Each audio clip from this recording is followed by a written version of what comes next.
food, starvation, the recipe, people subdued. When the people you trust got it in for you. Deceit is the word of the day in every crew. Don't let it go. It's from the days of old. Time is up, but some still do not know. Can I make up my mind? Is it worth the dime? Do I have to take a minute just to make it mine? Life's never fair, but don't listen to the TV. Go out and take a listen to the streets with the people in the slums and the homeless bums with degrees and degrees sitting under a tree. It's not easy in the world for the poor man, the one that brought you to reality. See, they don't want you to know about the black sheep. Even 7 rows to the 12 families all around the globe with an ancient code. Is it really asking a lot to say a dead old? Cause we sitting on the earth looking back at extinct, and I'm standing on some ground that's about to sink. I ain't scared for a minute, I ain't about to blink, but I documented for the world what I see and think. Feel we on the call and I feel we on the break. All Congress gonna do is waste paper and ink. Vote or die. You voted and you'll die. You can have it both ways, can't say it's a lie. You can march all you want, but they playing you wrong. They only understand war, it's the same old song. They want war. All they really want is a war. Diversionary tactic to make the big score. The diamonds in the morning, you know they want more, but they wanna keep it low, so they manifest the war. All they really want is a war. Diversionary tactic to make the big score. The diamonds in the morning, you know they want more, but they wanna keep it low, so they manifest the war. Like a lotus coming out of the mud with colors, I create envy in those with power but jealous. I unify the poor with my song, the hell with the others. Descended the way they treat indigenous brothers, cause I understand we link forever. They try to hate us even though that we keep it together. I'm not talking about controlling the air or the weather. I'm talking about maintaining the truth, the high endeavor. A rebel drops bombs in the midst of trouble. The free world counterattack and now there's double. But nature gets the shit in a way that's subtle. If you stop the machines for a minute, you might hear, but they won't, cause the TVs whisper in the ear. And capitalism has eyes that don't dare, and they cloud up and get crazy and won't stare. And like an app, it's hard to get an ass to listen. Living like this is like living in prison. It's hard to keep hope when you're living in prison. Check. The spiritual thoughts, so yes, the mental prison. This outside, yes, it's got to get through. Something's gotta die, so something here can live. Your life is nothing if you got nothing to give. Keeping the spiritual, yes, disguised as religion. Controlling your mind, the mental prison. All they really want is a war. Diversionary tactic to make the big score. The diamonds in the morning, And they know they want more. but they wanna keep it low, so they manifest the war. All they really want is a war. Diversionary tactic to make the big score. The diamonds in the morning, you know they want more, but they wanna keep it low, so they manifest the war. It's 0934 Central European Time. That makes it 0334 East Coast Time, America. That makes it 1234 Pacific Time, USA. And throughout the Americas, north or south, and of course, you know, in Asia, what is it, like 11 in the Middle East, and then further in Asia, you know, as the day goes on. I think it's even towards the afternoon, not afternoon, but evening in China. I need to pull something up. I need to get an app or something so I can just see all those on the screen and recite them off, because I do have listeners, and I don't want to discourage listeners from other parts of the globe from listening, but so to encourage them, you got to actually talk about them. You got to know something about them, and you got to at least know the time. So forgive me if you've been listening from the East and I haven't been getting the time right, and anywhere for that matter, because obviously what's going on right now with the U.S. concerns everybody. And that has big implications. I mean, because when you have something that disturbs everybody, the question just becomes, is it going to take the next natural, maybe not natural, but it's determined, it's pushed. I mean, let's be honest. Everybody doesn't want peace, and some people want war. You know what I mean? And that's just how it is. Some people want war. You know, I'm talking about right now in this period in history. Some people want war right now, and that is the people that, you know, that say they do. Who, you know, not too many people say it either. They say other things. We want to have a incursion, but listen. We're going to hear a lot of excuses about why this is just normal American behavior. We're going to get disinformation sites that talk up the U.S. has always been colonizing and always been interested in war against Iran. Okay, yeah, okay, we got that. I understand that theory, that perspective, right? The always been, you always been this, which no historian really uses if you want to get anywhere and you want to solve problems. You know what I'm saying? And we can pick spaces in time where people are good and where people are bad. We know how to do that. We can do both. And it's 5:35 p.m. South Korea. There you go. South Korea. There you go. What's up? Yeah. Rocky Mountains 2:35. Thank you. Exactly. Rafika 1:31 Pacific time. Oh, it's 1:31. Why am I always getting that right? Maybe because Pacific turns and moves or something. I don't know. But yeah. Thank you for correcting me. And and where's Bits at? Bits has been saying that for a long time, and I thought she just meant Arizona. But yeah. Look, folks. I think you got different groups of people on Earth. No matter where you come from, you have people that are average, right? And then you got people that know a little more than average, right? I'm just talking about in terms of information. And then you have people that are rich, and you got people that are poor, might have access to different things. You know what I'm saying? But I do think most people that have been watching, you know what I mean, that want to be reasonable, pretty much don't want war. I mean, I don't want war. I didn't support. Look, I've supported a whole lot of shit, but I can pick and choose the things I support. There's no thing that says I'm an American citizen, therefore I must support all actions the United States administration makes from every single administration. Period. What the hell kind of logic is that? So Americans, most that would defy, the country that it is. No, with certain things we seem to get behind a lot more than others, though.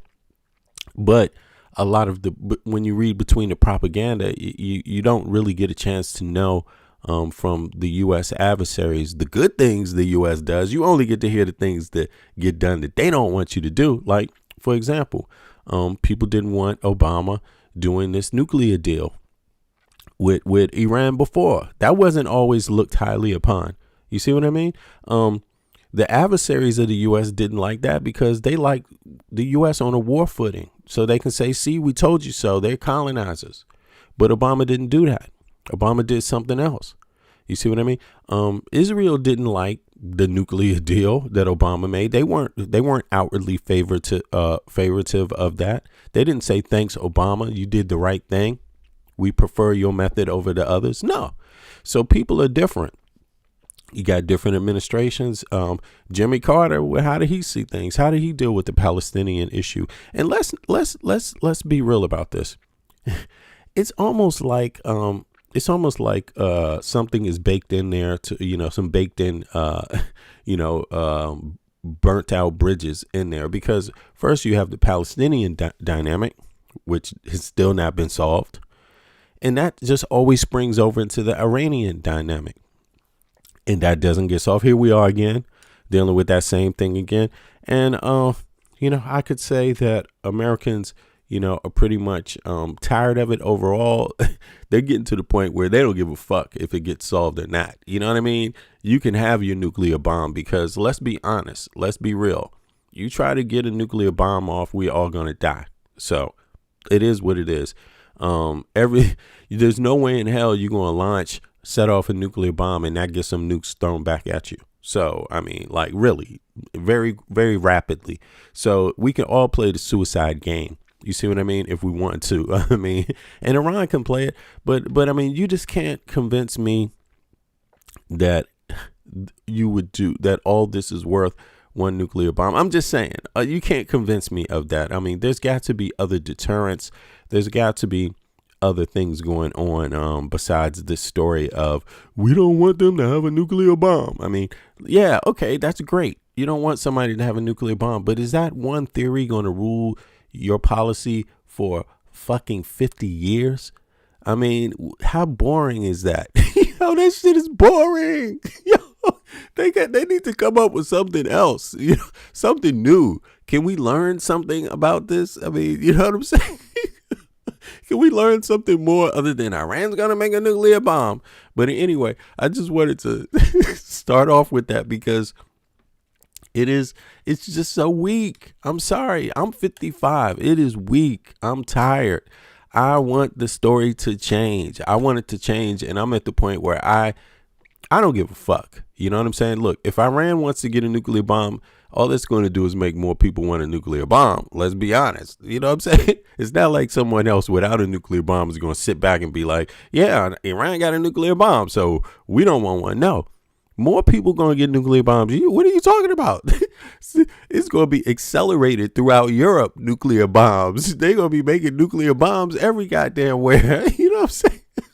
So is Iran sure they want a nuclear bomb? I mean, is that really what they want even? You know what I'm saying? Like, I'm just saying politics change. Right now, Denmark has never wanted a nuclear bomb. But shit, you hearing, because of Putin and Iran, you hearing Denmark talk about a nuclear bomb, making nukes at this point, teaming up with France and making some more nukes. I'm serious. I'm not bullshitting you. Politics changes, so don't be fooled. Iran having a nuclear bomb, nobody's going to just stand still. Even if they get a nuclear bomb, no one else is just going to be like, oh, well, sudden, that's how it is. Now they have a nuclear bomb and we're just not going to do anything because we're industrialized even more. So Lord knows we can't make one. You know what I'm saying? They're going to make nuclear bombs, So, I mean, I just think at some point it's not about what we theorize. It's how we go about things. It's how we do things. And this president, how he does shit is fucking foul. I mean, this is the first president where you have to wonder, is he fighting a two-front battle? Is he trying to kill American citizens at the same time he's trying to bomb Iran? I mean, this is the first time you might want to say, damn, is he fighting two wars?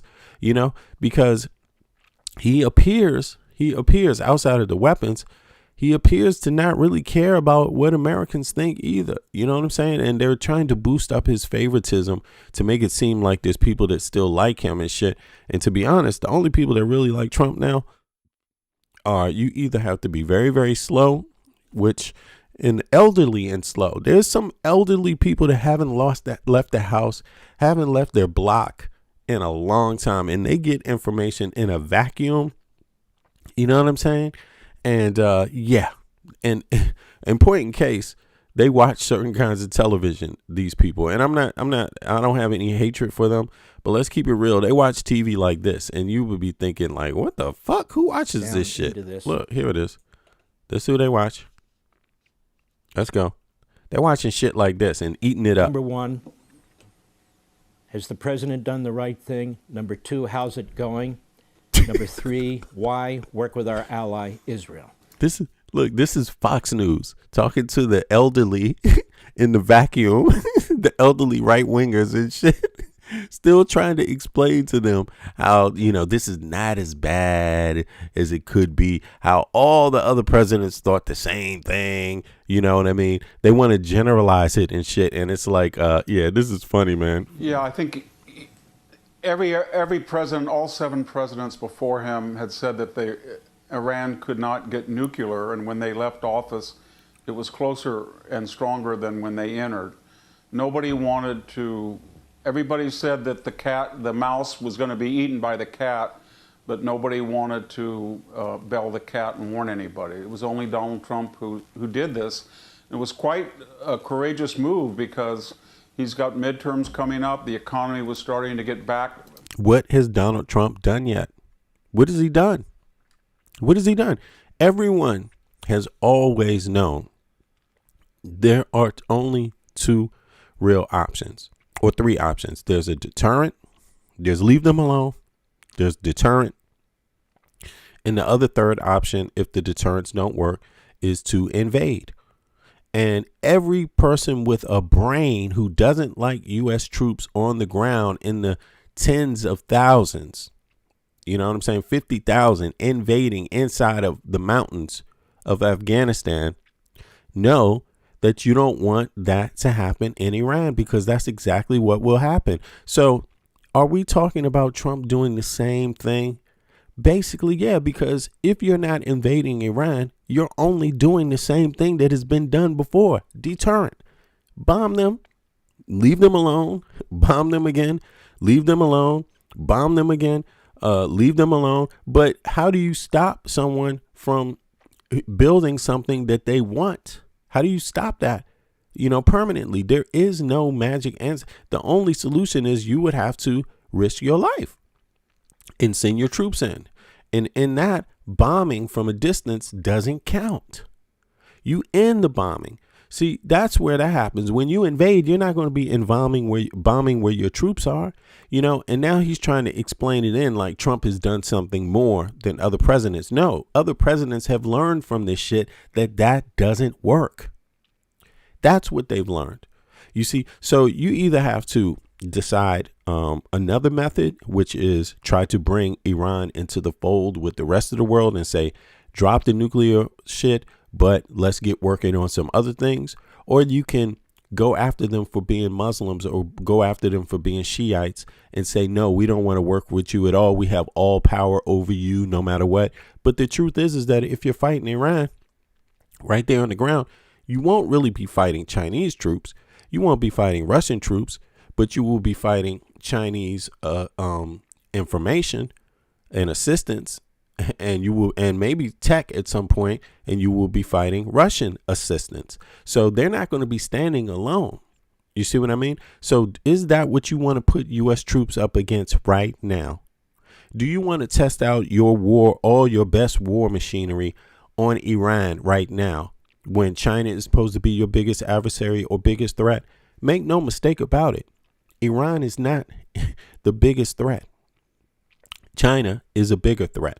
And I'm not trying to point the finger at China, wrongly, or Chinese people or anything like that. No, it just has something to do with mass and power. They have a bigger military. They have bigger tech. They got more technology. They have a greater ability to inflict harm. Everything that Iran is doing, China has studied and is doing 1,000-fold and preparing themselves. You see what I mean? So do you want to waste your time with Iran, or do you want, to go about this in another way? Do you want to use your technology to win? Why do you even want to win against Iran? This is ridiculous. I can understand Israel wanting to win. I mean, better, even though I think their diplomacy is poor, right? But I can understand them wanting to win more than the U.S. It's not a necessity for the U.S. to win over Iran. It's just not a necessity. They're not a superpower. They're not a threat to us. They're not a threat. Sure, if you fuck with anybody, they might want to get some revenge somehow. Sure, no question. But that's anybody. That's anyone on earth. You see what I'm saying? But Iran is not the U.S. main threat. The U.S. main threat is very simple. It's Russia and China. And anybody that gets that confused is losing their goddamn mind, And here he wants to explain to the old people how that logic doesn't apply and how, Trump isn't stupid. No, the next president is supposed to learn from the last and the one before him. He's supposed to be better than all of them. Trump is not better than the last 5 presidents. He's worse in every way, shape, or form. He hasn't learned anything from the national politic, and he has not learned anything from the international politic. Invading Iran is not progression, it's regression. It's losing your damn mind and saying, wow, Afghanistan, we didn't gain much from Afghanistan, and now we want to do it again. That's stupid. From the Biden problems, and he's gambled a lot politically, but I think it's worth it. As far as the progress of the war, I'd like to preface that, Mark. We don't have. Oh, hold on. Let me see. Never Under Pressure said, V, this may be going on a tangent, but a few days ago, I saw some TikTok videos of military service members saying they are ready to be boots on the ground, and so that they can take, but you never know what this is. I mean, this could be disinformation. It could be AI videos. It could be anything. But I know for one thing for sure, somebody came on this platform a couple of days ago too that was a service member and was like, "Nah, people in the military ain't feeling this shit at all. You see what I mean? And you know, and again, there's always going to be some young people that think war is something bravo about until you lose your legs. You know what I'm saying? There's always going to be some, you know. But if you think war is funny, then yeah, you might get your ass sent out there and realize that no, someone got a plan to harm your ass because you came there.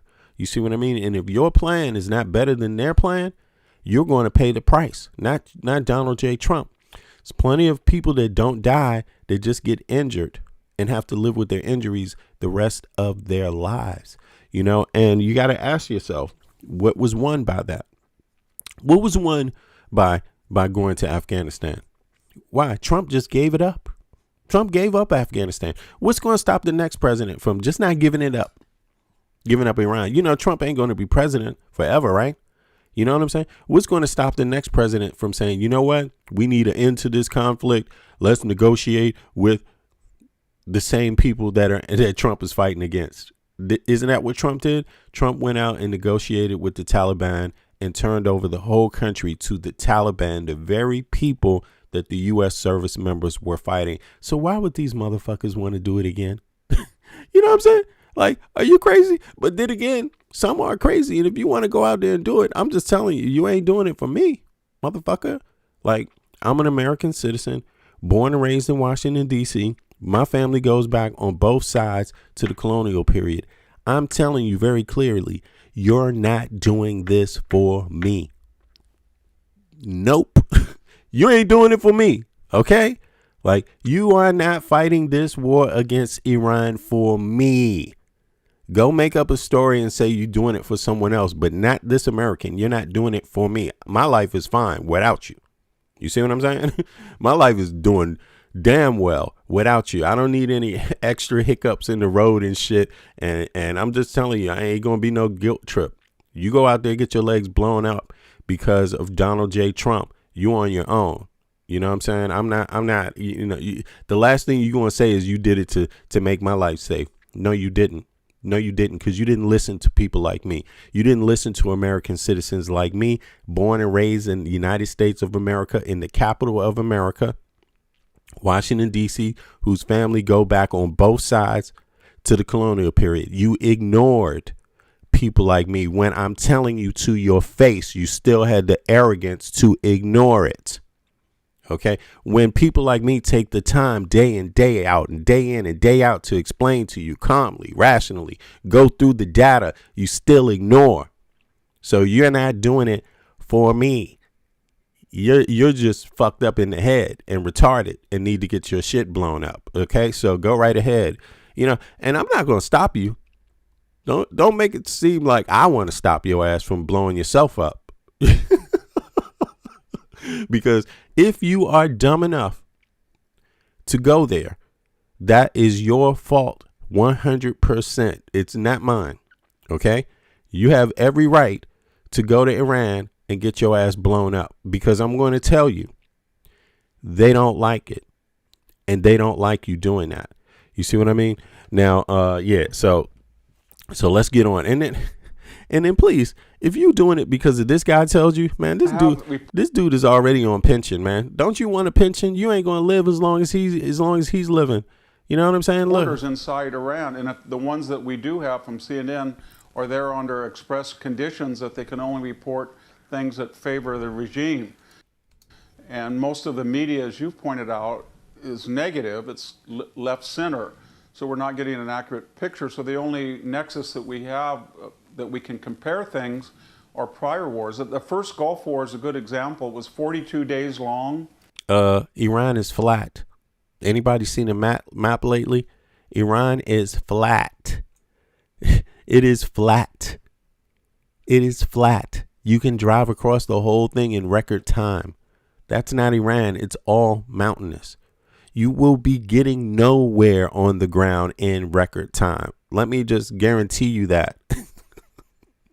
You're going to be in some hills winding around, turning to a left, turning to a right. And every time you there, you're gonna be getting either a fucking mine blown up on your ass.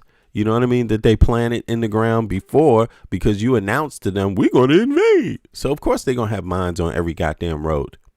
They're going to have mines everywhere. You're getting nowhere fast in Iran.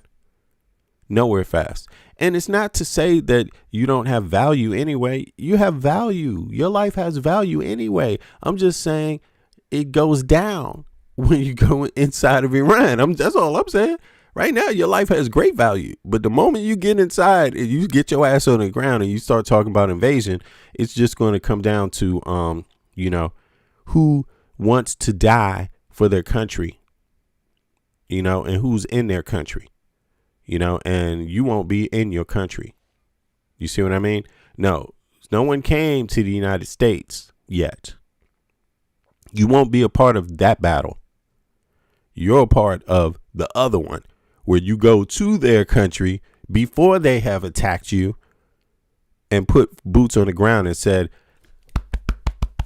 I'm going to, put on your big gorilla grayback jacket and said, I'm going in there and I'm going to take your country right now and I'm going to tell you what to do. Okay. And they're going to be shooting at you and blowing shit up just like that. Just about how you came. You know what I'm saying? Let's listen to some more Fox people try to gaslight get some brave young boys. 18 years old now. 18 years old. Keep in mind, I got an 18-year-old son. You see what I'm saying? Yes, he will defend Denmark, but there's very few European nations that believe Trump. They all believe Trump is trying to invite them in, trying to set them into something that benefits Putin. So American young boys, understand this alone. This is not the same. This is a different situation. See, before the U.S., before Bush went out and invoked Article 5 and asked, first of all, the U.S. was attacked. OK, that's number one, in case you forgot 9/11. So that's a little different from what's happening today. But he invoked Article 5 and allies were like, yeah, U.S. is our ally. We're going to go with them. Yeah, we're going to defend it. Fuck that. One for all and all for one. But that's not what this president did. This president went on a European tour talking down to Europeans, telling them how they ain't shit, how your ideas are fucked up and you don't know better. Like literally, that's what he did. And then he said, and by the way, we're going to take Greenland from you. That's what preceded this event. This is the same president who did all that. You see what I'm saying? This is the same president who did all that. Yes, he did. That's why European nations won't be joining this one, because the president is an asshole. Donald J. Trump is a cold bigot billionaire bitch. OK, and nobody's going to follow that. You know what I mean? No one wants to risk their sons and daughters for a person that hates them. So Trump's administration spewed hate towards Europeans. You see what I mean? Let's be very clear. People that have had their nations for 1,000 fucking years. The U.S. is only 250 years old. You are not the brains. OK, you are the one that's still learning how to be a fucking democracy. You're the one that's still learning how to be a nation. You're the one that doesn't even have universal health care for your people. You're that fucking stupid. You see what I mean? You're the one that is actually going to war with Israel, who has universal health care for all its people, and you don't even have it for your people. You're the one that doesn't even think of your own people enough to have universal education. So there's differences. There's differences in how people value their own citizens' lives. You value your own citizens' lives less. The United States of America values its own citizens less. And you can only be dumb as fuck if you're an American and doesn't realize that. Period. I'm an American citizen, born and raised in Washington, D.C. Family goes back to both sides. On both sides to the colonial period. And I'm telling you this. OK, and I'm telling you this through firsthand knowledge on the ground. OK, not just theoretical, but also practical knowledge. More knowledge than you. Who is this dumbass? Hold on. Somebody in the chat trying to spam the chat. Let's go. Let's see. Let's see who this cornball is. Let's go have some fun for a second. And notice they really, some people really beg to be stupid. I always wonder why that is, but just begging to be dumb. Of course, this person won't be going to war though. So let's just be, Samuel Smith is not entering the conflict anytime soon. Samuel Smith is going to avoid the war 100%. Samuel Smith. Come on, Samuel. Why don't you go to war, man? Samuel, did you join? What's your battalion, Samuel? Samuel has 2 subscribers to join September 14th, 2023, because he wants you. And look, the page doesn't even have shit on it. You know, this is crazy. You know what I'm saying? The page has nothing on it because Samuel doesn't want people to know who he is while he advocates for war against Iran. Like, ain't that some sucker shit? You know, ain't that some sucker shit? That is literally some sucker shit. I've never seen more sucker shit like that on earth. Like, go to war and you don't even want to put your face on it. Like, put your face on it, man. Show me something. I would never read into you want to be victim. No, I'm not a wannabe victim. I'm taking control of my life. I'm saying you're a dumb bitch. I'm also saying you don't stand on what you say. You don't want people to know who you are. I'm saying you're advocating for war, but you don't want people to know who you are. That's what I'm saying. Where's your photo? Where's some information about you? There's nothing on your page. This channel doesn't have any content. That is exactly what I'm saying, cornball. You see what I'm saying? And it's not a good look. It's not a good look. At least show your face. Let people know who you are. You know what I mean? Let people know who you are, man. If you're really an American citizen, show people who you are. What type of American citizen are you? Are you black? Are you white? Are you Asian? Are you Native American? Are you Jewish? Are you Muslim? Show something, man. You a girl? You a boy? Come on, show something. Show something, man. Show something of yourself.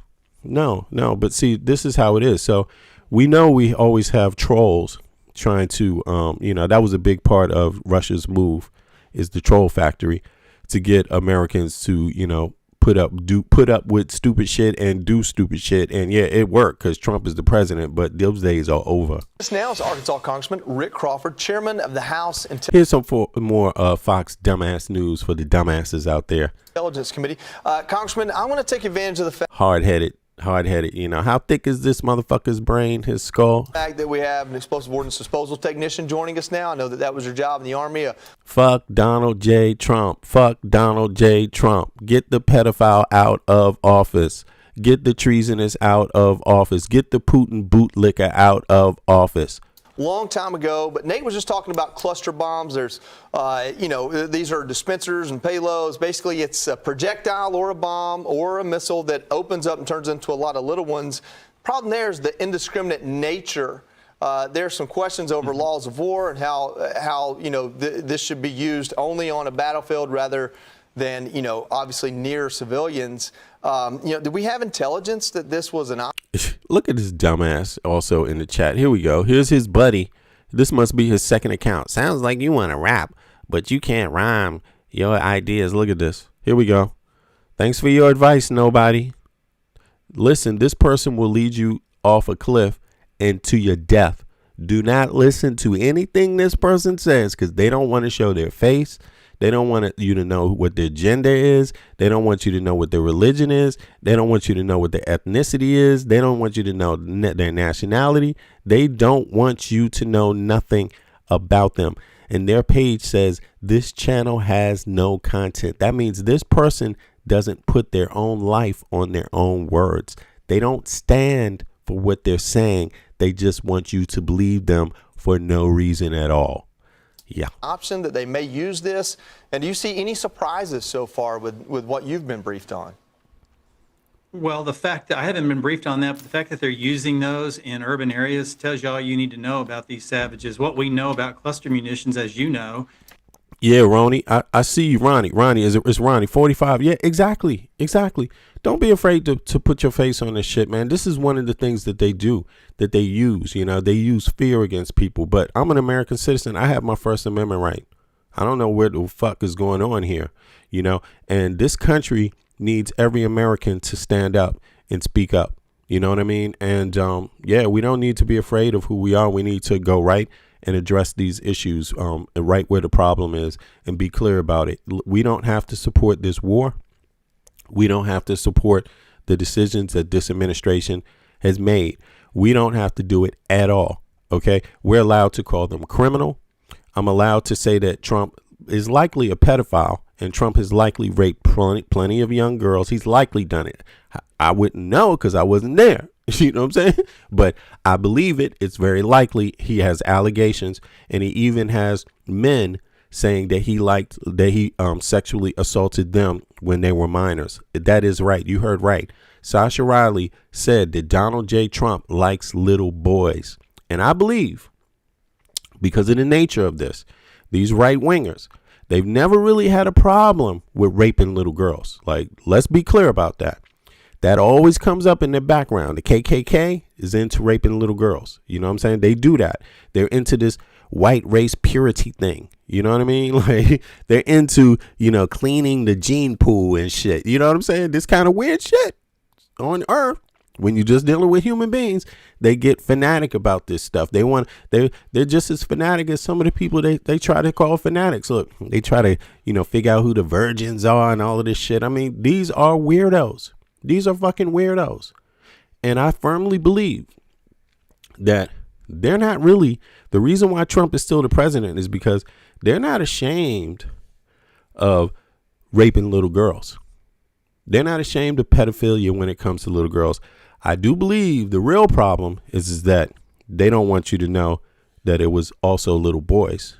You know what I mean? Because that's where, you know, it's that part, the man on man thing that will really put them to shame. But the truth is that plenty of them likely were involved with little boys. And Trump is one of the figures that has a grown ass man that was in the military saying he did it to him several times.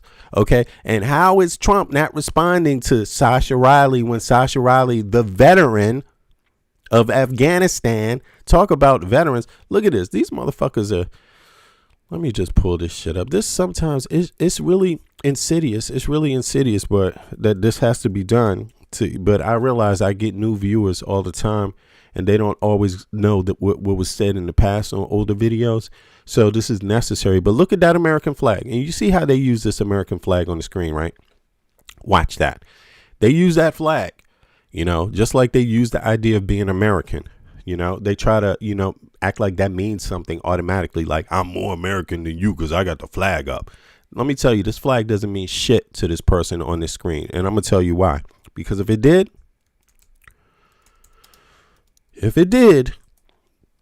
he would care about Sasha Riley. He would care about what Sasha Riley has said about Trump. And that's you see, the first time that he would care about what this about what this man has said Donald Trump did to him when he was a little boy. He would care about that. But the truth is that he doesn't actually care. Here it is. You see, this is Sasha Riley, the vet of Afghanistan. He was a veteran of the Afghanistan war. You see, and no, he does not care. Let me see if I can make this a little clearer. 2 seconds. Can I make this a little better so you all can see it? And then you can see how Fox News tries to, you know, just use these ideas of Americanism. You see? Boom. Now you can see it a little better. He's a vet, right? And now let's go back. So keep this in mind. This is what they're talking about. Now, this is this guy. He got the American flag, right? But he's not going to listen to a goddamn thing Sasha Riley says, who's a veteran. In his mind, what Sasha Riley says, even though Sasha Riley really put his life on the line, he doesn't give a fuck about Sasha Riley or anything Sasha Riley is saying. Period. Sasha Riley said plainly and clearly Here we go. Let me drop the link too. It's 6 hours of audio for people that care, for people that care about veterans. And I think Emma really spoken about it. And I said, yes, those are probably me, but I did not personally see them. But they described something that I knew that I had been a part of. Yeah. Can you talk about that a little bit? Here's what it was. Yeah. They pulled me in. I can remember First Sergeant Bayless was kind of red-faced, and he said, "Have you ever made a movie with a black girl?" And that obviously was. I mean, I'm not a movie star, so obviously that's a very odd question, and I knew exactly what he was talking about when he said that. Mm-hmm. So I said, "All right, so in those audio tapes, I put it in the chat for anybody that hasn't heard them before. Sasha Riley said that Donald J. Trump, that he was sexually assaulting him between the ages of 8 and 4, and he also said that Jeffrey Epstein was actually the subordinate of Donald J. Trump and 4 other billionaires, and he also said that Putin's name. This is between 1984 and 90." He said that Putin in the 90s, he said that Putin's name came up regularly around these people that were going to these private parties and raping little kids. And he was one of the little boys that did it. You guys can see somebody's in there. Now they losing their mind because they know it's true. Anytime you call you let them know what these people are up to, then all of a sudden it's got to get racial, niggers, boo-hoo nigger. Look at that in the chat. You can't see it, but if you look at the screen, you will see it because it's blocked. Like, that's going to make me mad, man. Do you have health care? Okay, that's what I'm asking. Do you have health care? How are your kids doing? How are your kids doing, Bone 42,000? I hope they're doing okay. How's your mama doing? How are your relatives doing? Are they doing good under Trump? All right, so that's even if you're an American citizen, because I bet you don't have anything about yourself. You're probably not even an American. You're probably Russian. Now, let's move on. So Sasha Riley said that Putin's name came up regularly among these people that were molesting little kids that were down with Epstein. This is in the 80s and in the 90s. Okay. Sasha Riley himself said that Trump used to like to have little boys banging him out in the backside. That's what he said about Trump. And I know these right wingers, they hate to hear that because they like to mix up the flag with everything Trump does. But look, you want to mix up the flag with it. Okay, then why aren't you listening to Sasha Riley? Why don't you care about what Sasha Riley said? You can care about what he said. He's a veteran too. Doesn't his sacrifice matter to you at all? See, so you can't go to war claiming you're going to war to save Americans when you don't give a fuck about these little boys and these little girls, or these people, the military people that are sacrificing their life. Sasha Riley went to war. You see what I mean? So just keep that in mind when we're listening to these people try to mix up things, and just understand they know Sasha Riley has said this. They're very aware. If they don't know, then they're the most stupidest people on earth, because everybody pretty much has heard about Sasha Riley now in the news. If you're going to the news, you've heard that name mentioned, even if you didn't do a story about him. So, yeah. They've been used for years. The Russians used them against the Afghan. So you see how he said he's talking about the Russians, right? But the truth of the matter is that Putin's name has come up with Trump. Why are you concerned about the Russians? Trump was not concerned about the Russians. Trump said it's all a hoax. Trump has said all that shit that was said about him in connection to Russians is a hoax. That's what he said. You see? But you can't have it both ways. That's what Trump said. But nobody else said that outside of Trump's administration. Everyone else said, no, there's real concerns about Putin being down with Trump. And pretty much you could expect that if that is real, what Sasha Riley said, if it's true, if this is true, that Donald Trump was getting banged in the backside by a little boy by the name of Sasha Riley, if that, and it's on videotape, as Sasha Riley says, right, and other things, snuff videos and other things, if it is true, then this is likely what Putin also has videotapes of. And if he had those videotapes, I'm pretty sure he could get Trump to do anything that he wanted Trump to do. That's all I'm saying. You see what I mean? So if you don't believe Sasha Riley, here's something you could do. If you don't believe Sasha Riley, you can, guess what? You have the privilege of doing. You can always go to, let me pull it up here.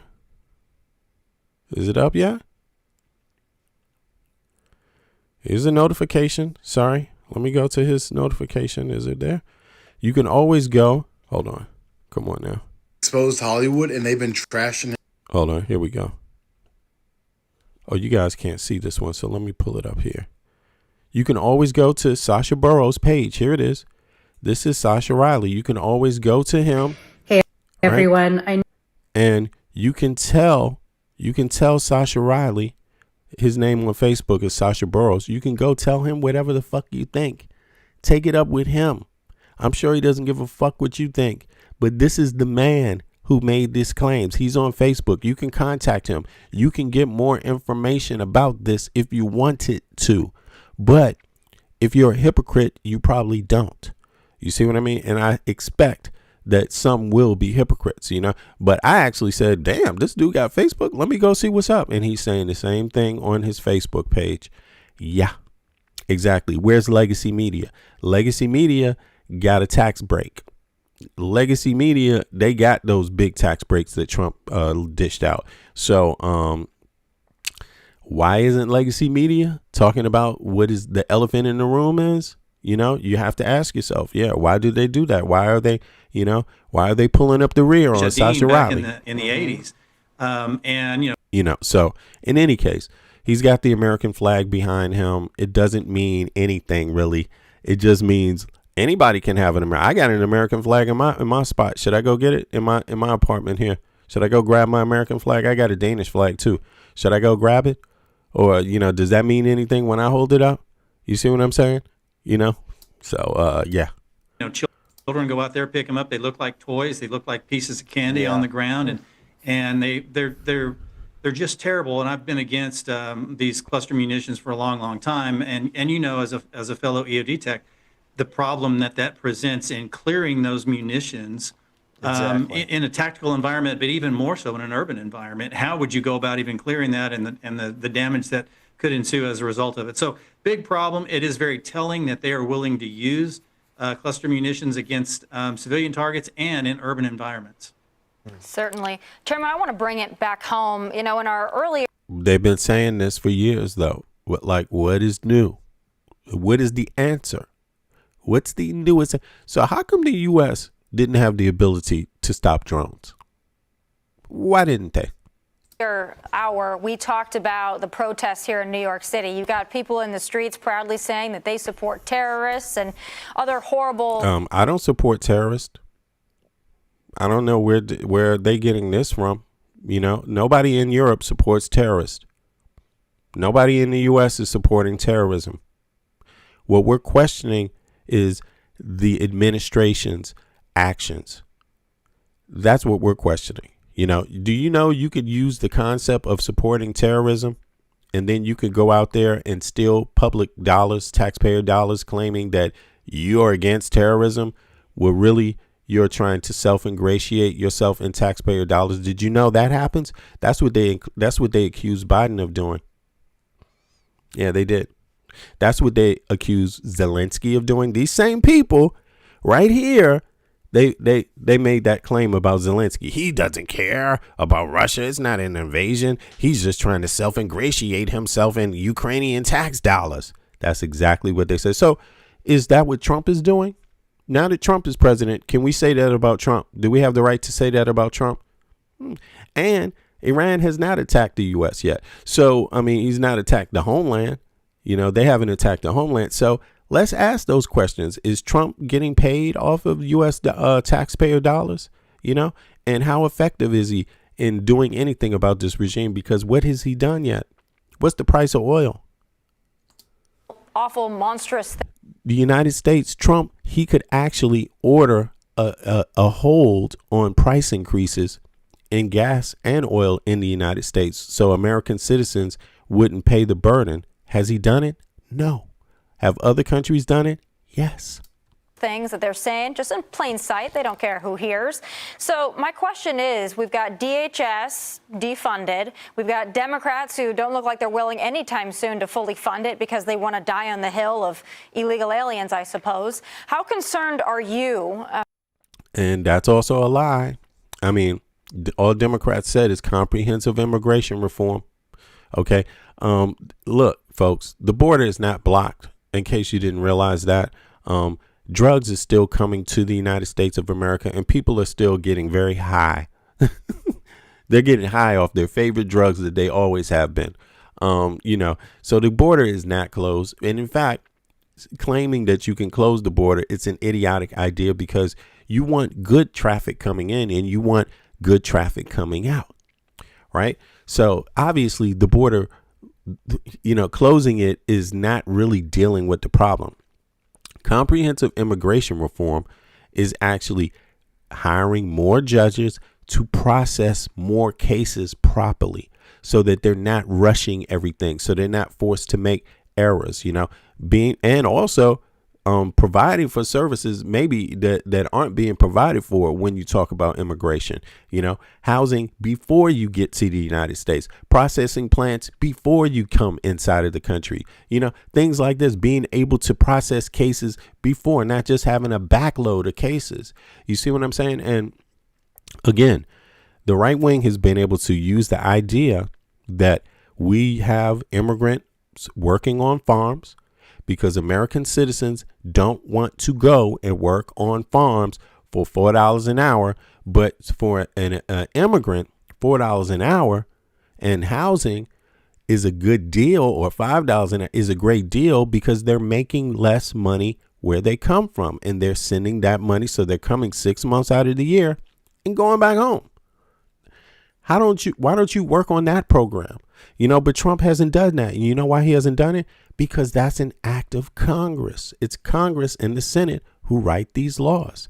But Trump is not asking for that. So Trump is taking this situation he has right now, and he is literally going to hand it all over to the next administration to do something about, because he's not asking Congress to do anything about it. And so what he's done is he's risen the cost of food in the United States of America on the shelves. Just like the price of gas has gone up. It's just he's an imbecile. You see what I mean?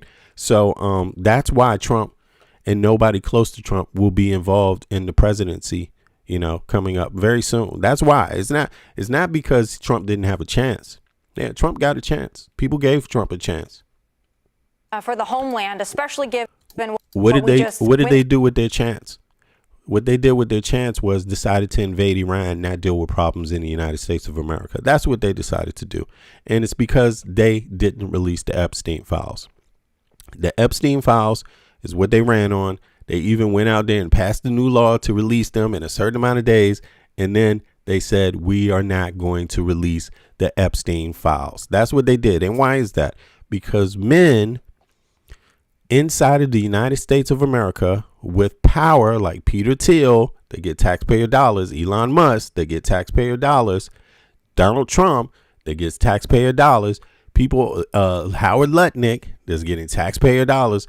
All of these people are inside of those files, and they don't want you to see those videos and those pictures, and they don't want you to see how they were able to be blackmailed, and they don't want you to know what secrets they gave up and what they did in their espionage. That's what they don't want you to know. They don't want you to know who's a sellout to the United States of America over their dick and their habit for little people. That's what this is about. Through this past week with the terror attacks and the terror plots, it doesn't feel good, especially if you're in a big city right now. Oh, yeah, that's right. Iran. Donald Trump lives in Palm Beach, Florida. He does not live in California. His address is public. Anyone could get his address and find him when he's at home. Please don't hurt Californians, because Californians did not vote for Trump. They voted against Trump. So there's some error. There's some error there. If you're listening to me, Iran, please release the Epstein files. right? Please do that. Please get those videos out and all of that shit. Anyway, by any means necessary, whatever you want to do, just like Trump asked Russia to do about Hillary's emails. But please get one thing right. Trump lives somewhere in Palm Beach. You have his address. It's public address. The people of California got nothing to do with that. Okay? So just so you know. Well, y'all have probably observed this over the last year or so since I've been chairman. I've been beating the counterintelligence drum pretty steady and even ever more loudly because it's so important that we don't allow these counterintelligence threats. Our domestic space now, the United States, the homeland, is contested space because of the persistent threat that exists in counterintelligence. And it's now accelerated and elevated as a. But why does the counterintelligence matter under this administration when it didn't matter to the same people under the last? That's partisan. See, so what he's saying is politics. These people literally are the first group of people that went against their own intelligence community for partisan reasons. That never happened before. There's never been a president that said the CIA doesn't know what they're fucking talking about. Nope. They all said Russia, Russia, Russia. And this is the first administration to say, nope, I don't believe the CIA. That's what they said. But now they're telling the same American people to believe them when they're talking about Iran. We don't need to believe anything when it comes to Iran. We know the history. We want to know who the fuck is in the Epstein files and what Putin has to do with it and who's been blackmailed. That's what we want to know. That's a fucking security threat to the United States of America. That's more of a security threat than Iran. Yeah. Iran having a nuclear bomb is not more of a security threat than the Epstein files not being released. Everything you need to know is in the Epstein files. Why? Because whoever has access to those files will blackmail every politician, every judge, every senator, every congressional member, every president. Any person that has been in those files can never work for U.S. government again because someone else will be able to blackmail them. That's the problem. That is the number one security threat of the United States of America. It's not Iran. Result of this action in Iran, we know that they have a huge network of activists. What we know, there are probably somewhere in the neighborhood of 30 million Shiites that. I mean, they knew that. They know this the whole goddamn time. You see what I mean? But they did it anyway. They did it anyway. You know, I mean, look at how far they went with this, with ICE. It was the same type of dynamic, you know, get people riled up about illegal immigrants, divert from what's going on with the economy. It's the same thing here, to keep diverting, keep going on, just keep going away instead of focusing on the problems, the things that are hurting Americans' pockets and hurting Americans' lifestyle. Because let me tell you, fucking around with immigration has hurt Americans' pockets because these people worked in places other Americans did not want to work in. You see what I'm saying? So people are feeling the effects of it. This administration fired thousands, hundreds of thousands of people based on their ethnicity, not their job performance, based on their sexual orientation, not on their job performance, based on, you know, things like this. They fired hundreds of, that affects the economy too. Right. Yeah. So, I mean, this is just another example of how they like to exacerbate things. Right. When you say you're going to invade a country, no shit, Sherlock. People don't like it if they're in America and they come from that country. Duh. You know, what would you do if you're an American citizen and you live somewhere else in the world and someone is literally invading your country? What would you do? What would you do? What if you live in a country that is invading your country? How would you behave? How would you act? How would you respond? Right? Would you be the type of American citizen that doesn't do nothing? Is that what you're saying you would be? Right? Well, think about it. You see, think about it for a second. It's Trump that decided to do this. Joe Biden didn't decide to do this. This wasn't the issue under Joe Biden. Joe Biden did something else. He said, we're not sending troops in and we're not going to play that game. We might defend Israel as much as we can from bombs coming down and, you know, but the rest of this shit we're not going to do. And yeah, there you have it. You know, Obama didn't do that. Obama said, let's make a deal. You see what I'm saying? That's how he dealt with it. So this president is saying we want to invade. We're getting Marines ready to invade. So associated with, and as Trump will always tell you, they've thought about all the options in advance. So they knew this was going to happen anyway. With the current regime in Iran, and that allows them to project power in asymmetric ways. And we're not immune from that here in the United States. And so we're seeing some actors that are taking action in ways that indicate a high degree of sympathy with the Iranian regime. Obviously, some that are saying they're affiliated with ISIS and others. But these are mostly proxy states that have been handled and funded by Iran for a generation. Mr. Chairman, I want to ask you about a report a few days ago from I'm just curious. I want to know if he actually served in the military himself. CNN. I'm going to quote here. This is a CNN reporter saying that top Trump officials acknowledged to lawmakers during classified briefings that the administration did not plan for the possibility of Iran closing the Strait of Hormuz in response to this attack. I know that your colleague, your counterpart on the Senate side, forcefully pushed back against that. It makes absolutely no sense to me that that would not have been planned for, but that is what someone leaked to CNN and they rushed out and reported it. What do you know? Well, I have to be careful about how the language that I use here, but that is complete and utter BS. Because what we know, and Joey's sitting there at the table, he'll tell you this. This is such a basic concept. All you have to do is open up a map of the Persian Gulf, and you can see just geographically that the Strait of Hormuz presents a strategic choke point. Now, when you combine the economy as all oil driven there, it makes total sense, right? I mean, we've known this for decades. This is not new. This has always been a contingent. Right. So how is it total BS if they already knew that was a possibility? This guy said it was total BS, but actually he's saying no, it's true. You see, but this is Fox News, and they are the opposite of CNN. So you know what I mean? And I don't really roll with CNN like that myself. I don't think CNN goes deep enough to inform American people about anything, to be honest. But, let's say they represent of the corporate media, they represent the left, right? And so this is Fox News representing the right. Side forcefully pushed back against that. It makes absolutely no reported it. What do you know?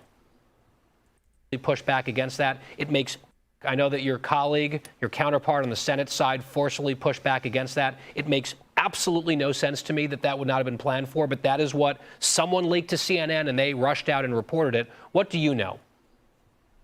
Well, I have to be careful about how the language that I use here, but that is complete and utter BS. Because what we know, and Joey's sitting there at the table. Actually, is he trying to say Trump is full of shit? Is that what he's saying? Or that it's BS? Yeah, it must be BS because everyone knows that. All you have to do is look at a map, and this is exactly why you don't do it this way. It's been said a million times, don't do it this way. There it is. I mean, there's reasons for that. Everyone can see the reasons. This is not unknown. This is a known. This is what Iran and the U.S. and everyone else on earth has always known that Iran is capable of doing, and they can do this at will, and they can do this anytime they want. And the only way you can stop them is if you invade them. That is it. You have to invade Iran to make sure that this passage is free. If you're not willing to put troops on the ground, and we're talking about 20 to 30 to 40, maybe 50,000 troops, you're never going to stop that. So why do that now?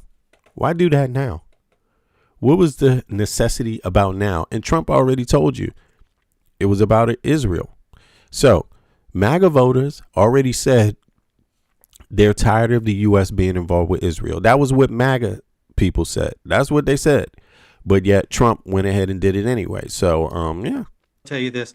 This is such a basic concept. All you have to do is open up a map of the Persian Gulf, and you can see just geographically that the Strait of Hormuz presents a strategic choke point. Now, when you combine the economy as all, oil driven there, it makes total sense, right? I mean, we've known this for decades. This is not new. This has always been a contingent. It's always been. Every president has always known this. Everyone has always known this. And talked about going back prior to 1979. So Is he saying that the Trump administration's analysis was bullshit? Is he saying that what Trump did, his planning, was bullshit? Or is he saying that their planning was done well?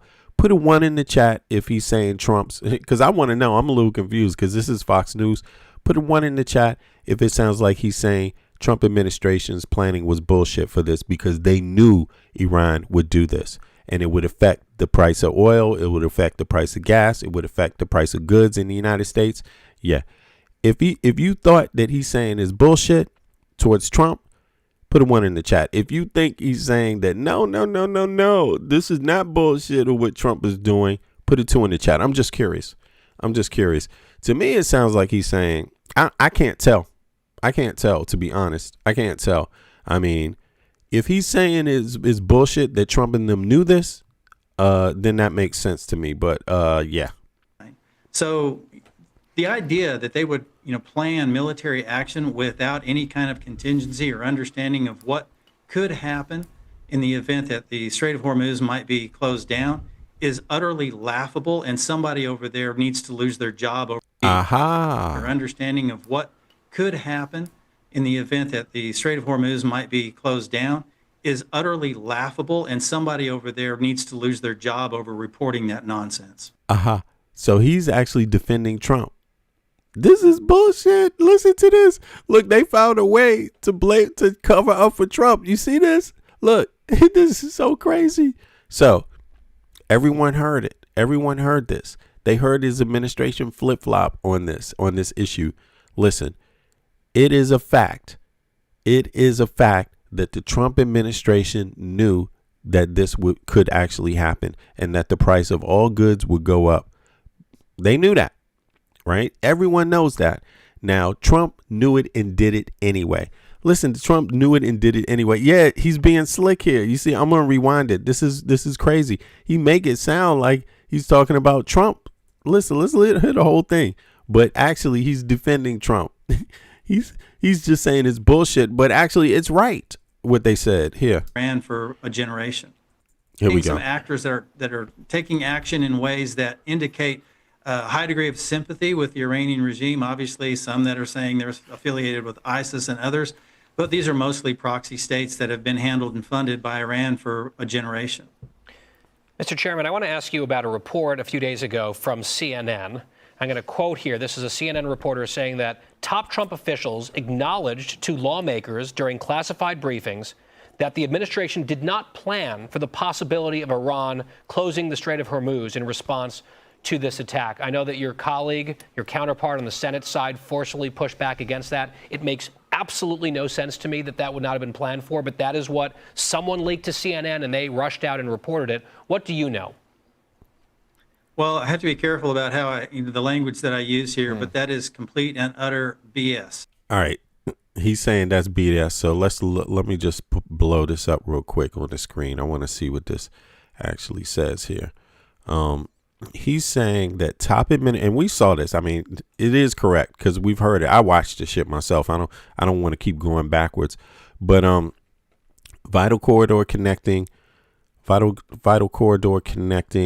the oil-rich Gulf with markets in Asia, Europe, North America, and elsewhere, right? They 1/5 of the global oil and petroleum products consumption flows through that strait. Yeah, average 20 million barrels per day in 2024. 80% of the oil and gas moving through the straits destined for markets in Asia. Yeah, so this hurts U.S. allies. Taiwan, Japan, South Korea, everybody that the U.S. is dealing with, this primarily hurts them. This puts China in a good political negotiation situation. China is easier able to negotiate those nations away from U.S. policy, although those nations historically fear China because of its size and because of its aggression, right, in areas in that region. So Trump has basically given these countries over to China.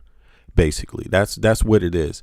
And that's who it affects most. At the same time, the oil corporations in the U.S., they're making $500 million a day more in oil, who they're selling the oil to. and they're not giving American citizens a break on that. You know, in the United States eyes, it's you're just at your own. You know, you're on your own with this. That's the capitalism in the United States. It doesn't have any restrictions. So that means everyone else is going to charge more money because they're being charged more money. The oil companies are making more money. They're not losing money. The U.S. oil companies are making more money, right? They're not passing that on to anybody else, right? They're not saying the U.S. taxpayers shouldn't pay this price, but we'll sell it to everybody else at another price. No, they're not saying that. They're saying everybody, even you Americans at home, you're going to pay more for our gas, right? And this gas comes out of the ground. You know, it's not like something they figured out how to make in a lab. No, it just comes out of the ground. Yeah, I do have a cold. I got a cold. I've had a cold for the last week and a half, something like that. I'm pretty much done with it, but you can hear it. It's like the last phase. Yeah, I appreciate that, though, for asking. So, but let me play it. He's actually saying CNN reporters are wrong, but actually he's bullshitting. He's bullshitting. I have to be careful about how the language that I use here, but that is complete and utter BS. Because what we know, and you know, Joey's sitting there at the table, he'll tell you this. This is such a basic concept. All you have to do is open up a map of the Persian Gulf, and you can see just geographically that the Strait of Hormuz presents a strategic choke point. Now, when you combine the economy as all, you know. So that means Trump, they had to know. The Trump administration had to know. But when they were asked about it, they denied knowing it. Oil driven there, it makes total sense, right? I mean, it's we've known this for decades. Look, let's be clear. Most Americans, they're not, I'm sorry, but a lot of Americans don't know a goddamn thing about the globe or the map. Let's be honest. They don't know the difference between different Muslim groups. They don't know the difference between Asia and Arabia. They don't know the difference between a whole lot, and they damn sure don't know the fucking geography of the world. I'm just saying that. Most MAGA people don't know a goddamn thing about this, but he's pretending that they all knew and that it was painfully obvious. And so reporters don't even need to ask that question. Like, this is crazy. This is not new. This has always been a contingent. It's always been talked about going back prior to 1979. So the idea that they would, you know, plan military action without any kind of contingency or understanding of what could happen in the event that the Strait of Hormuz might be closed down is utterly laughable, and somebody over there needs to lose their job over reporting that nonsense. No. That is what the administration said. They're quoting the administration, so they can't lose their job for asking the administration and reporting what the administration said. But if you're following this, you know that the administration knew this, but they didn't want to talk to the American people about it. That's what it is, because they know the American people will have to pay more money for everything. That is what's going on here. And by the way, when was the last time Fox has done a story on the Straits of Hormuz? When was the last time they informed the American people of anything? When was the last time Fox News has done any type of reporting on education in Europe? Healthcare in Europe. Healthcare. When was the last time they've done anything like that? So that it had a real conversation. Taxes in Europe. When was the last time Fox News did a story like that? So it's the same reason why they don't really do stories on the Straits of Hormuz, because you will realize, wait a second, if we have a problem with Iran, going to war with them is probably not the smartest way to deal with the problem. That's basically what that means. You know, because of this, going to war is probably not the smartest thing if you want to solve some of the problems. If you're an American citizen. Now, maybe if you're somebody else, you feel different. But if you're an American citizen, this means war is not your answer to Iran, but you have other tools. You have other tools. So why not use some of the other tools? Here, let's hear some more dumbass Fox News reporting real quick. I mean, how they just going to lie to people, you know? They want to carry Trump's water And here we go. Let's hear it. President Trump says other nations, in conjunction with the U.S., will now send warships to the Strait of Hormuz to keep oil flowing. This after a new video shared overnight shows U.S. forces executing a large-scale strike on Karg Island, a critical export hub for Iran's oil. Our chief international correspondent, Steve Harrigan, is live on the Armenia-Iran border with much more on this conflict. Hi, Steve. Aisha, that key oil hub for Iran, Karg Island, just 16 miles off the coast of Iran, was pounded by U.S. warships yesterday and by planes. Several hours of poundings. President Trump emphasizing that the targets hit overnight were strictly military. But the president also cautioned that if Iran doesn't play ball, those targets could expand incrementally over time. The president. Yeah, you're right. It's India. India is being affected too. Exactly. Yeah. It's true. Every ally. Every Eastern ally of the U.S. is affected by Trump's choice. But that's nothing new, because that's exactly what his think about invading Greenland was designed to do, disrupt and disturb northern Atlantic allies of the United States. Everything Trump has done has been to disturb anyone that is working with the U.S., right? And if it's not direct, it's indirect. So we invade Venezuela, but what do? We didn't topple their regime. I mean, that wasn't it. Trump just wanted some oil for himself. That's crazy, right? But the idea of invading that way, nobody in South America agrees with, even American allies. So he was able to put a crux in splinter American allies off from the U.S. People that have been Colombia, traditionally an ally of the U.S., they're like, fuck this, man. You can't just go into people's country and pick up their leaders like this arbitrarily. You can't do it. Right. So what does he do with NATO? He says, aha, I know how I can split up NATO. I will attack a NATO country. Right. That's what he did there. And this time he's moving to the east and he's saying, you know what? I know how I can fuck over India. I can fuck over Taiwan's relationship with the U.S. I can fuck over Japan's relationship with the U.S. and make them have to deal more with China. How I will do that is by fucking up their oil supply. How can I fuck up their oil supply? I can attack Iran because those countries depend more on the oil than anybody else. That's how I will do it. And Trump proceeded to do it. President posting many countries, especially those who are affected by Iran's attempted Do me a favor, click the like button, y'all. I appreciate it. closure of the Hormuz Strait, will be sending warships in conjunction with the United States of America to keep the strait open and safe. Of course, Iran depends on that island for about 90% of its oil exports. That's the money that keeps the war machine going in Iran, also keeps the government afloat as well. And finally, the United States also announcing more than 2,000 Marines will be deployed in this region. They'll be coming from the Pacific. Exactly where they will be deployed, what their mission is, not made public yet. Aisha, back to you. Okay, Steve Harrigan, live. I mean, Steve, it's kind of like not really special news here, what he's saying. Yeah, but they are deploying and they'll be coming from the Pacific. Yeah, okay. We'll find that out. I don't necessarily understand what the relevance of that news is, whether they're coming from the Pacific. But they did say they're removing, think about this, they're removing troops from Japan, Marines. Now, the Marines were there to help Japan against China. Aggression from China. So he's removing them to go to a created situation here, a man-made situation, right, that with Iran, right? So he's removing them to deal with another crisis that was, a crisis that was man-made.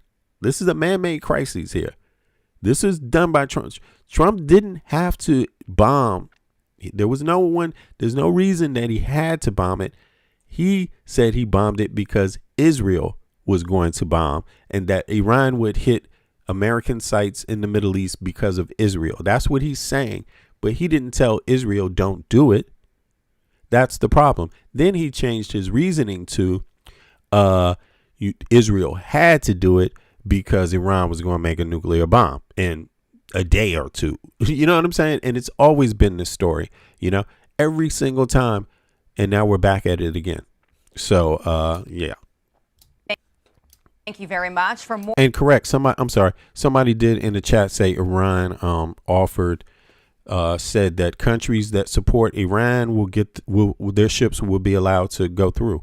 And now Trump is trying to say that he has allies, that they're allies that are coming to fight. Shit, I'll believe that when I see it. But let me look that up real quick for folks, and then we talk about that. Let's bring in former Defense Secretary Mark Esper. Secretary, great to have you on this program. I want to get to that breaking news right off the top here. The president announcing on Truth Social that many countries, especially those who are affected by Iran's attempted closure of the Hormuz Strait, will be sending warships in conjunction with the United States of America to keep the strait open and safe. Your reaction to that, sir? Yeah, good morning. First of all, look, I think it's a great move. I think the more we can internationalize this issue, the better. Needless to say, many countries, more so than the United States, in fact, and specifically Asia, are affected by the cutoff of oil coming out of the Strait of Hormuz than the United States is. And secondly, many other countries, of course, are impacted by it beyond just us. So I think the more we can internationalize it is very helpful. It also adds diplomatic heft to what we're doing and legitimacy to what we're doing with regard to keeping the strait open. And thirdly, it puts more capability into the Strait of Hormuz. I mean, we certainly have the most capable Navy in the world, but there's a limit to how many destroyers we can put into the strait at one time. And adding destroyers, escorts from other countries would be very helpful going forward. So I think all around, it's a great move. When you couple that with what just happened overnight on Karg Island, which is where Iran processes most of its crude oil, it's a big hit and a big win for the U.S. When you couple that with what just happened there, we are making major advances with Iran. You've said before, though, that Iran has more endurance. I find that very interesting. Do these things now change your calculus on that? Well, that headline, if you will, was a little bit misleading. Look, at the end of the day, war is a contest of wills between two countries. And at this point in time, it seems to me as if the Iranians have become more emboldened, right? Now that they've survived the brunt of our attacks and strikes, they've had a successful transition. There seems to be little fracturing within the government, within institutions. And now they're making claims, demands on what a post-conflict would look like. They're talking about reparations. They're talking about the United States leaving the region. And meanwhile, we are talking more and more about the price of oil and what it means for the November elections. And look, we all know, too, that writ large, democracies are more subject to public opinion than autocracies are. And this is a brutal autocracy. So my concern has always been in the contest of wills, particularly when you start out in a situation where, you know, a majority of the American people are not behind this yet, that they may have the ability to hold out longer than we can to achieve their war aims. And of course, the fact is, if they lose. So, you know, it sounds to me like he's making an argument that's political. You know, he's actually caring who becomes the president. I mean, why does he care? Why does he care who becomes the president? Why doesn't he care? If it's something that the intelligence agencies have said, this is what has to happen, then why does he care? They're going to say that with the next administration anyway. You see what I'm saying? And so this is bullshit. It tells me that the war is political. It's political. It's not induced by something else. It's induced by politics, which, to be honest, that doesn't make sense because people, administration, Republican and Democrats, long before, all of them before this particular administration have never seen it that way. You see what I mean? Americans have, up until this point, always backed Israel. Americans up to this point have always defended Israel. Americans up to this administration have always engaged, used their military to defend Israel or defend their own country, the United States, or defend their assets. So what the fuck is this guy talking about? I mean, what he's saying, it's almost, to me, it sounds like it's an admission that this is a political war. Like it's been started politically. Here, let's listen. Look like they're talking about reparations. They're talking about United States. And at this point in time, it seems to me as if the Iranians have become more emboldened, right? Now that they've survived the brunt of our attacks and strikes, they've had a successful transition. There seems to be little fracturing within the government, within institutions. And now they're making claims, demands on what a post-conflict would look like. They're talking about reparations. They're talking about the United States leaving the region. And meanwhile, we are talking more and more about the price of oil and what it means for the November elections. And look, we all know, too, that writ large, democracies are more subject to public opinion than autocracies are. And this is a brutal autocracy. So my concern has always been in the contest of wills, particularly when you start out in a situation where, a majority of the American people are not behind this yet, that they may have the ability to hold out longer than we can to achieve their war aims. And of course, the fact is, if they lose, the regime could well fall. So I think because of those dynamics right now, that's the case. And this move on Cargill. So, so the American people, who has the first choice? Whose views matter most? Do the American people's views, if they are not in favor of this conflict, do your views matter most, or does the administration's views matter most? So put a 1 in the chat if you believe the American people's views matter most, not the administration. Put a 2 in the chat if you believe the administration views matter more than the American people's views. So if it's going to come down to an election, it's going to come down to the American people's views, right? So they're saying, he's implying that somehow this won't get done if another administration comes into power. But my question is, who needs to send boots on the ground? Who said that's necessary? Who is saying that the United States must send boots on the ground to contain Iran? Who's saying that? It is only this administration that's saying that. You see, this is the first administration that has said that. And that's what I don't get. I think it's kind of bullshit. You see what I mean? Because look, it doesn't matter if Iran creates a nuclear bomb or not. If American fucking people decide they fucking don't care, that is what you're supposed to fucking do, or you get voted out. That's how democracy works. You see what I mean? That's how it's exactly. Both parties been supporting Israel for the entire time. What the fuck is it like? What is this guy talking about? The only difference is how much commitment do we make ourselves. So do we just defend Israel, or do we take out, the regime, or are we supposed to be taking out their leaders, killing their leaders, deciding for their people? Is that what we're supposed to be doing? That's different. You see what I mean? That's different. So, and there has to be some accountability when American people don't get what they want. You see what I mean? Period. When American people don't get what they want in their country by their elected officials, the way that is dealt with is you vote them out of power, and you get some that see it differently. That's just how it's done. And this is not the only issue, and I think what is particularly pissing off American people is not necessarily this war, although we already decided, this administration decided boots on the ground in countries is wrong. It's their whole policy. Trump was 100% against any type of invasion and foreign war, period. He ran on that platform himself. Now he's suggesting the exact opposite is right. That's what he's suggesting. I think this is what's pissing off the American people, and the fact that it's coupled with, not only did he turn his back on his election, on his campaign promises to his own party, MAGA, but he's not even taking care of the American people at home while he's doing this. I think that is really what the underlying issue is. And the reason why I'm going to say this is because, let's be honest, most people care about how things are at home first. That's normal in the human species. Most people care about how things are at home first. That's just how it works. And you should too. You should, if you live somewhere else in the world, you should care about how things are at home. You should care about that first. And then if you have some room, let's see, if dinner is on the table, if your kids have access to education, if you have health care, then you could start, and the economy is okay, then you could start thinking about shit in other places. I think that's valid. But first, it's always normal to think about how things are at home. And there's nothing wrong for American citizens to think about how things are at home first.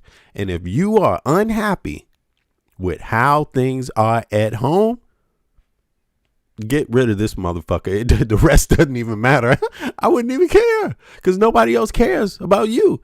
Like, I'm just saying this. No one else in their country is going to give up a decent salary, a decent access to education, access to healthcare. No one else is going to give up a normal life for you. It's only the U.S. is going out there saying, man, you know what?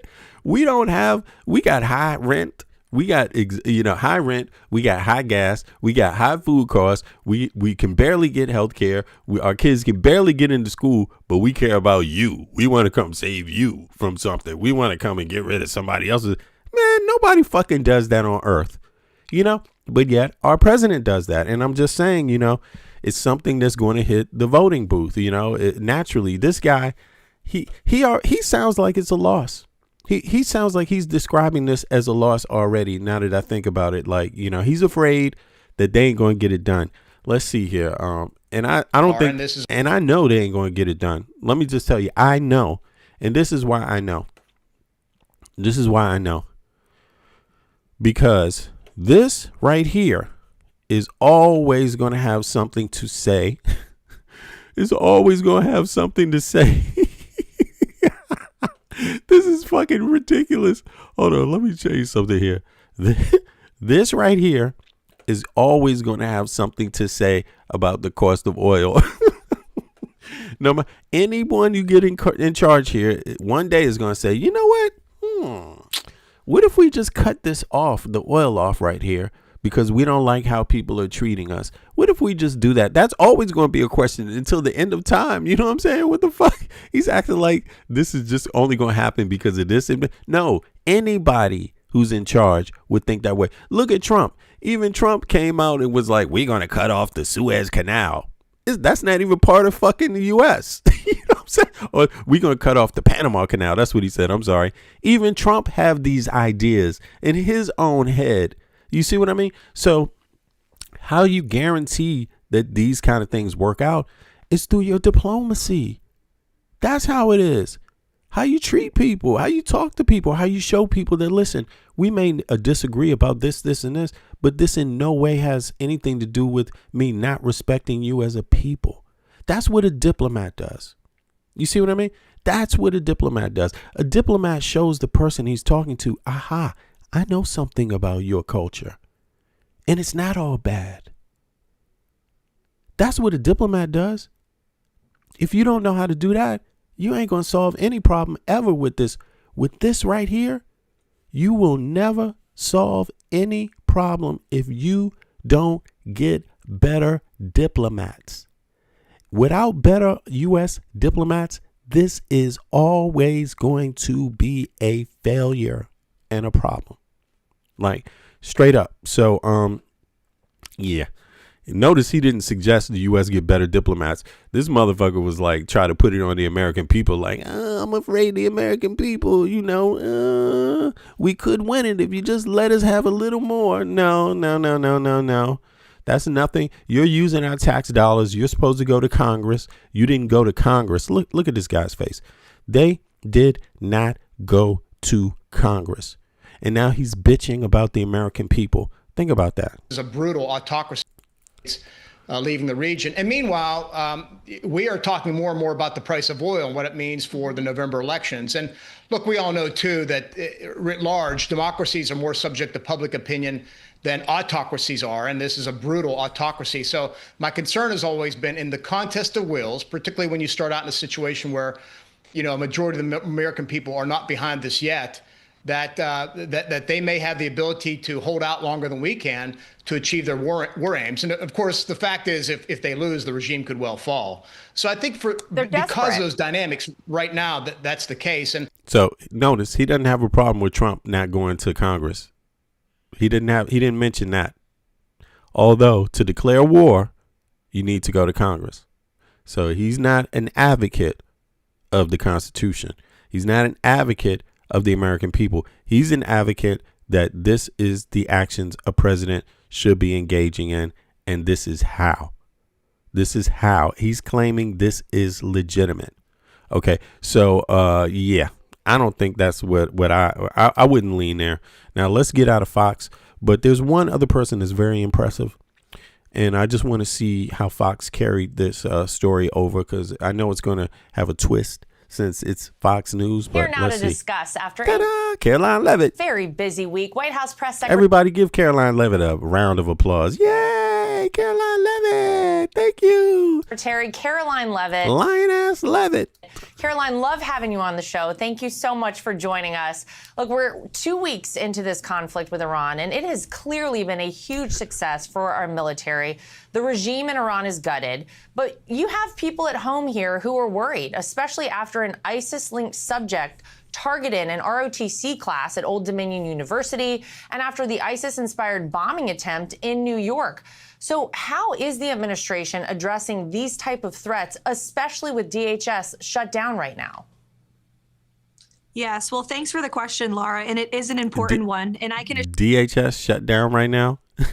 They talk about you know who they're talking about Kristi Noem being removed from DHS, and now they're saying it's shut down right now. It's not getting funded because they won't make the deal about ICE. You know, so for people that don't know, the American people don't want ICE to have masks. The American people want ICE to follow the Constitution. That's what they want. They have said time and time again they don't want ICE. Abusing people's Fourth Amendment rights, First Amendment rights, Second and Third and Fifth Amendment rights over and over and over again. This is what they have said.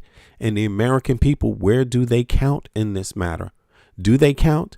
So the American people's elected representatives have said, we don't want armed Gestapo. We don't want people with masks. How do you hold someone accountable when they don't have a badge number and a mask? That's aiding criminal behavior. If anyone comes up to your home, well, think about this right now. What if Iranians, what if somebody who's not Iranian, but pro-Iran, what if somebody had a group in the United States and they just decided to dress up like ICE officers? What if that's what they decided? And what if they had help from Russia? What if they had help getting access to some of those instruments? Yeah, the facial recognition, any of that stuff, just to look like ICE. What if they had a little bit of help? Could they roam around in the United States looking like ICE with masks and just grabbing people? Who would stop them? People would just think they're ICE, right? That's what they would think. They would say they have mask on. They have on a uniform that says ICE. This guy got on tennis shoes and blue jeans. Must be ICE. Yeah. What would you do about it right now?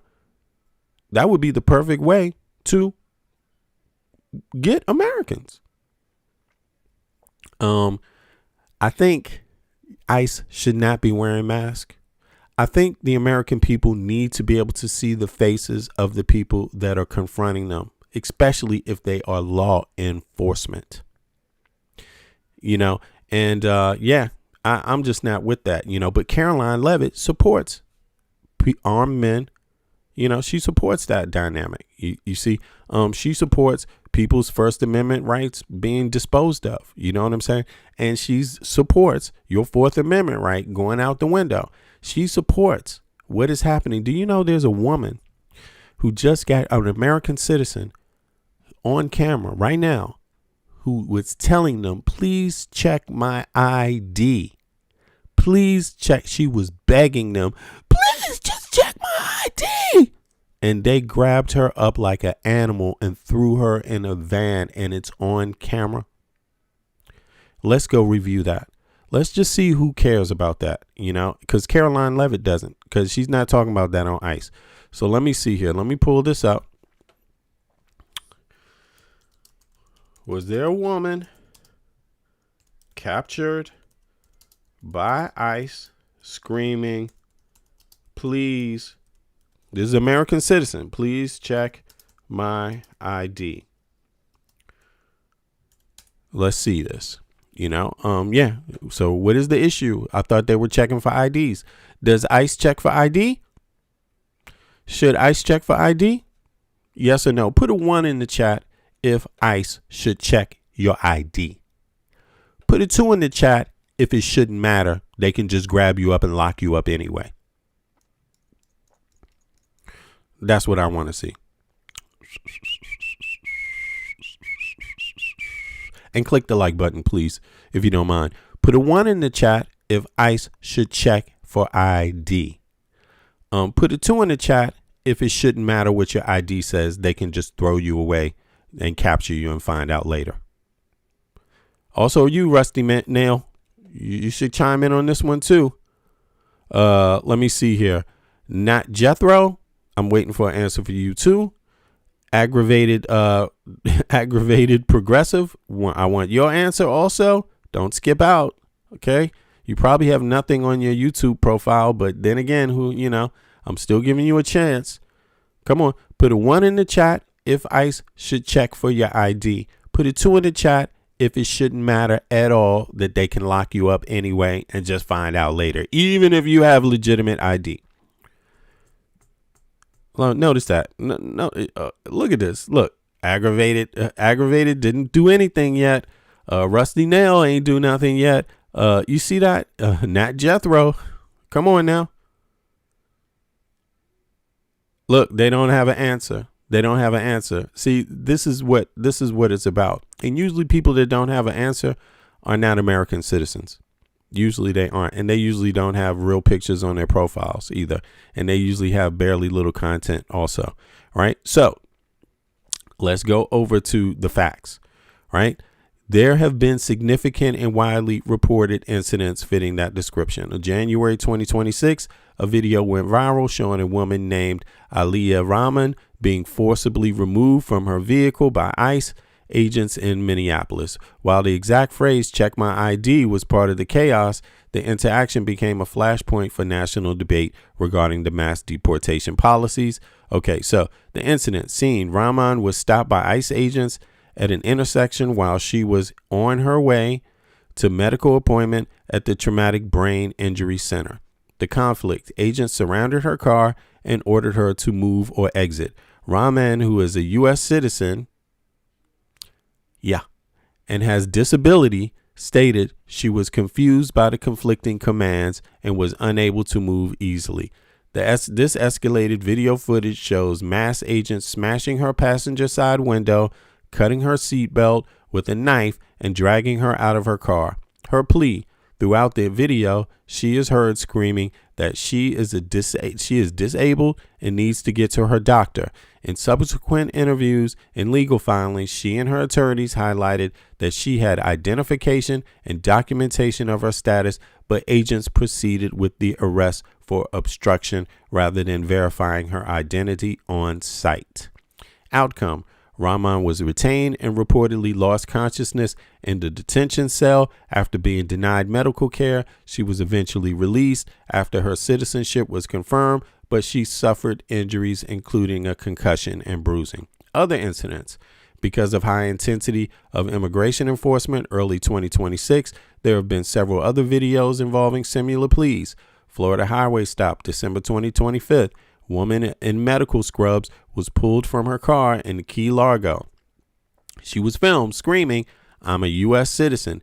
Please help me. And why are you doing this?" Customs and Border Protection, CBP, later confirmed she was a citizen, but claimed she was detained because she initially refused to show her driver's license. Okay. But these aren't police. These are immigration officials. Why are they, they need to be calling the police to do the rest of that. Once you confirm that a person is an American, what other interaction are you supposed to have with them? You're not there to give parking tickets. You're not there to give jaywalking tickets. No, that's wrong. So Portland, Maine, a woman named, and these people aren't even trained to know what the law is outside of just one little thing: immigration. Where are your papers? Okay. A woman named Micheline Tumba was detained in front of her daughter. Witnesses and her family claimed agents did not ask for ID or give an explanation before taking her into custody. Salem, Oregon, 911 call captured a woman screaming that she was a U.S. citizen while ICE agents flopped her onto the ground and broke her car window. Yeah, exactly.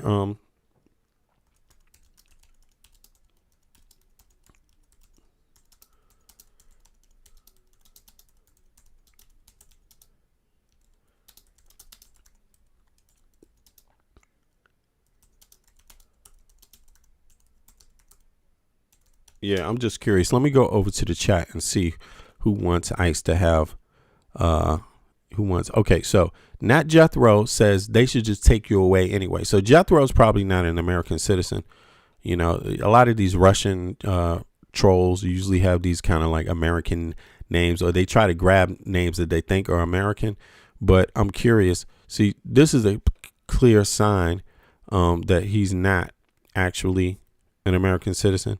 You see? So here you go. He's only been on YouTube since 2021, right? So that was around the election time. So we got to get rid of Biden and Harris. So let me make a YouTube page, right? And then you could obviously see this is not his face, you know. And Jethro Tull is a character. It's not a real person. So there you have it, you know. And yeah, there's one little video here a year ago. Let's look. Let me open it up.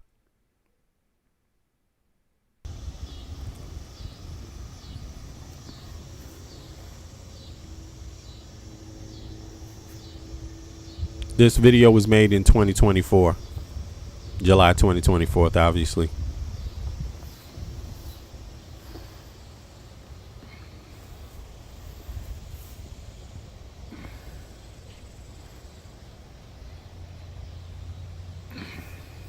What's that breathing going on? No introduction about who you are, Jethro? Is your voice on this clip anywhere? Let me hear.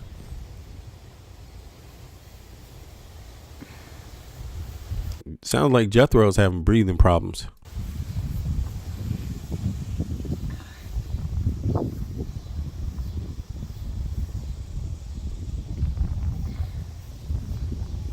You wearing a respirator or something, Jethro? A breathing mask or what?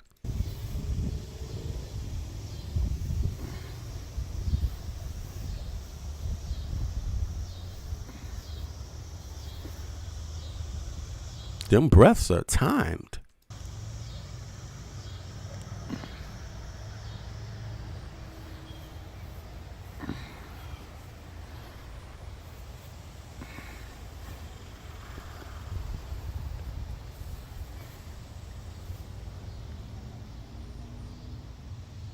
Anywhere in this video where you talking, Jethro? People would like to know what your accent sounds like.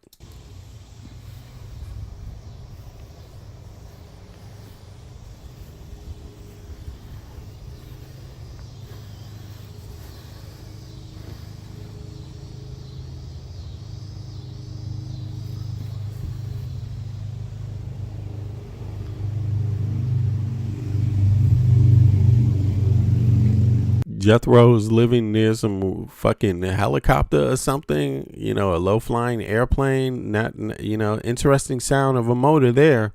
I wonder what country this is in. It's not a helicopter. It's a plane flying low. I wonder what that's about. Or low enough to hear the rumble of the engine. It sounds like it's got propellers on it.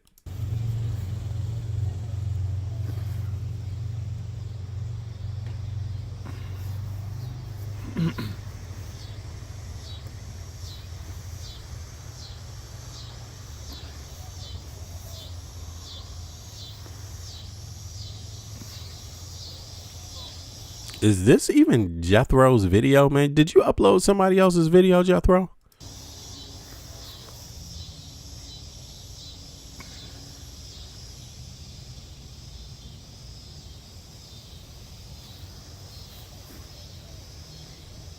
Not one word from Jethro in this video so far.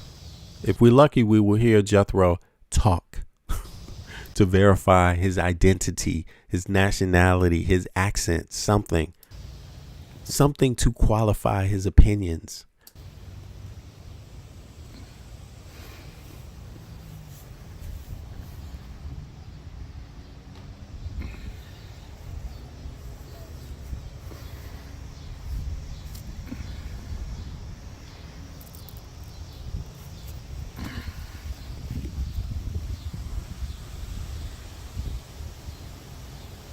How old are you, Jethro?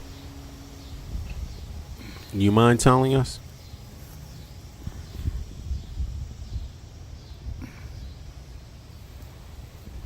I like that chili, though. I'm going to take a picture of that and try to see where that chili is coming from. Let me see here. Where's that a popularly grown chili? Because that's damn sure not the ones we get. Is this Eastern European?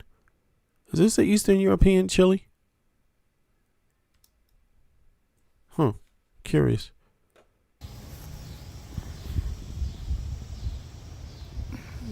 Thanks for the information.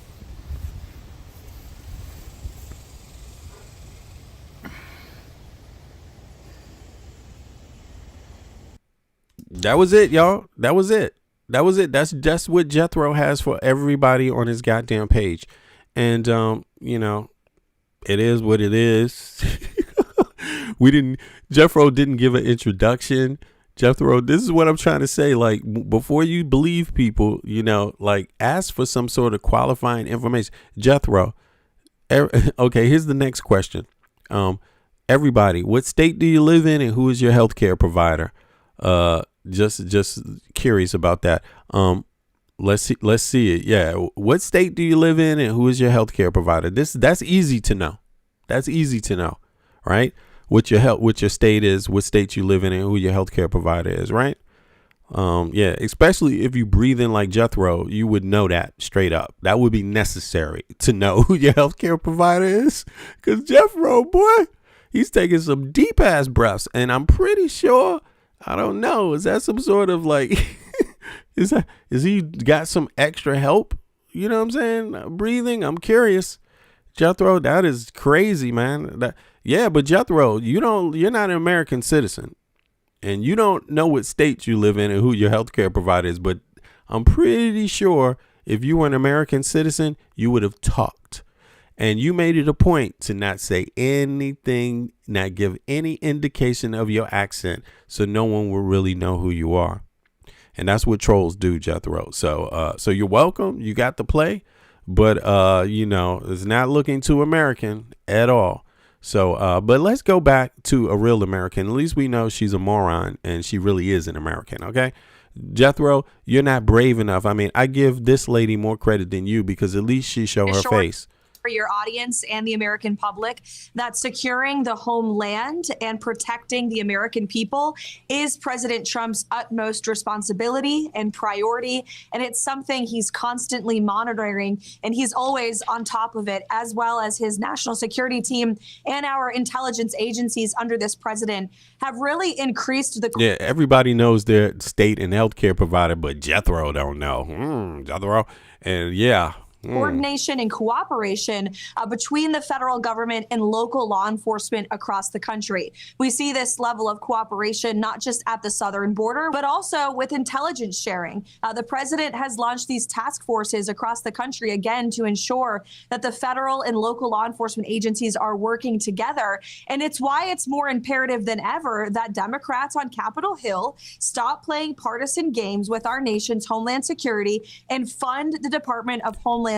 Jethro says, I don't have insurance. Yeah, and Jethro also doesn't have a state. I noticed that. Security, which really serves as the backbone for that intelligence sharing to protect the homeland. So rest assured that. Look, I got no problem with talking with Americans that disagree.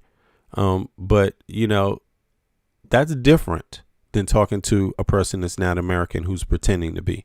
So Trump administration is on it. Unfortunately, we have seen these lone wolf attacks, crazy, sick, deranged, mentally ill people across our country who aspire to bring violence and do harm against their fellow Americans. These are threats that the administration takes seriously. They are thwarting 24/7 around the clock. Often they don't make the news. We have the best law enforcement in the world, and they're working around the clock under this president to secure our nation's homeland.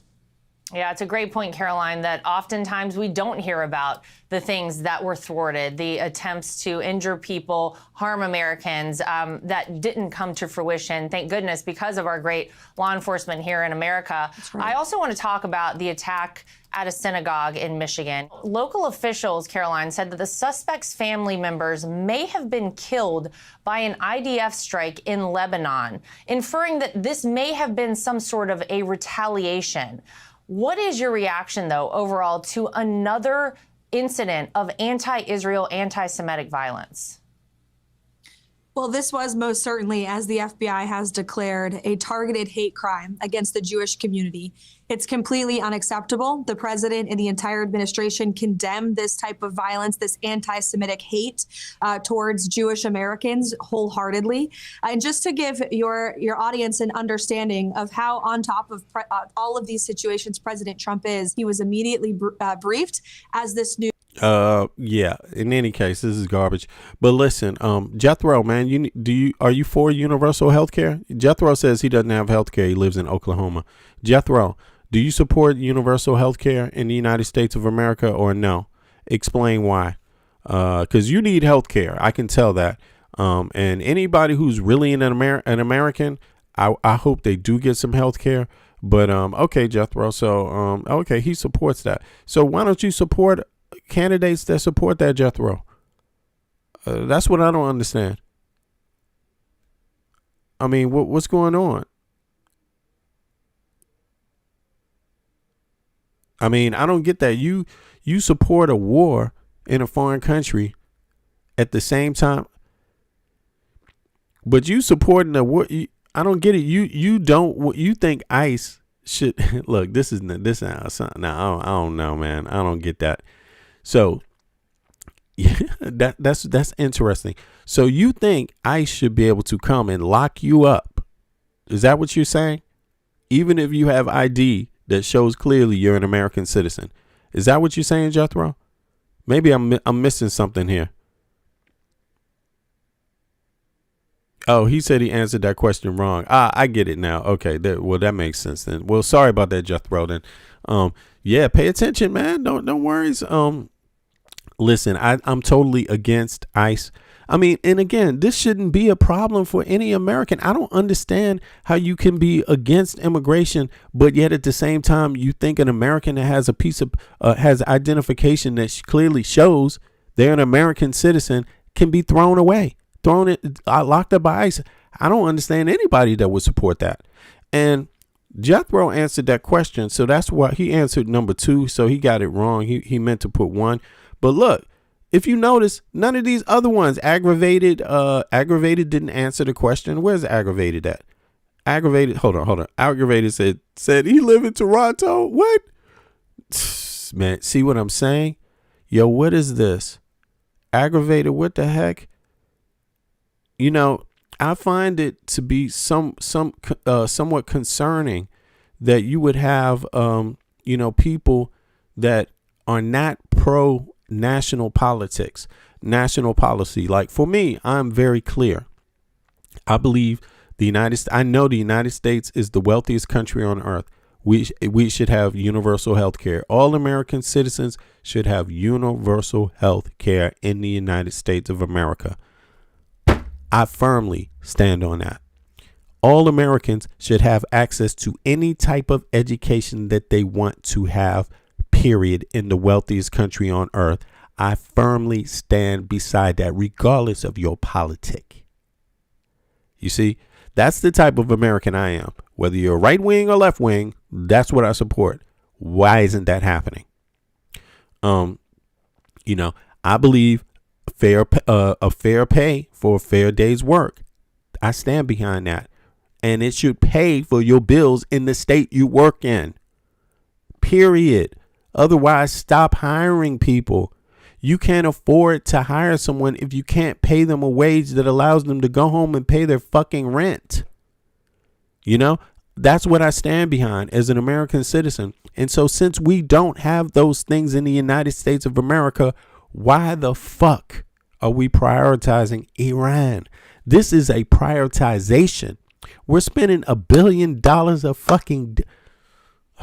Let me see here. How much money is being spent on this one?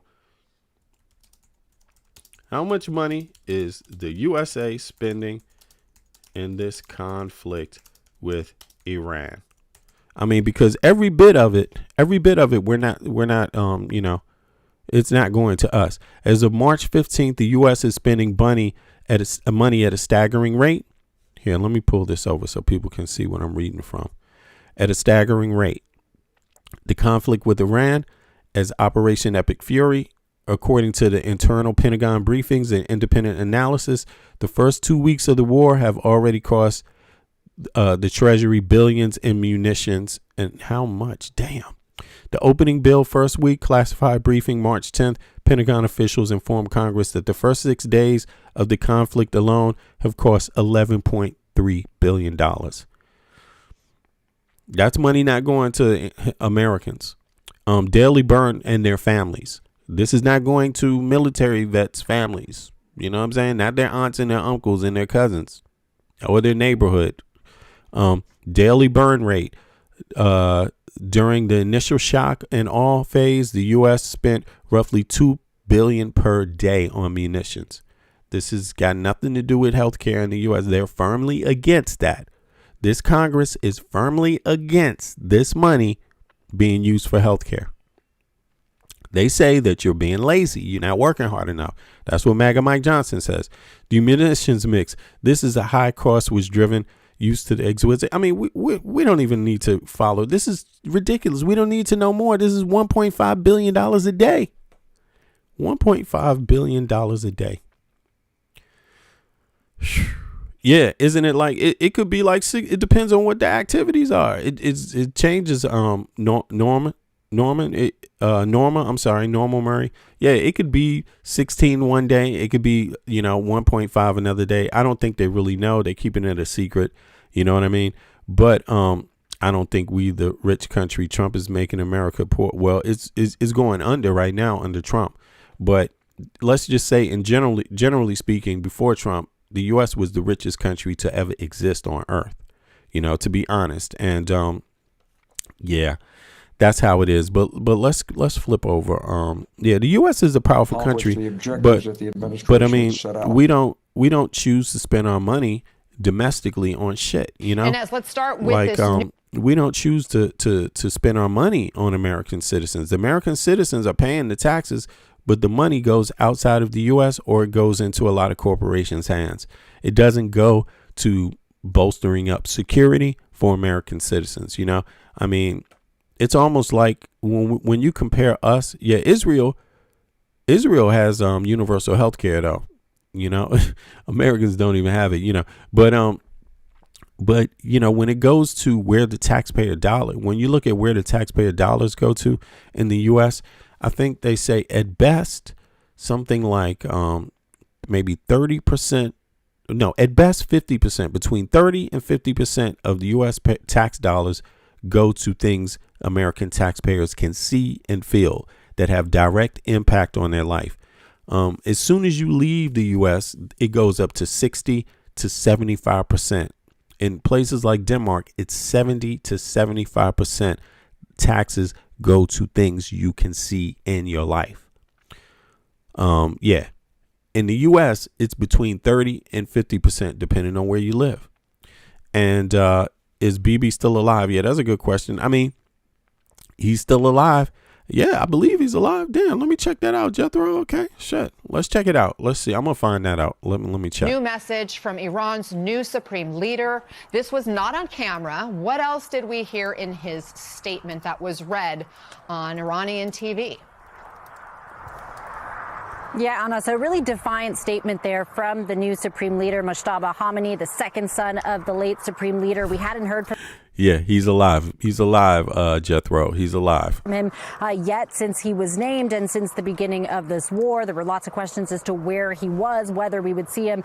So a defiant statement there read out by a TV presenter, because as you mentioned, of course, we still have not seen him. He says that Iran is going to continue targeting the Strait of Hormuz. He also talked about Gulf countries. He says that they want to maintain friendly relations with Gulf countries, but he says they're going to keep targeting U.S. bases in those countries. And he's urging the Gulf countries to close U.S. bases. He also said there could be a new fronts opening up in this war. Unclear what he means by that. And he says that Iran will avenge civilians. He specifically referenced the strike on a girls' school in the early days of the war that killed at least 168 people. Obviously, growing questions as to whether the U.S. is responsible for that. We know there's an investigation underway. So he says those civilians will be avenged. I will tell you there are lots of concerns with regards to Mujtaba Khomeini, all the kind of Iranians we've been talking to, Iranians in exile. We're trying to talk to Iranians in the country, but there are fears that he is a much more kind of extreme than his father was in his views. He's certainly a hardliner, and that going forward he's going to want to project strengths, show that the regime still stands strong. And what we've heard time and time again is that there are concerns that should the U.S. pull out now, he will be emboldened, and that the people of Iran will be worse off than they were when this all started. General Clark, first your reaction to this message saying they'll attack U.S. bases, continue using the Strait of Hormuz as leverage. This doesn't sound like things will tamp down. No, this is a hardline message, and it's exactly what we would expect. We're 2 weeks into this. The Iranians have taken a lot of hits, but they're still in the fight. They've got a decentralized command and control network. They are able to fight asymmetrically. So occasionally something happens in the Straits of Hormuz, nothing moves. So this is a strategic choice for the United States. If we stop, the war doesn't stop, because Iran will be emboldened to increase its demands. So it looks like we're going to go forward, and then we have to decide, is the air campaign enough, or do we need to take more dramatic action to open up the Strait of Hormuz? And if we do, that probably involves lots more effort, including possibly ground troops at strategic locations. And none of this gets at the nuclear issue, which was at the heart of this concern. So let's talk more about the Strait of Hormuz. Vaughn, President Trump is talking about it and oil, and he says the strait is in great shape. What else is he saying, and what's the White House doing behind the scenes to mitigate oil market impacts? Right, Anna, I think that we should be clear that the International Energy Agency, the 32 nations that are a part of that organization, in the decision to release 400 million barrels worth of oil from the Strategic Petroleum Reserve is significant, because 172 of that is directly coming from the United States. And this is a president who is just recently, as this week, was still criticizing the decision by then President Biden to tap into the U.S.'s reserves dating back to 2022 after Russia invaded Ukraine. And that has been his posture, suggesting that the U.S. had plenty of oil. In a social media post even a few moments ago, he posted that the U.S. is the largest oil producer in the world, effectively suggesting that this is a war worth waging and that it would be able to outlast what is essentially this holdup here through the Strait of Hormuz. But this 400 number that we're talking about is the equivalent of about 20 days worth of oil that would be passing through the Strait of Hormuz, according to President Macron of France here. And this is a moment where the price of crude oil per barrel has now exceeded $100. But more significantly, so I'm curious about this, like how this is going to affect everybody. I mean, if it's going to be of any use. Now, to me, it seems like avoiding this, it's really simple. If the regime is not changed, all of this was a waste. Very simple. Yeah, to me, it seems like that. I mean, yeah, because someone has to pay for the war, and you have to estimate, what is it worth it? Did you get something out of it? What did you get out of it is what American people want to know. What do we get out of this shit? And of course, the cost of life and all of that is a problem also. But even if you're going to risk life and death, the question still is, what do you get out of it? Because you're spending money. And to me, it almost sounds like there's no way to get anything out of it, really. If the regime is not changed, the only thing you can get out of this is a regime change. And what does that even do for you? Because there's no guarantee that the people that get in power like you anyway. That's the problem. You can't dictate what other people do. You can You can have diplomacy and try to establish good relations with people, but you can't force people. And the bottom line is that this is, not the United States of America. This area right here, this is not the United States of America. This is the Middle East. And in the Middle East, people have their own relations, right? And they decide ultimately who they want to deal with and how and why. And the only thing Americans decide is who we want to work with, how and why. And that is, when we want to work with people. But so far, I hear this being very, very costly for the United States of America. But who does it benefit? Who does it benefit? Let's look at this map. Does Oman, let me go to the larger map though. Does Oman want this to happen? Does Oman want regime change in Iran? Does Saudi Arabia want regime change in Iran? Does Yemen want it? Does Kuwait want it? Does Iraq want it? Does Afghanistan want it? Does Turkmenistan want it? Does Azerbaijan want it? Who wants regime change in Iran? It becomes the ultimate question. Does the AEU want it? Because where are they? They're right here. Bahrain, Qatar, right? Do they want it? Bahrain and Qatar, do they want regime change? Is this what they want? Okay. If this is what they want, that's fine. I don't have a problem with that. But who's going to pay for it? Who should pay for it if that's what they want? Who should pay for it? You see what I mean? And I'm not even sure that that's what they want. You see what I mean? I mean, I'm just like, to me, it just doesn't sound like there's many people that want to be involved with this. At least they might want regime change. Wanting it and how you go about it is two different things. And it doesn't seem to me to seem like people want it to be this way. You know what I mean? That's what I'm saying. In terms of the political pressure on the president is the fact that in the 11 days since the U.S. and Israel moved forward with its initial strikes on February 28th, the price of gas at the pump for Americans has increased by more than 20% here. And so the president of the United States suggesting that this is a move to try to temper the price of oil here at home, because there is that understanding. General Clark's point here is that if the Strait of Hormuz were to remain closed for an extended period of time, it would effectively require either the U.S. to all but end the war completely, or to go in and ensure that there was an opening of the Strait of Hormuz, understanding that 20% of the world's oil passes through there, and that it is imperative, not just for the U.S. economy, but for the global economy, that the price of oil come down. And as the Pentagon has touted a declining rate of Iran's retaliatory strikes in the region, but we do know overnight Iran targeted oil tankers and other infrastructure in the Gulf. And I'm so struck by your background, this missile there in Israel. Give us a sense of all the damage and the fear that Iran is causing now as this war nears the 2-week mark.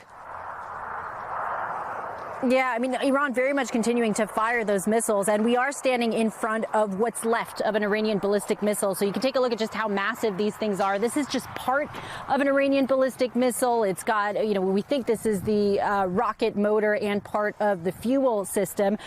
This is what's being fired at Israel pretty much every day, multiple times a day. We had sirens going off just moments ago once again. And so, the U.S. and Israel. But I'm going to be honest. Isn't this why you wouldn't want to attack Iran? I mean, isn't this why you don't shoot and bomb them? Isn't this why you don't do that? Because, yeah, I guess this thing about the bottom line is Israel doesn't want, they claim that they don't want Iran to have a nuclear bomb.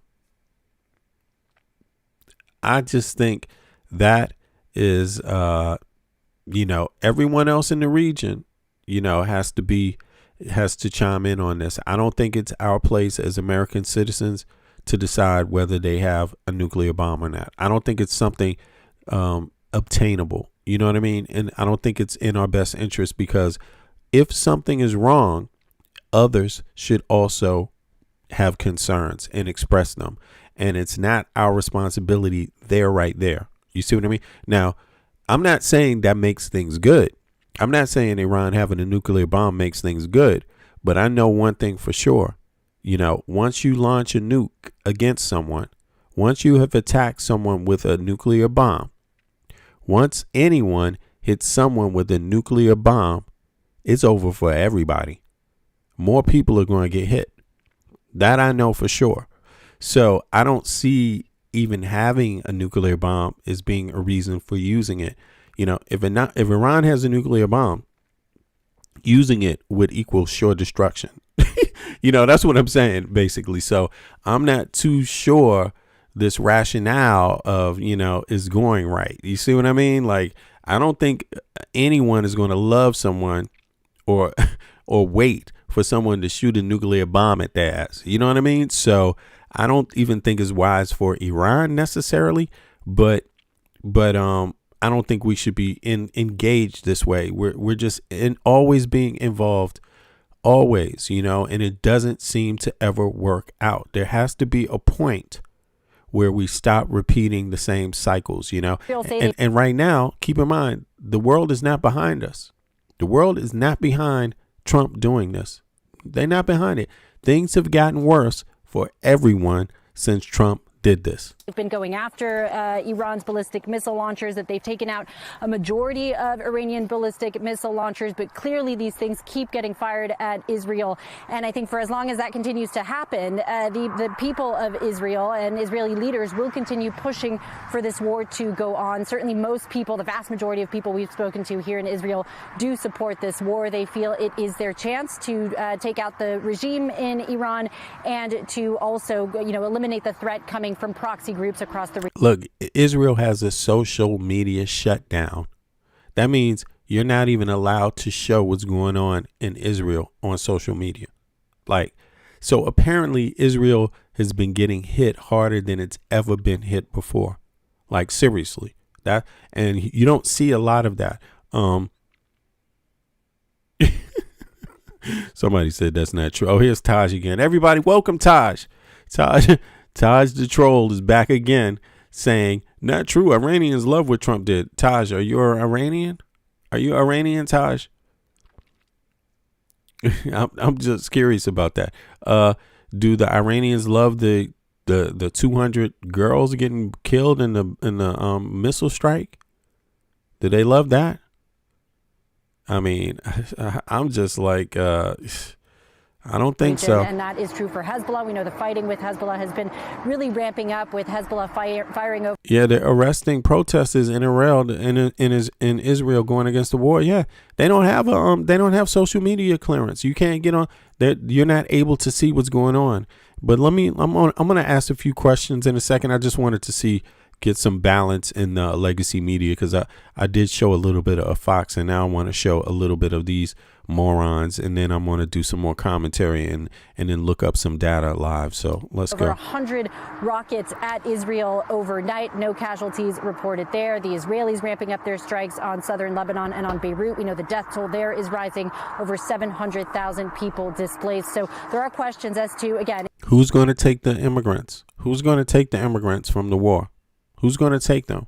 I mean, you have to understand something. If you're going into a war invading Iran, you don't even have to invade Iran, because there's immigrants being created right now. Just by what's going on right now, we're creating refugees right now. And if you go ahead and invade Iran, who is going to take those refugees? Who's going to take them? And you already admitted to Iranians not all being on the side of the regime. So who is going to take them? Who's going to take them? Who's going to take them? Is Israel going to take them? So if you're not going to take them, why are you for this? If you don't want immigrants from these countries, why are you supporting this? That's what I don't understand. And Europe is not supporting this shit. They say it's only the UK. Everyone else is like, Trump is a danger to them. But we're going to look that up. Let's play some more here. We're going to look that up. If the U.S. decides to wind down operations, could Israel decide to keep this war going and continue fighting these proxy wars on its own? Inez de la Cuetara, wow, that missile is huge. Thank you for showing us that. And anybody that's an old ass missile. That's the least of their concerns. I think there's a lot more drones and things like that. There's other types of cluster. This might be a cluster bomb. I don't know. It might have other little bombs in it. But someone asked how do you call in? Let me see. Yeah, you call in by clicking the link at the top. You see the pinned message? There's a link there for Discord. It says panel. Click that link and that'll get you into Discord. All right. So and then when you get in Discord, send me a message. Then I can let you hop up. Great Yeah, send me a message and I'll let you hop up. report, all the latest information. General, President Trump keeps using the language of victory, inching closer to a mission accomplished moment, if you will. Here he was throughout the day yesterday. Our military is unbelievable, the job they're doing.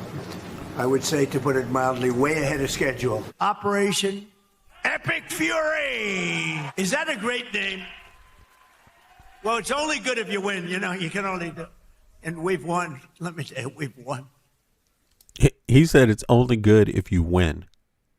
You know, you never like to say too early you won. We won. We won the bet. In the first hour, it was over.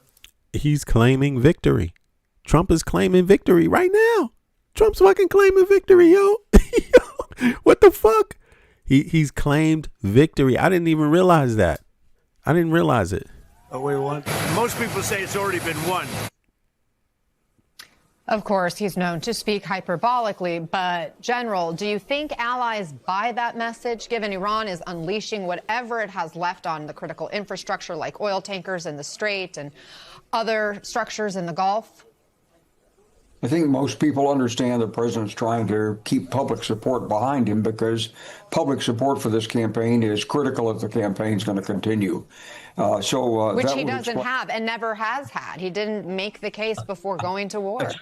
That's true. That's true. And that's one of the weaknesses of this campaign. But the real issue is the strategic design. The decision to go after using air power to go after the land-based assets of Iran. It's working. We're clearly degrading them, but they're fighting asymmetrically. So Exactly. They're fighting asymmetrically. And, you know, the bottom line is that there's no illusions. Everybody know we could bomb Iran. That's nothing new. Iran is not a superpower. We could bomb fucking Russia right now if we wanted to. I mean, and to be honest, the EU could could win a war against Russia if that's what they wanted. But you don't understand something. The main concern of most normal thinking people is what comes when Russia is broken up into pieces. Who takes in the trash? There will be arms that will be leaked everywhere.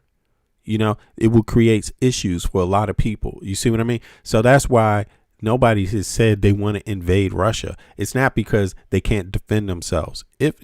Seriously, I'm serious, but when you defend yourself, you don't want to pound your chest and say, I'm tougher than you. No, you want to show that you have the moral card when you defend yourself. So you practice restraint as long as possible. That's what the EU is doing towards Russia. You see what I mean? But the truth of the matter is that if you want to go in and remove this regime, they're fighting asymmetrically. How do you win? And if you don't have a plan to win an asymmetrical war or conflict, if you don't want to call it a war, then you're not winning, because that's how they're fighting. That's how they're fighting. You see? So if you cannot stop them from hitting oil fields in the area, if you cannot stop them from closing the Straits of Hormuz, what are you doing? What are you actually doing? You're doing more harm to your allies than you're harming them. That's the problem. See, if you do the math, the people that are affected by this, their lives, it's a huge group of people. When you look at Iranians and how many people they are, the math turns around. It's not that many. So you got to come to the table with that, and ask yourself, what is it worth? And again, they are located. It's them that are located right here. They're located right there. You're not. So everything that you have to move around, you have to be willing to pay for to move around in gas because these motherfucking U.S. ships are using gas. Planes. Are they using nuclear energy, the planes? The military planes? All that planes? No. They're literally fighting a war that they have to pay for. The oil companies, how much is the oil companies charging the U.S. government for gas? Is it free?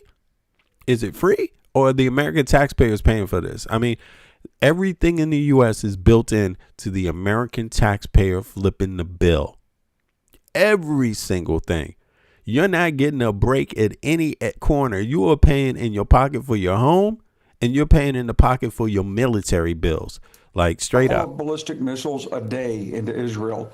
A few drones a day into the Gulf states keeps the temperature high. And so by releasing strategic petroleum reserve. Look, Taj said, I trust in our military. I trust in our military, too, but they're not there to make the decisions. Did you know that?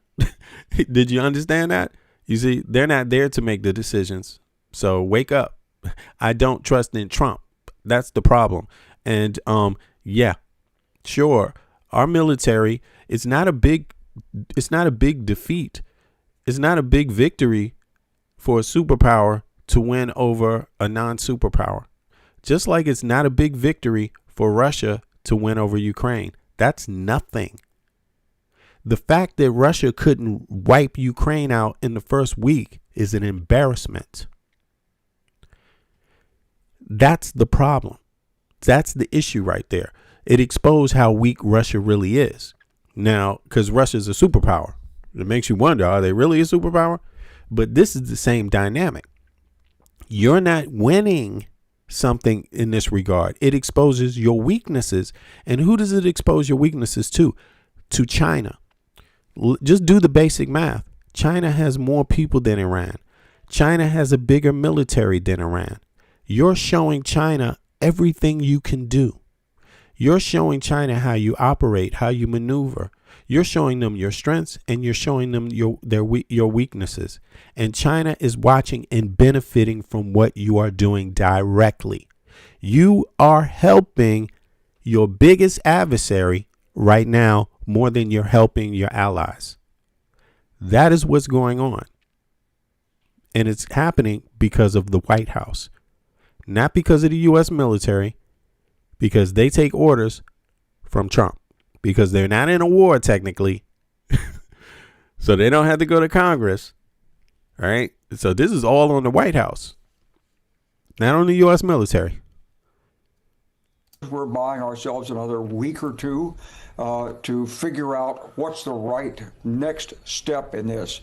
Do we have to go into the Straits of Hormuz? Do we somehow get mediation in to persuade the Iranians to knock it off?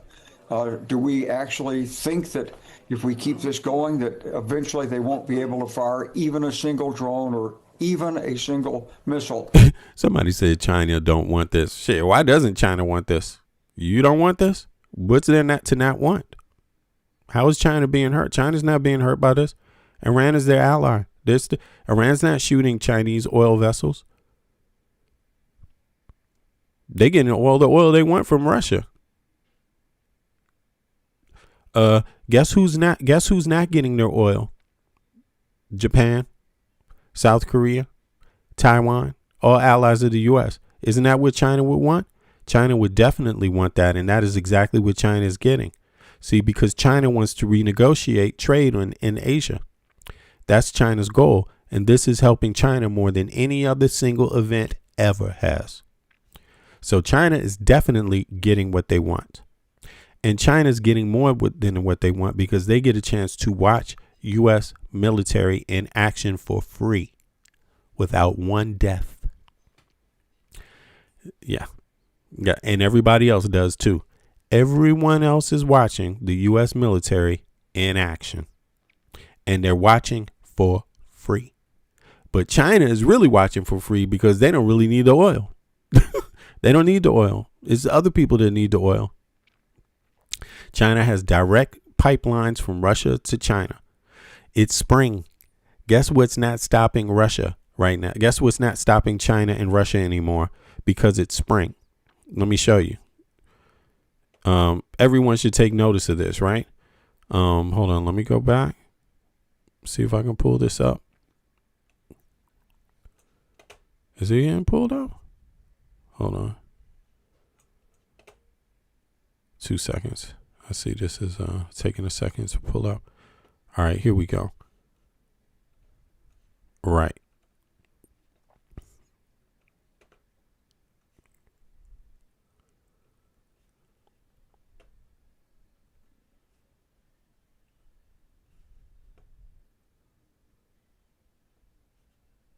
It should be coming up right now. Sorry about the delay.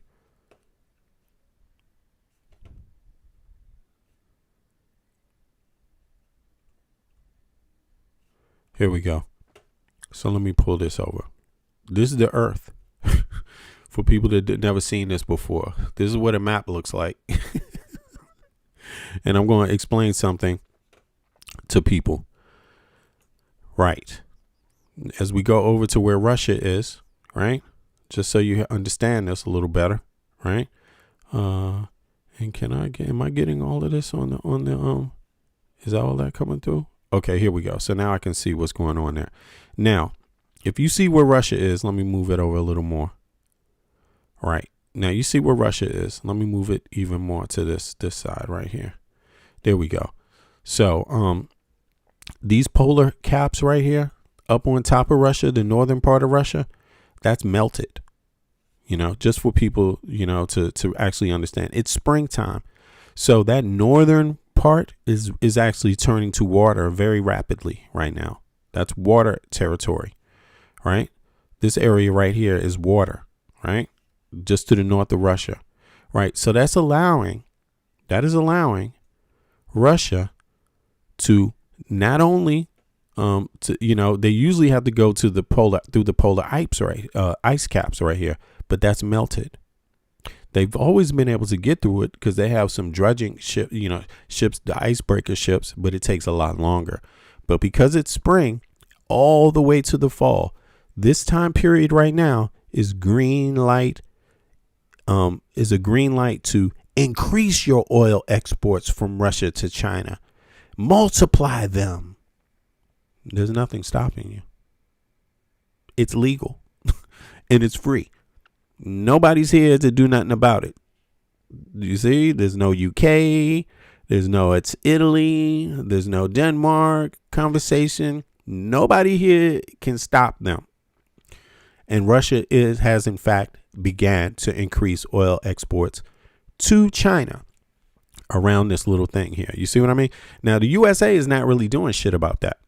I don't know if you heard lately. The United States is not really, you haven't heard on the news anything about what's going on here between Alaska and Russia. It's been pretty much Fox News silence, CNN silence, nothing going on there. But see, this is where it's going. This is where it's happening. All of this split where that would be ice, all up there, all that's melting. So from this point on is boom, oil season for Russia and China. So China is making up ground where other people are losing ground. And again, as you can see, ain't none of that oil Russian oil is not going to be going to Japan. It's not going to be going to, let me pull this up. It won't be going to Japan. It will only be going to China, which is just south of Russia right here. You see? So you can see that's China, but it would be coming in through China, right, from Russia. Around the Bering Straits around here, you see, they will be shipping. But then they already have pipelines that are going directly from Russia to China anyway. You see what I mean? And then for China, you can begin to talk about the straits of Hormuz. Then you start to, that's a third option for China. That is not a main option for China. That's a last option for China. So when you talk about who wants this, let me tell you who don't want this. Right? Let's say who's been saying they don't want this and you've been ignoring them over and over and over for supporters of Trump. Supporters of Trump have been ignoring Japan. Japan didn't want this. South Korea. They said, please stop, please stop. And Americans that support Trump have said, fuck you, South Korea. We don't care what you think. And fuck Japan. Fuck you. That's what they've said. Keep going, Trump. Keep going. Then you go down here, right? You have other countries that don't want this. You know, all this trade here. There's Taiwan. I mean, Taiwan has really said, please don't, please don't. And people have been like, Taiwan, man. The Trump supporters have been like, Taiwan, not only fuck you, but we want China to invade you. That's what they've said, essentially, you know. And Taiwan has the same issue as Japan, you know, when it comes to this. Let me see. Can I blow this up more? Can you all see this? Let me pull this up so y'all can see this even more. Can y'all see that? Right, that's Japan. South Korea, you see? Let's see here. Let me make it larger.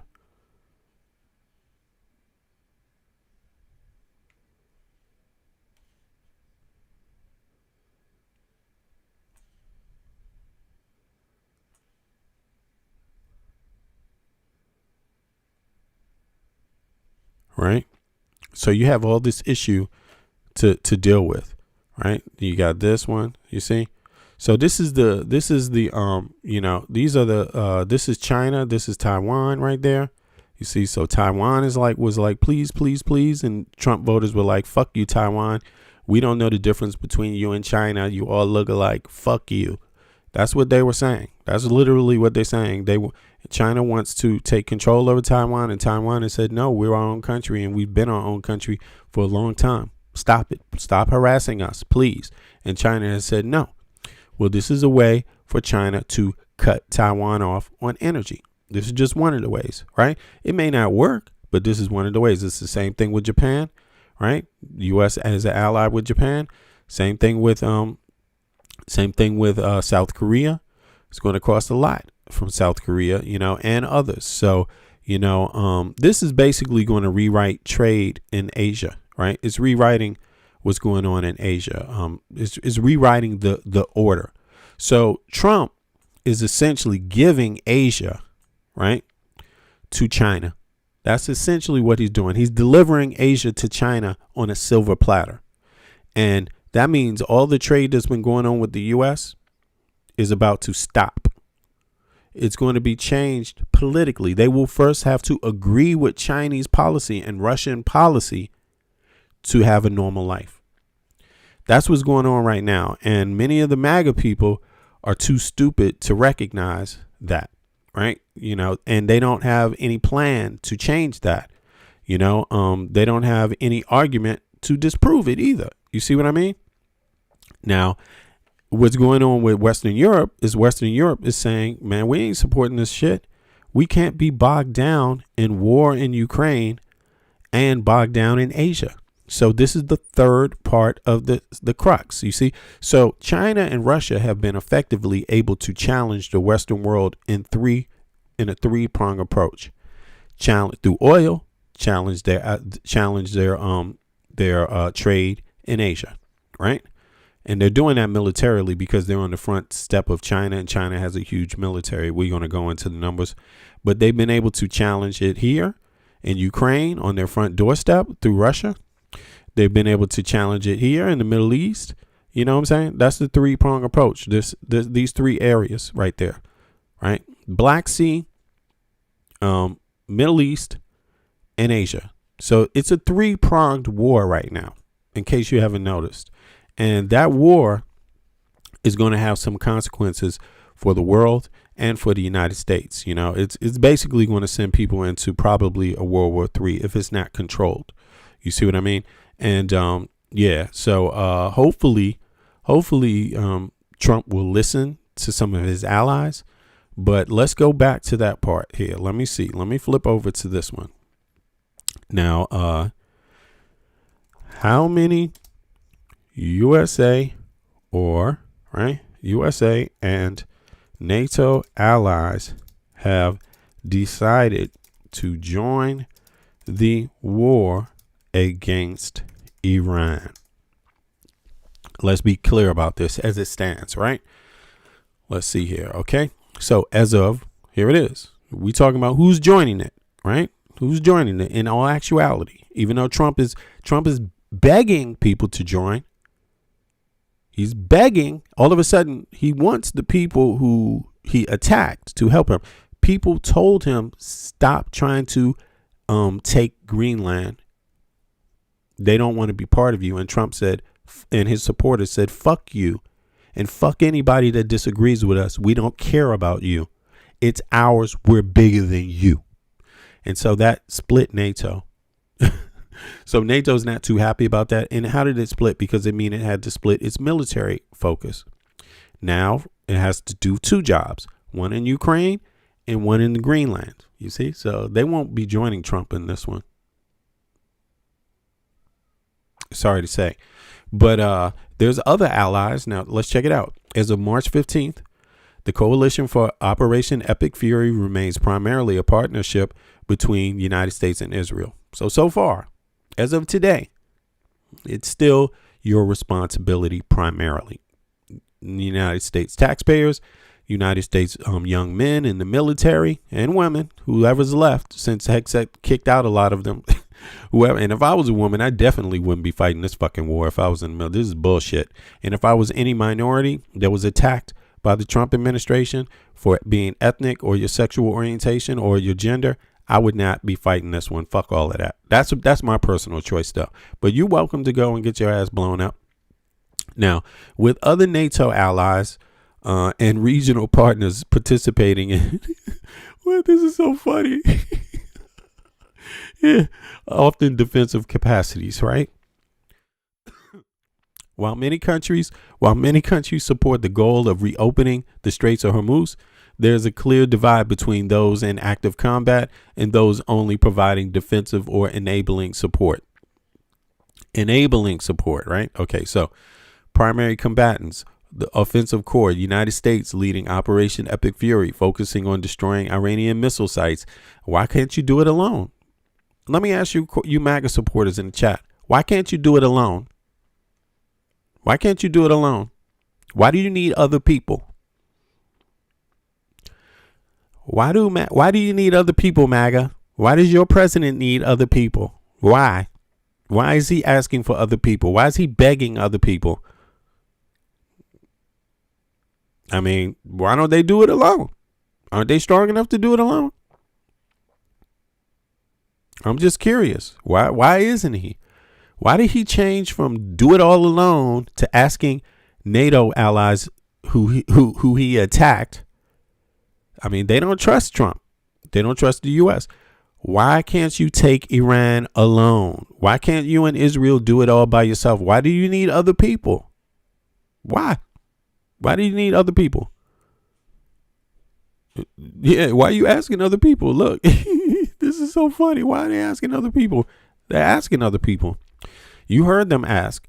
They did it. They said, we want our allies. Yeah, what allies are you talking about? You attacked your allies. Who you talking about? Middle Eastern countries? Are they your allies? Maybe you are. Okay, that's okay. Primary combatants, offensive corps, the United States, leading the Operation Fury, focusing on destroying Iranian missile sites, naval assets. We're talking about who the allies are. Israel, conducting Operation Roaring Lion, primarily targeting Iranian nuclear facilities and IRGC. Well, that's all over. Ain't no nuclear facilities left, according to Trump. United Kingdom, the only NATO ally currently confirmed to be conducting active combat sorties. The UK has used F-35s and Typhoons to intercept Iranian drones over Jordan and Qatar. Okay. And has reportedly facilitated strikes on Iranian missile facilities from bombs bases. Do you need the UK? Let me ask you, Trump supporters, do you need the UK to do that? Why do you need the UK? I'm just curious. Can't you do it? Okay. Facilities, bases like RF, Fairford, and Diego Garcia. Okay, so NATO allies support versus participation. NATO as an organization has stated it is not involved. This is not a NATO operation. That's interesting. Okay. But it is actively defended territory of every ally. Okay. So Turkey, while not attacking Iran, Turkey has actively participated intercepted Iranian missiles and drones entering its airspace, right? NATO's Patriot missile systems, manned by Spanish and other allied crews, are active in Turkey, right? France has deployed the aircraft carrier Charles de Gaulle to the region to protect French interests and its base in Abu Dhabi, Camp de la Paix. But President Macron has been critical of the U.S. attacking outside UN mandate. Okay. Trump don't give a fuck about the UN. Germany Chancellor Friedrich Merz has expressed political solidarity with the U.S., but has restricted Germany's role to logistical enabling support and preparing for the day after the conflict. Yeah, that's wise. It would be great. That's what a smart superpower would do. They would be like, how do I get the best interest out of my investment? Should I wait to see how this plays out so I can pick up the pieces towards the end? Pretty smart. Let the Americans spend all their money, blood, sweat, and tears, and let their military die. And then when they had enough, then we'll come. I mean, that's what I would do when you have a president that doesn't give a fuck about you. And doesn't need you and wants to lecture you culturally. Yeah. Germans speak their own language and shit. Fucking Americans speak English and shit, and he's lecturing them on culture. I guess they forgot how their country was created. You know what I'm saying? Your ancestors are not on your land, where you come from. And now you're having an identity crisis and you speaking English, even though your ancestors probably come from another country outside of England. Whoop-de-doo. Boo-hoo. You're not on your ancestral land. Okay. Poland and the Baltic states have provided the strongest political backing among European allies, viewing the conflict through the lens of global security. Okay. The no camp Spain and Norway have been the most vocal critics with Spain. I mean, look at this.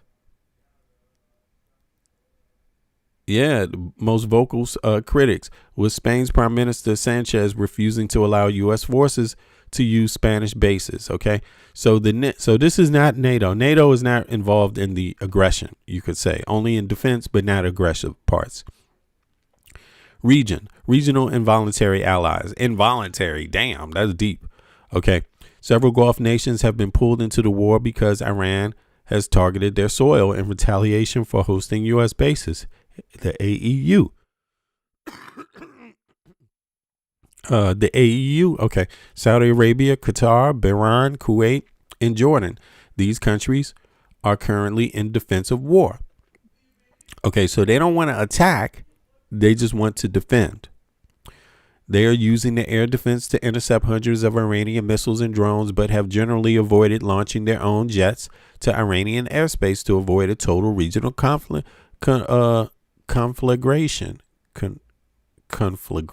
Conflagration. Damn. Okay. Interesting.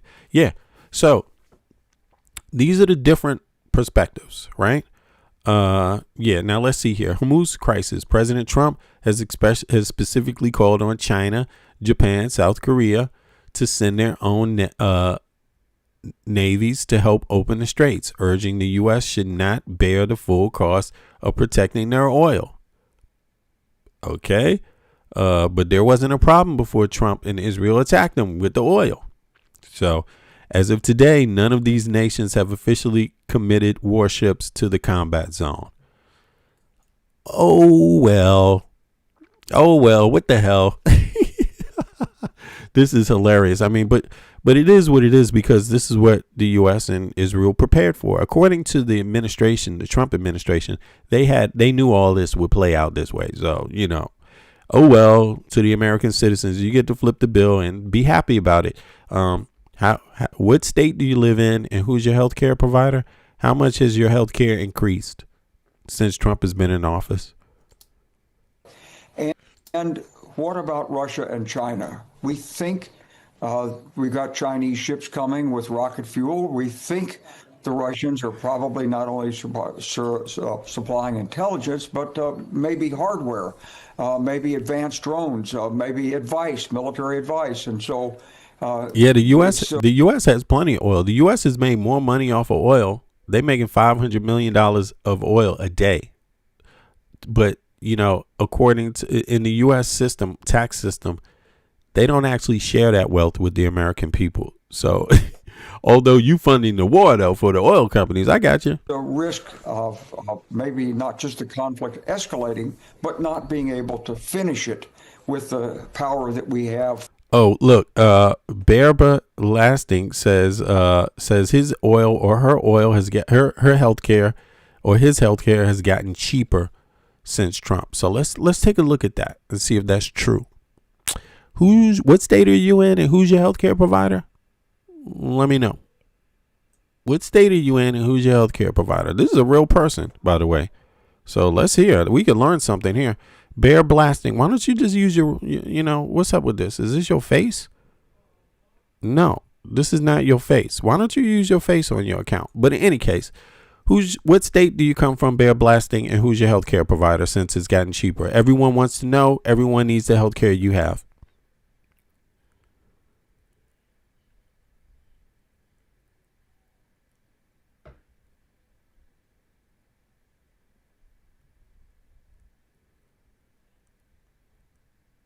Yeah, Iran is on China's side. Trump is a dumbass. What the hell is he talking about?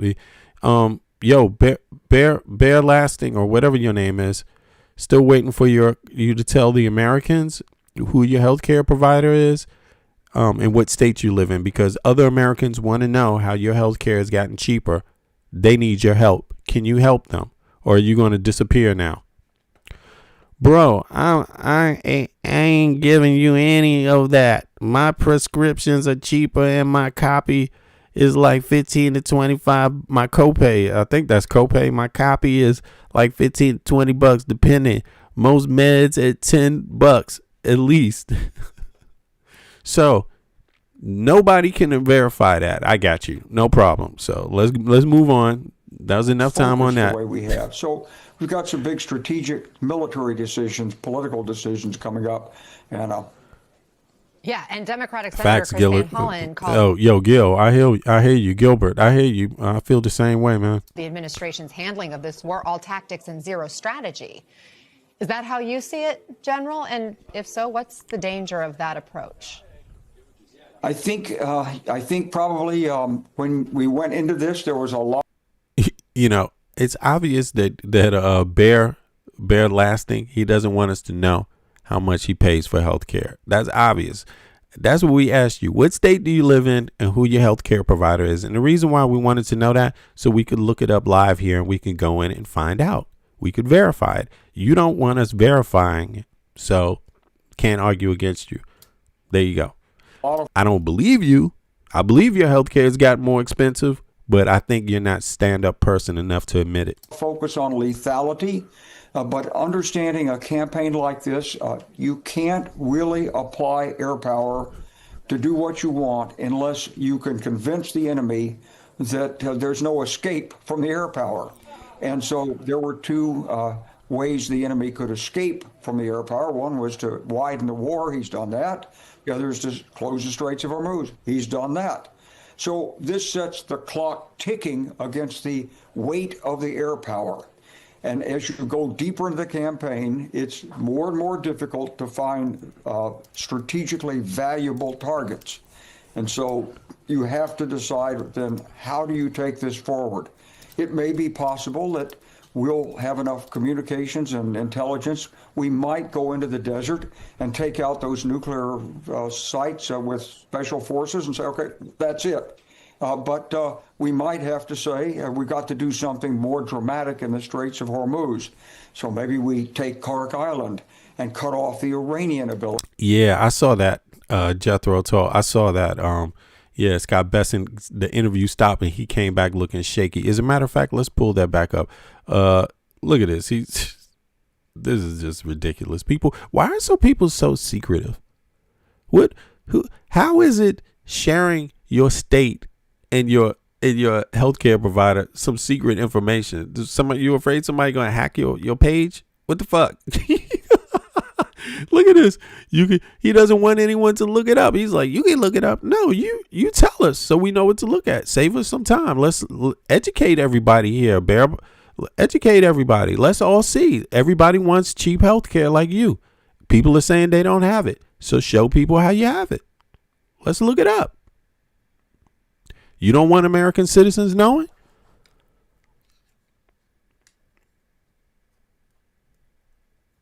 I guess he doesn't want American citizens knowing. I mean, that's what it is. It's just bullshit.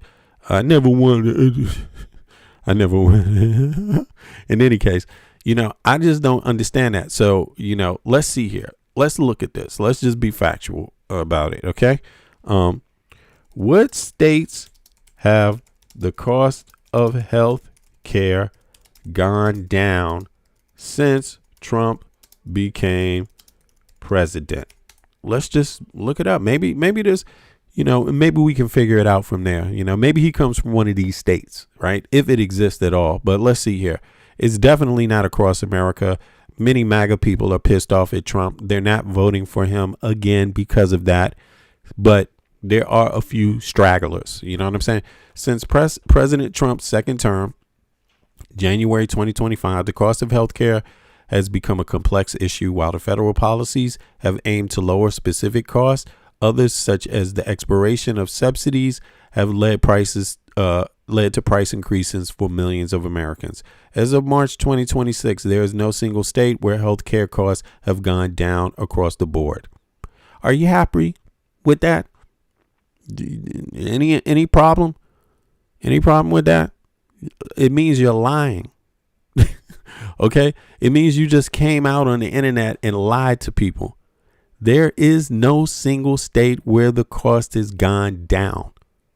So claiming it's gotten cheaper health care cost, you're lying. Now, you might be able to show how maybe your prescription went down, but you will be also showing at the same time how everything else you pay went up. And of course, if your health care goes up and that's how you get your prescriptions covered, then that's not the same as it going down, my friend. Okay, like that's basic math. You're paying somewhere else that cost you more than it costed before. And that's the truth for all Americans, So there you have it. Let's continue now. To export oil, or we secure the actual high ground around the actual Strait of Hormuz by putting in, let's say, the 82nd Airborne, or more drones. A lot of these people, the problem they're having right now is that the real issue is that Kamala Harris told them what was going to happen to them, and they didn't like Kamala Harris because she was a woman and how she looked. They trusted a guy who's the best friend of the most prolific pedophile, who also liked little boys, by the way, the most prolific pedophile and sex trafficker and blackmailer and espionages of the country. They trusted his best friend over a woman because of her gender and how she looks. When the woman told them everything Trump is doing right now, he would do, and they were like, nah, I don't trust that bitch. Sorry, I'm going to vote for Trump. That's what that's all about. I ain't voting for him no more. Yeah, we know. He can't run anymore, jackass. You fucked it up enough. You should have not voted for him that time, you stupid fuck. There are many opportunities here, but we are going to have to make some decisions because it doesn't look like you can just roll it forward in a straight line and accomplish the objectives that the administration has set out. These fucking people, man. Donald Trump is on defense over the economic and energy impacts of this Iran war. We've been seeing the images of these tankers on fire in the Strait of Hormuz. Really dramatic, dangerous imagery. This is what is happening over there. Trump has been largely denying it, at times lying about it. I want to bring back our financial expert, CNN. All right, screw this. Let's get to some early Trump supporters and see what they have to say. Some dieharders, some people that were more diehard than most of the Trump supporters today. Let's hear from them. Let's see what they got to say here. Marjorie Green Taylor has something to say about Trump. Talk about tonight with all the developments in Iran. I think first, though, on the 13 service members that have now been killed during Operation Epic Fury. It's 15. I wonder what goes through your mind when you think of those lives that have been lost already. Oh, it's absolutely heartbreaking, Caitlin. I'm a strong supporter of our military and the great men and women who serve. I think they're some of the greatest among us, and their families who are so concerned about them right now. These are 13 lives that I believe 15. Should not have been lost. This war. I agree with Marjorie Green Taylor. Now, who agrees with her? Put a 1 in the chat if you agree with her, regardless of her political affiliation, and put a 2 in the chat if you don't agree with what she just said. I'm going to put a 1 because I'm not a moron. I'm not capping for Trump. And let's just see who out there. Do you agree with Marjorie Green Taylor? Put a 1 in the chat. If you disagree with what she just said, put a 2 in the chat. Let's see how it goes. And let's keep in mind, she's a woman. So I know some of these misogynists ain't going to agree with her no matter what. Should not have been lost. This military during Operation Epic Fury. I wonder what goes right here. Agree. Do you agree with her when she said this? Listen, this is the second time I'm playing it. Goes through your mind when you think of those lives that have been lost already. Oh, it's absolutely heartbreaking, Caitlin. I'm a strong supporter of our military and the great men and women who serve. I think they're some of the greatest among us, and their families who are so concerned about them right now. These are 13 lives that I believe should not have been lost. This war is not something that Americans voted for. There you have it. Do you agree with her? 1. Put a 1 in the chat if you agree. If you disagree, put a 2 in the chat. Okay, regardless of her political orientation or her gender. That shouldn't stop you from hearing what she just said. And by the way, look, and Taj will not answer. Look at that. Taj ain't got no answer. See, Taj, guess what? See, I do have a rule, and that is we don't have to be perfect. But Taj, my rule is this. If you don't participate while you're in my chat, if I'm not allowed to ask you a question and expect that you have an answer, that you answer it, then I'm sorry. You ain't going to be welcome here in my chat. Taj signed up June 28, 2025. That's a year ago. Okay. So, just to point that out. Now, Taj, you didn't answer my question. Do you agree with her or not? Put a 1 in the chat and only do what I'm asking. Put a 1 in the chat if you agree with what she just said. Put a 2 in the chat if you don't. That's all it is. Let me play it back. This is the last time I'm going to ask. Very simple. There's so much to talk about tonight with all the developments in Iran.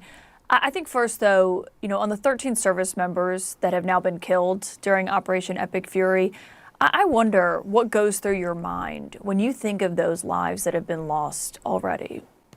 What goes through your mind when you think of these lives that have been lost already? That's the question. Here's the answer. Oh, it's absolutely heartbreaking, Caitlin. I'm a strong supporter of our military and the great men and women who serve. I think they're some of the greatest among us, and their families who are so concerned about them right now. These are 13 lives that I believe should not have been lost. This war is not something that Americans voted for in 2024. As a matter of fact, we voted for the opposite. We voted for no more foreign wars, no more regime change. And we were told by many members in the administration throughout the campaign, J.D. Vance, Tulsi Gabbard, and others, that they believed that going to war with Iran would be a terrible idea. It was something that Charlie Kirk himself had said over and over again. And Donald Trump, President Trump, I voted for him 3 times, fought for him to become president, and I still want him to be successful. But he told Americans for over 10 years and even longer that he thought foreign wars and regime change was really a bad direction for America to go in. And we trusted and believed him that we wouldn't be doing this. But, this was an unprovoked war, and Israel pulled us into it, pulled America into it. And so those are 13 lives that should not have been lost. There it is. So if you agree with her, put a 1 in the chat. If you disagree, put a 2. It's really simple. I'm not a Trump supporter. Fuck Donald J. Trump. fuck his entire administration. I think she's a little loony for supporting him in the first fucking place. But I understand why a lot of Americans did, because a lot of Americans were made to be fearful about some things. Immigrants, they were told, they believed that Trump was going to get rid of the rapists and the drug dealing immigrants. And Trump went and got the farmers, and the lady sweeping cleaning somebody's toilet. That's who Trump went after in the end. You know what I'm saying?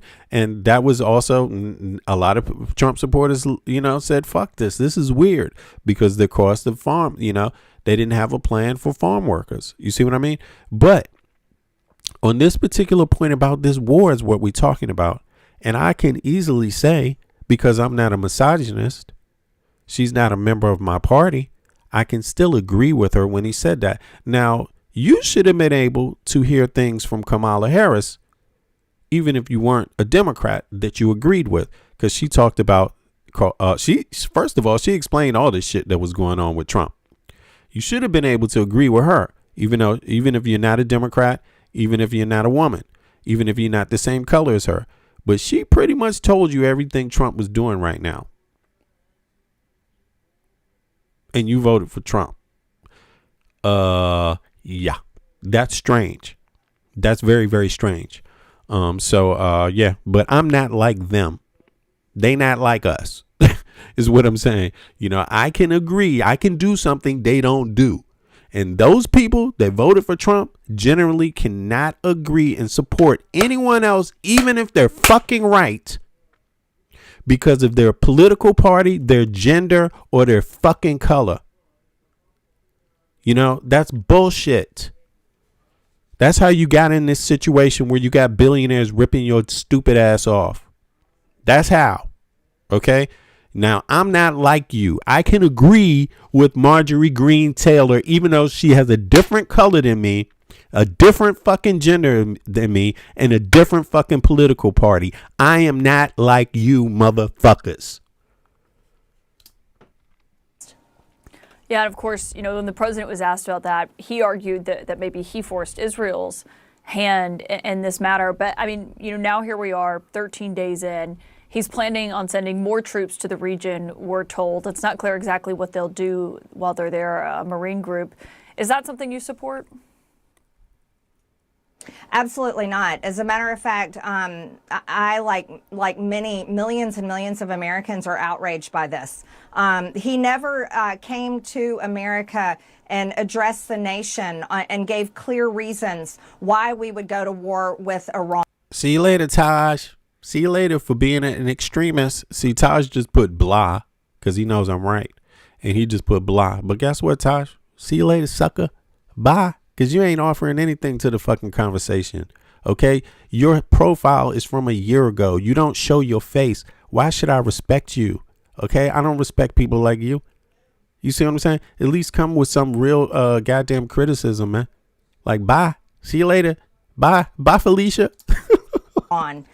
Especially after he told us back in the summer that he had completely obliterated all of their nuclear capabilities and had even chastised any news organization. Yes, he did. He said he obliterated all their nuclear capabilities and chastised the media for saying, is that true? Or media that said otherwise. But here we are in a war with Iran. I mean, yo, I appreciate you, Rafika, but look, for real. It's just that way. If you're not going to bother to be real about anything, then I don't want you here. Peace. You got to act like you're real. Okay. And we're not perfect. I made a mistake about Jethro. Jethro's still here. Shit, I even teased Jethro and shit while watching his video. He ain't showing his face, but at least he said, oh shit, I voted wrong. There you have it. I apologize for what I said if I was trolling too much, but we got to act like we're real people that are affected by what's happening. And I'm sorry, Taj ain't doing that. Taj not being real. Something wrong with Taj, like for real. And And it doesn't make any sense. And I'll go further with this. Why are we sending thousands of more U.S. military troops? Why are we sending more of our military resources? Why are we pulling military resources away from other sectors of the world where it's much needed and putting it all there to fight Iran and to I see you, Chips. Yeah, I appreciate that. Chips said, I'm not American. I'm Scottish. I'm against this war and any war for the expansion of Israel. Yeah, because I'm not for the expansion of Israel, and I'm not, to be honest with you, I'm not for Israel. I'm not against Palestinians either. I'm like, what the hell is going on here? It's not our right to tell the world how it has to be. It's just not our right. It's not even a worthy investment. Because telling people who you have to be in arming people and fighting, that's not the only way to exercise diplomacy and to exercise strength. It's acting like a fucking caveman. It's like saying the only power I have is with my stick. Wrong. That's absolutely not true. We don't need to be leaning on the stick all the time. And this is a perfect example of why we don't. You see what I mean? It's simply not an intelligent approach to Iran. And if you ask me, this just falls into Putin and Xi's hands. If you ask me, if I was a Western country, I would stay far away. Of course, you're going to have to lie and manipulate because you don't want to attract Trump's bad luck. So you might want to soften it up. You know what I'm saying? Some of you, but that doesn't mean you have to give in to Trump. And that doesn't mean you have to do things that are actually designed to harm you in the future. You see what I mean? And this war, Trump is when he's inviting other people to come in, he's inviting problems, especially Western nations. He is inviting you to take the bait of something that will never end. This is designed to pull you into conflict and to stop you from focusing on defending any other thing that you have. You see what I mean? Like that's what this is designed to do. And and it's designed to make the European taxpayer pay the cost for the foolishness, like the American taxpayer is paying the cost for Trump. Don't bite the bait. European nations, it has not this, regardless of what your feelings are about Iran, don't be suckered into another Afghanistan because of Netanyahu and Trump. Period. They didn't ask you what you thought before they attacked. Just keep that in mind. They didn't care what you thought. And then ask yourself, let me look up something right now. As a matter of fact, let me just look up something. And this is not, I'm not anti-Israel per se like that. I just want to be real about it. Israel is not the United States of America. And we support them with our tax dollars a whole lifetime. We have the right to criticize when we want to. I'm not criticizing Jews. Jews are not Israel. Jews exist all over the earth. Jews are not all Israeli citizens. Very simple. But let me ask this question. What public statements of rebuke did Netanyahu make about Trump's claims to Greenland? And the reason why I ask this is because this is key in the split up of NATO. You see, and if we're talking about, you see this? If we're talking about defense, if we're talking about being real in our defense and our future, right? We need to be real about this. We need to be real about where people use their energy. Listen, actually, this is what came up. There have been no public statements of rebuke from Benjamin Netanyahu regarding President Trump's claims to Greenland. In fact, the relationship between the two leaders in 2026 is currently defined by a quid pro quo alliance. While European and NATO leaders have issued fierce rebukes, Netanyahu has maintained a strategic silence, or even offered subtle support for Trump Arctic ambitions to ensure continued U.S. backing for Israel's own military operations. Just understand that. Netanyahu did not speak out in the defense of Greenland. That issue was designed by Putin and Trump to split up NATO. That is an attack on European citizens. All. Because it means you have to spend more money on this. You have to invest in this. And you also have to split your defenses. So that makes it a two-front defense situation, not a one front anymore. Now it's two fronts you have to defend on. Now he's creating two more fronts, one in the Middle East. He's trying to draw you into that, but also this is another front in Asia. So this is really an attack on the EU. How you proceed, you should proceed with caution and with being conservative, but also very analytical. You see what I'm saying? Yeah. So look, the Gaza Greenland diplomacy. Recent reports from January 2026 suggest that Netanyahu has avoided criticizing Greenland's claim because of a grain bargain regarding Gaza Strip. The deal. During a joint press conference in early 2025, Trump proposed a plan for the U.S. to take over Gaza Strip to build a Riviera of the Middle East with luxury resorts. Again, this is another issue of conflict. How can you do this? How can you be for this and be for defense of any country? It goes against defending any country. This is the opposite. Netanyahu's response, rather than rebuking Trump's expansionist rhetoric, Netanyahu stated, "It is worth paying attention to. It is something that could change history." Yeah, we know. No shit, Sherlock. Come on. But where do you stand on it? Something that people should pay attention to. No shit, Sherlock. That's nothing. That's offering of nothing. Okay. Where do you stand? Are you for it or against it? And the man has not stood against. He's not stood against it.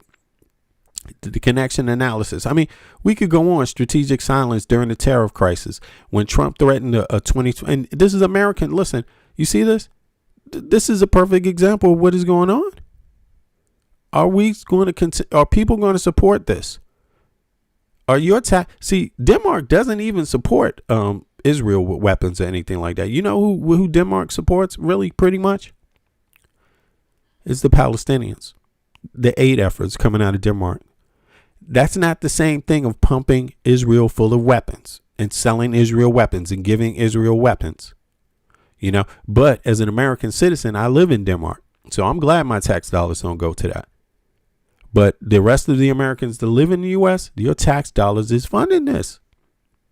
Strategic silence during tariff crisis. Who did the tariffs hurt most? You're paying for it at the pump. You're paying for it on the grocery shelf. Netanyahu, what did he say about it? When Trump threatened a 25% tariff on European nations, including UK, France, and Germany in January 2026, the force to sell Greenland, Netanyahu remained notably silent. While the European Union and Norway called the move a rupture of global order, because it is, and everything that's happening right now is exactly a part of that rupture. It's on purpose. The Israeli government did not join the international condemnation. Yeah. Instead, Netanyahu is focused on cementing the Trump-Bibi partnership with Israel diplomats, even suggesting the two be jointly awarded a peace prize for the prize for their coordination. Yeah, that's the joke of the century. Resurfaced viral clip, the Greenland basis rumor. In January 2026, a clip from the 2018 speech by Netanyahu resurfaced where he spoke about strengthening diplomatic ties with Greenland. Aha, this is back then, right? The misinformation, social media users claimed this was a rebuke or a secret plan for Israel to build bases in the Arctic. The reality, the video was simply a standard diplomatic remark about expanding Israel's global reach and had nothing to do with Trump in 2026 attempt to annex Greenland. Comparison. Exactly. Because what have you done for me lately? Speak now on issues of now. You can't speak on issues of now, and go back 20 years before and shit. You know what I'm saying? Like, what the hell is this? 8 years back, come on. So there it is, folks. I mean, you got radio silence from Netanyahu on this topic, of Greenland, and that is a problem for security. That is anti-security for the EU. Netanyahu did not stand up for us. That has to be noted. You see what I'm saying? And now we're being drawn into the same conflict. You see what I mean? So, yeah. So let's go on with Marjorie. Let's see. have this war in the Middle East. And the reality is there are so many innocent people dying. I mean, the little girl's school is such an Okay, somebody's in Discord. Okay, let me check it out. I didn't get a message yet. You got to send me a message if you. Oh, there you go. Hold on, I'm coming. outrage. It's horrific. And Americans, we don't want to think of our military as being responsible of killing little children. This is absolutely. Yo, it's Sterling in Discord. Yo, so listen, I'm gonna bring Sterling up, but let me know what Sterling's name is in on YouTube real quick. Appreciate that. Something that Americans should not tolerate, and we are owed answers. They keep saying that they're investigating, but it is such a serious situation. You know, I drove by an elementary school today, and there were children out on the playground, swinging on the swings and playing on the playground. And I thought to myself, I'm so thankful that our children are safe, but I can't imagine living somewhere where school children or people's children have been bombed or killed. And this is something that has so many people outraged, because I'll go back, Caitlin, we did not vote for this. We voted for an end to foreign wars, and that's exactly what we should be seeing. All right. So, yeah. So she says they voted for end to foreign wars, and that's what we should be saying. Trump supporters should be saying that. I'm going to pull up Sterling now. Sterling, do you hear the call? It's ringing to Sterling right now. Let me just make sure it's ringing. Yeah, it's ringing right now. Let me go. Let me see something else. Sterling, did you answer?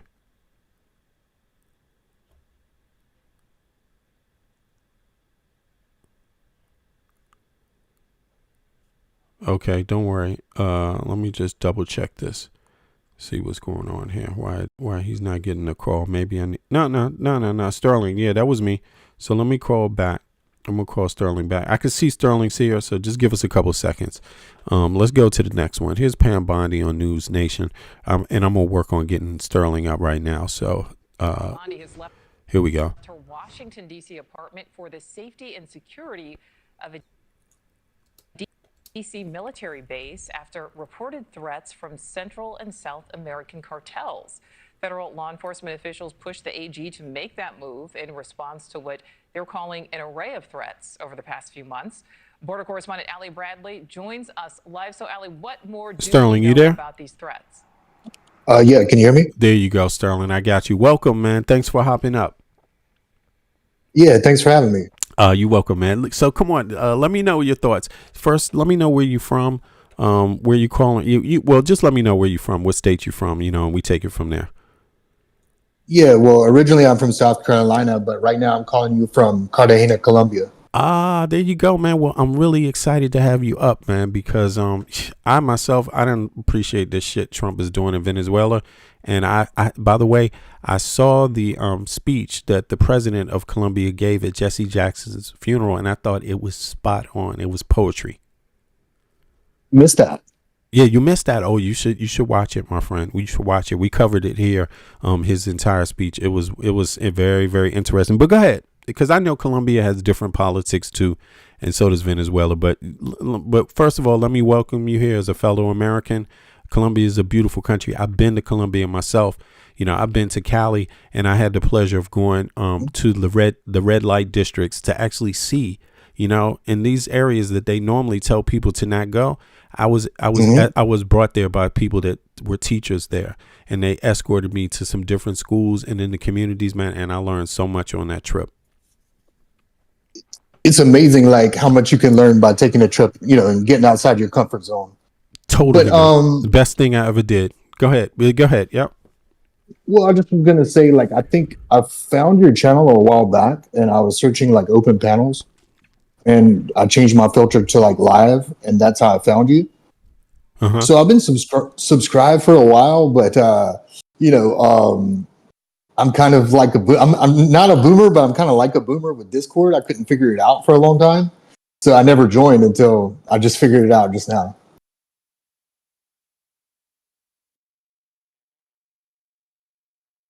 I was just talking to my daughter real quick. Be safe, Scott. Be safe. Hi. Yeah. Hey. It's my daughter headed out. She's about to go get some lunch. Okay, I was listening though. I heard you. You just figured out Discord. Yeah, it takes a minute. Pretty much. Because you got to you got to have it on your phone first or your computer first. But now you in, so you're welcome to call anytime, man. So you won't have to set it up anymore. It will just start calling, But go ahead. So let's hear your thoughts, man. Let's get into it. And I hope you will, by the end of this, still want me to come up in the future. I hope that's true. I hope the shout out to the chat. Let's just get into it. Yeah. I'm not a Democrat or a Republican. Yeah, I hear you.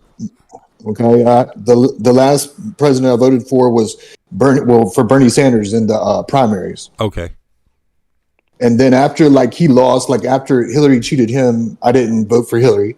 Okay. And then yeah, go ahead. No, it's just because you said Hillary cheated him, but don't worry because we're not gonna get into that. But I just, but don't worry about that. But go ahead. You didn't support Hillary Clinton. You supported Bernie Sanders. So yeah, that's right. So yeah, then anyway, I voted Green Party. I ended up voting the Green Party after Bernie didn't win the nomination. Right. Yeah, I hear you. A lot of Americans were disappointed. And I got to tell you, look, I didn't support Hillary Clinton myself. I didn't vote that year. I didn't vote. And I'm going to tell you why. I didn't vote for Hillary Clinton for one basic reason, because I'm not for any type of oligarchy. I'm not oligarchy. I'm not for dynasties, political dynasties. So Hillary Clinton, it's not against her. I don't believe a lot of the things that they say, but I do have standards, and my standard is very simple. If your husband was president or your wife was president, I don't want you to be the president. There's 350 million Americans. That's my view. So go ahead. Yeah. Well, yeah. So I just wanted to give you some background about myself and politically, and I would say that I'm very anti-war. Yeah. And I don't give either party a pass, because when Obama came in, we were already in 2 wars, if I'm not mistaken, Iraq and Afghanistan. And then by the end of it, we were bombing 8 different countries. Yeah. So true. And it's both parties, and it expanded. Yeah. It's absolutely. True.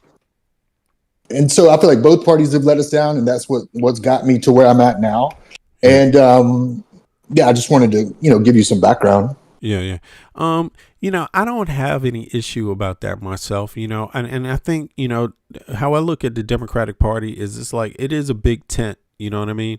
And so it has a lot of different people, from, like you say, people that don't support war at all to people that support it, using defense, whatever the defense means was. And then we have people that are, believe that in foreign intervention, maybe not just in defense, but in terms of protecting other democracies or other countries and things like that. And I'm not generally opposed to any of those things. Well, the latter two, I'm not opposed to it unilaterally, but I think the problem becomes with our government and how our shit works with these oligarchs, right, is that they tend to be the leverage that pushes everything in that direction anyway. So we hear things like, protecting democracies, but American citizens don't really know much about the rest of the world. So how do we know who we're protecting and who we're promoting? You see what I mean? Just like the same dynamic. What happened? Look, you went to Colombia, the same shit that happened in the 90s, and this is right or left, A lot of people supported this thing with the Iran-Contra scandal. They supported what was the president then? Reagan, right? Reagan, yeah. But we don't know much about the conflict with Colombia and which could you say the middle ground between Colombia and Venezuela, and how different militias operate there or how cartels operate there. We don't know much, but yet we would have politicians supporting certain groups, right, that we don't know. And lo and behold, we got the triangular thing between getting weapons from Venezuela, getting them sent. I believe that's what it was, or was anyway, triangular. One thing between Iran, which is interesting today, versus the weapons going to the Sandinistas, right? And down there in the jungle. Was it? Hold on. That was another one. Sorry about that. It's the cocaine, something between the cocaine, the weapons that were being distributed. And somehow that's what spawned a lot of the cocaine epidemic in the U.S., Ollie North and all of these folks. So Americans, we typically don't know what's going on outside of the U.S. enough to even be part of things, but people are making money off of this shit. A lot of stuff is going on. The weapons dealers are making money off of it. And of course, weapons dealers tend to lead towards war. Right? I mean, how you Yes, going to make? Yes, they do. Yeah, Nicaragua. I'm sorry about that. Exactly. The Iran Contra. So how are we going to, if we don't have checks and balances in that, then no matter who we dealing with, we're always going to be led towards war to some degree instead of even resolution. You see what I'm saying? Yeah, go ahead. Let me let you talk. I agree, and they're so slimy, and they bought our politicians, and we have basically like legalized bribery, right? With these super PACs that Boeing and Raytheon and Halliburton can donate millions of dollars, right? Tens of millions of dollars to a candidate. Yeah. Exactly. Whereas you and I could only donate like $2,000. I think it's like $2,000, $2,500 or something. The average American don't have any money. We don't have money, and that half of Americans can't afford a $500 emergency. And I wanted to get into Venezuela and Iran real quick. I don't know how much time you got. No, you good, man. Come on, let's hear it. I got time. Yep. Okay. So I think that we kidnapped Maduro, plain and simple. Yeah. We but I struggle with for what? Like it doesn't. What do we get out of that? What are we getting out of that? Is it just so that they could bomb a bunch of fishermen in boats and claim that they were smuggling drugs? Is it for the price of those bombs? Is it like what? It doesn't seem like. It's not like we instated our own, puppet government over there, right? From what I understand, we didn't even support the people that we said won the election. We're not even supporting them. We blame Maduro, saying that he illegally took power after he lost an election. We said someone else won the election. We've killed people. We even sent in military to capture him, and yet we're not even supporting the other group. Officially, we have no support for them. That's crazy. I remember we did this before, where we tried to name that guy. What was his name? Juan Guaido as their president. But this time, it seems like their vice president of Maduro just stepped right into the position. She was voted in, and from what I hear, she's more anti-America than what Maduro was. And yeah. What a coincidence! What a coincidence! So how is this good? I don't understand. Did we take a bunch of their heavy crude oil? Was it all about the heavy crude oil? I think what's going on here is it's a merger. I mean, this is my belief. I think what's happening here is a merger of friends. Trump, Putin, they're friends, and for whatever reason, they have a bond that goes beyond international borders. and for some reason, I think this is a merger of those kind of bonds and Trump's desire to get something for himself. And I think he's getting something for himself. Like they had some of the oil, how you pay for that Venezuelan oil goes to now a Middle Eastern bank that supposedly Trump's family manages or something like that, or has something to do with manage. Of course, they probably have some corporations doing it, that they're a part of. But that's the allegation. I'm going to look that up real quick, how that works. But I don't think this has anything to do with American foreign policy, like traditional foreign policy with Venezuela. If we were actually trying to do something for what we claim is democracy, we would be supporting another election and supporting free and fair elections there and making sure that it's safe for the opposition to be there right now. Right now, they're scared. This didn't help them. They're more scared than they were before. And I think it's by a long shot too. Like I think that the opposition party is only like 10% popularity in the polls. So Let me like pull it up. Let's pull it up. But you're right. Go ahead. I'm not sure what it is because obviously it changes day by day. You know what I'm saying? But sure. But let's see. Let's look it up while you talking. But go ahead. Go ahead. I'm Sure. gonna look it up.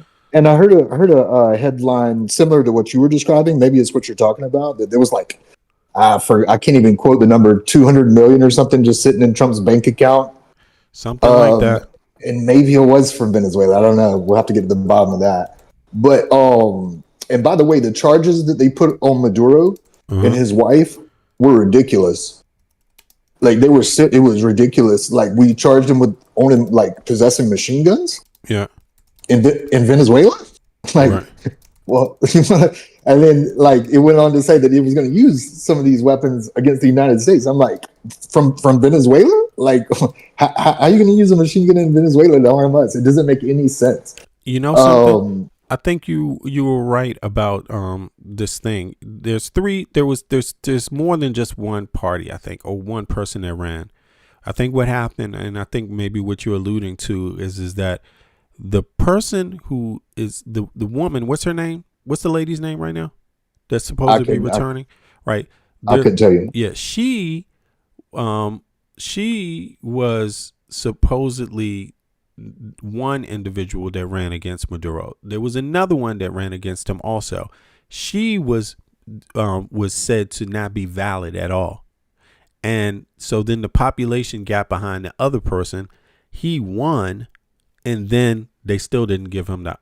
I believe that's what happened. So there's some, but I pulled it up right now. It says recent events 2026. Let me pull this up on the screen too. And then people can see what I'm reading.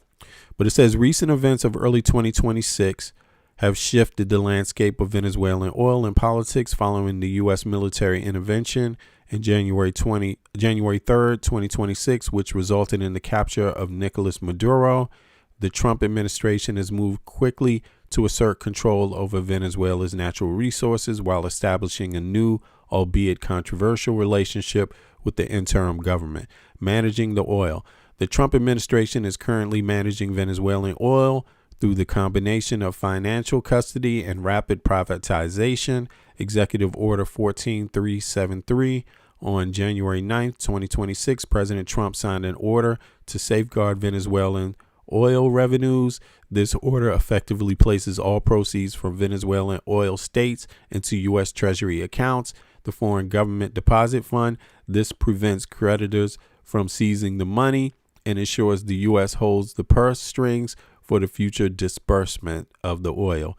General licenses for the U.S. firm between January and March 2026, the Treasury Department issued several licenses, GL46 through GL51, allowing U.S. companies. So how they give those licenses out and who they give them to, that's also a topic, right? Because obviously you got to have favor to get them. How do you show favor, right?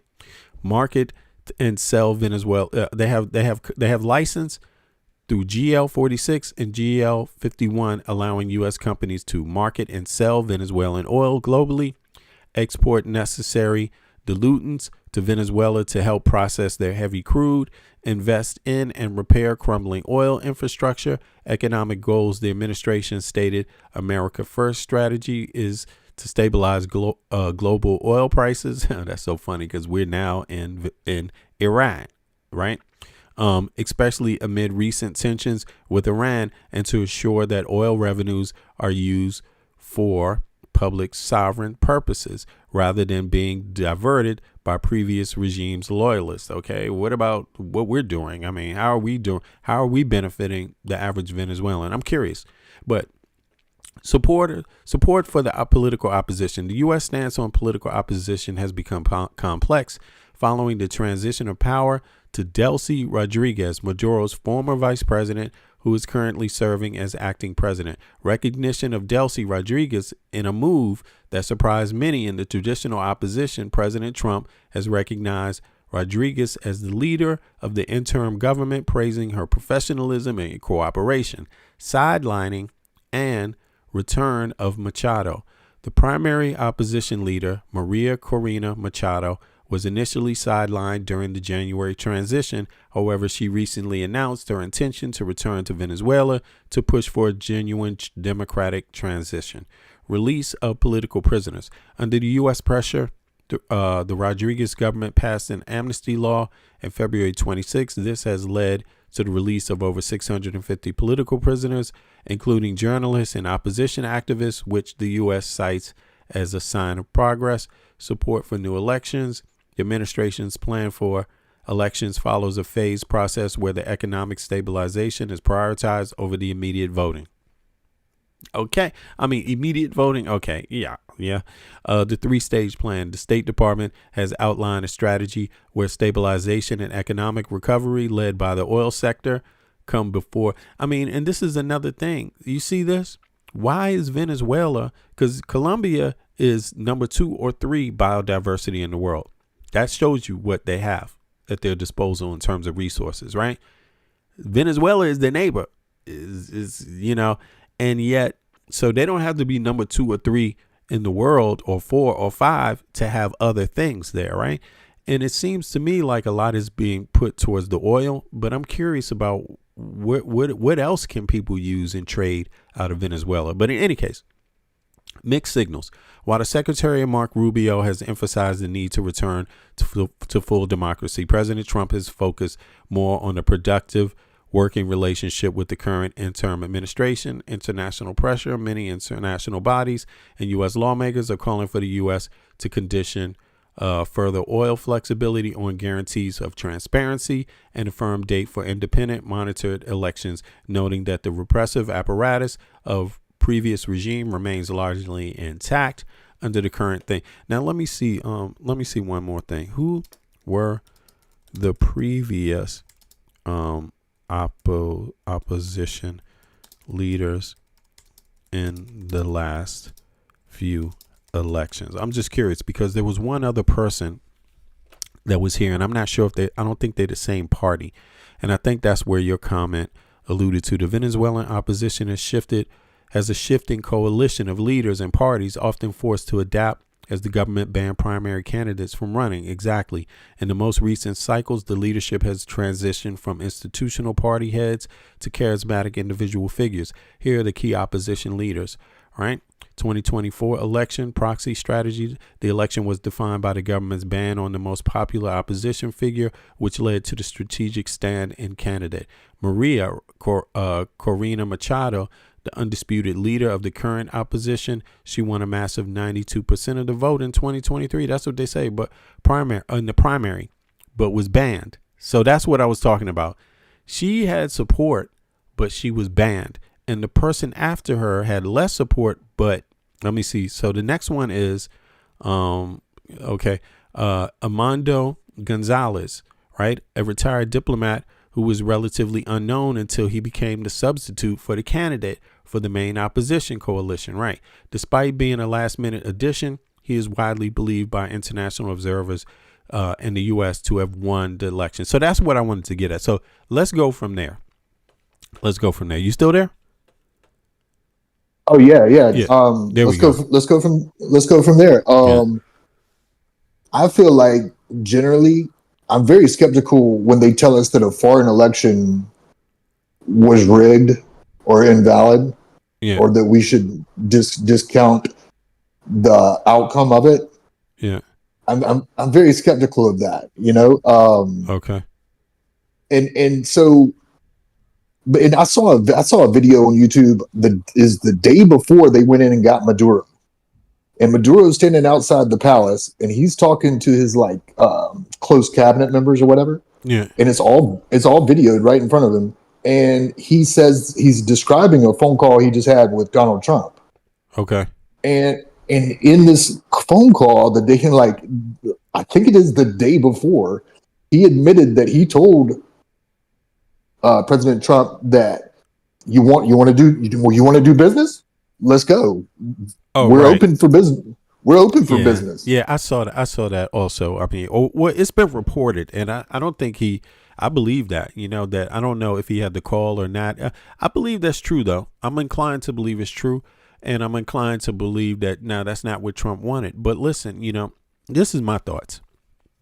as an American, I don't favor any Venezuelan over another Venezuelan, period. As an American, U.S. American, I don't. You see what I mean?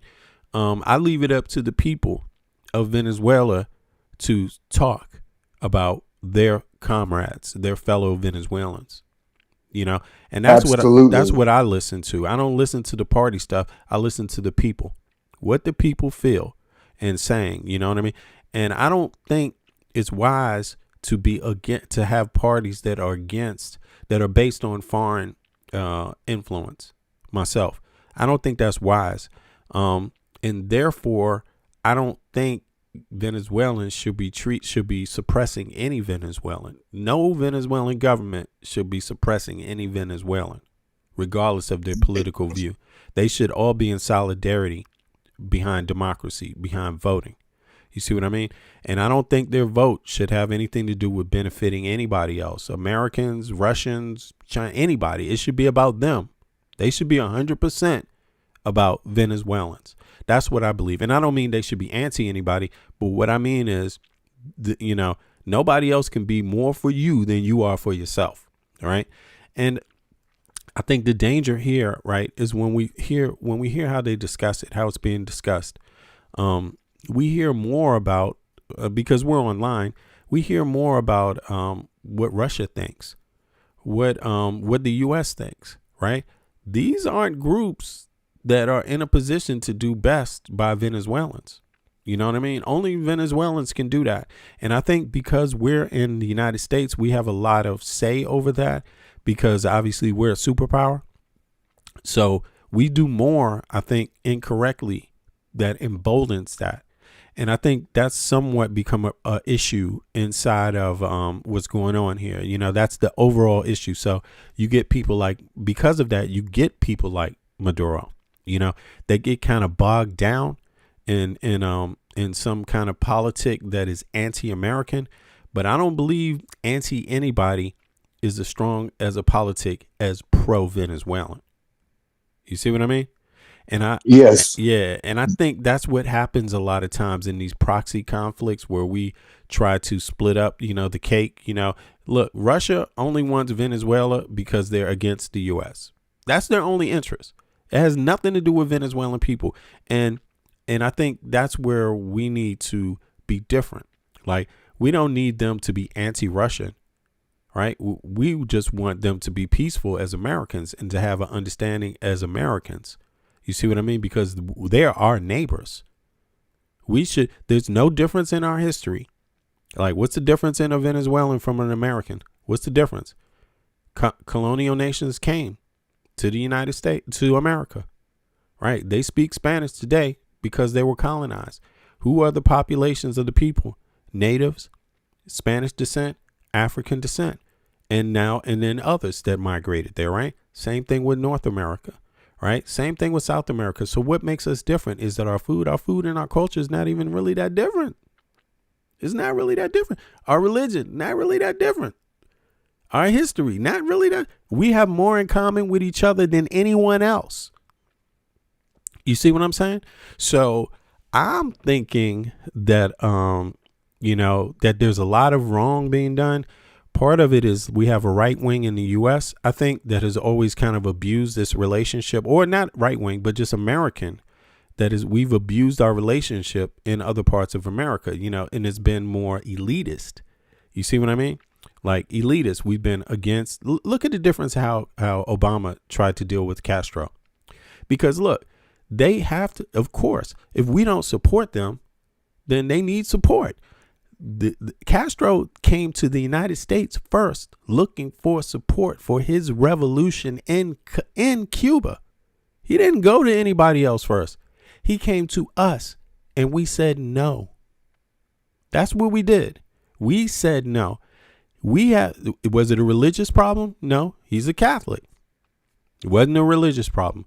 Was it what was the problem based on? The problem was based on, you know, they didn't want to have elitism. They didn't want to have slave masters and this kind of, you know, classist society going on in Cuba. That's what they were fighting against. And when we didn't support them because we were classist ourselves, when we didn't support them, they turned to Russia.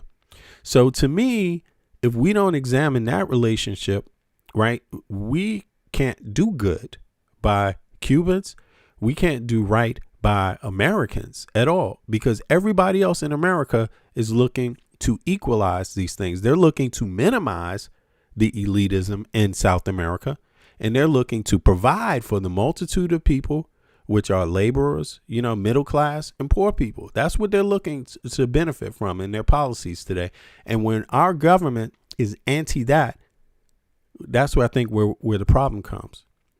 We need to be pro that. Then they won't be looking for Russia. That's what I think is going on. But go ahead. Well, yeah, I agree with pretty much everything you said there. Okay. Yeah. Okay. All right. Cool, man. No worries. But you don't have to. I still respect you, though, because we need to have these dialogues. And a lot of times maybe there is communication issues or things that we resolve in talking, even if we disagree. So I appreciate you anyway, man. But go ahead. Oh, yeah. No, if we disagree, I'll definitely let you know. What I would say is that I agree with the fact that we need to just stay out of other people's affairs, like all these, like us doing all these regime changes, toppling dictators, calling their elections fraudulent, just, or even worse, like what we did to the people of Venezuela was awful. We did an all-out embargo pretty much on them. Yeah. Same thing in Cuba. Yeah. And we put all kinds of sanctions on them to the point where food and medicine is very scarce, right, in some places at some times. Yeah, we push them just like we're doing right now. We're pushing Japan, South Korea. We're pushing these people towards China. That's what we're doing. We're pushing a lot of people away from us, and we're somehow, I think a lot of it has something to do with our politics. We're not on, the United States even right now is not on par with the EU. We're not on par with NATO. Every EU country has universal health care, universal education, and our standard, which has something to do with our history, just like in the EU. After World War I was resolved, there was poverty across the EU. There was poverty. European citizens weren't rich. The rich were rich, and everybody else was damn near poor. And they had a civil rights revolution that came out of the 60s, right? Because of that, because they wanted to resolve those issues of classism, right? That were not resolved after the end of the war, right?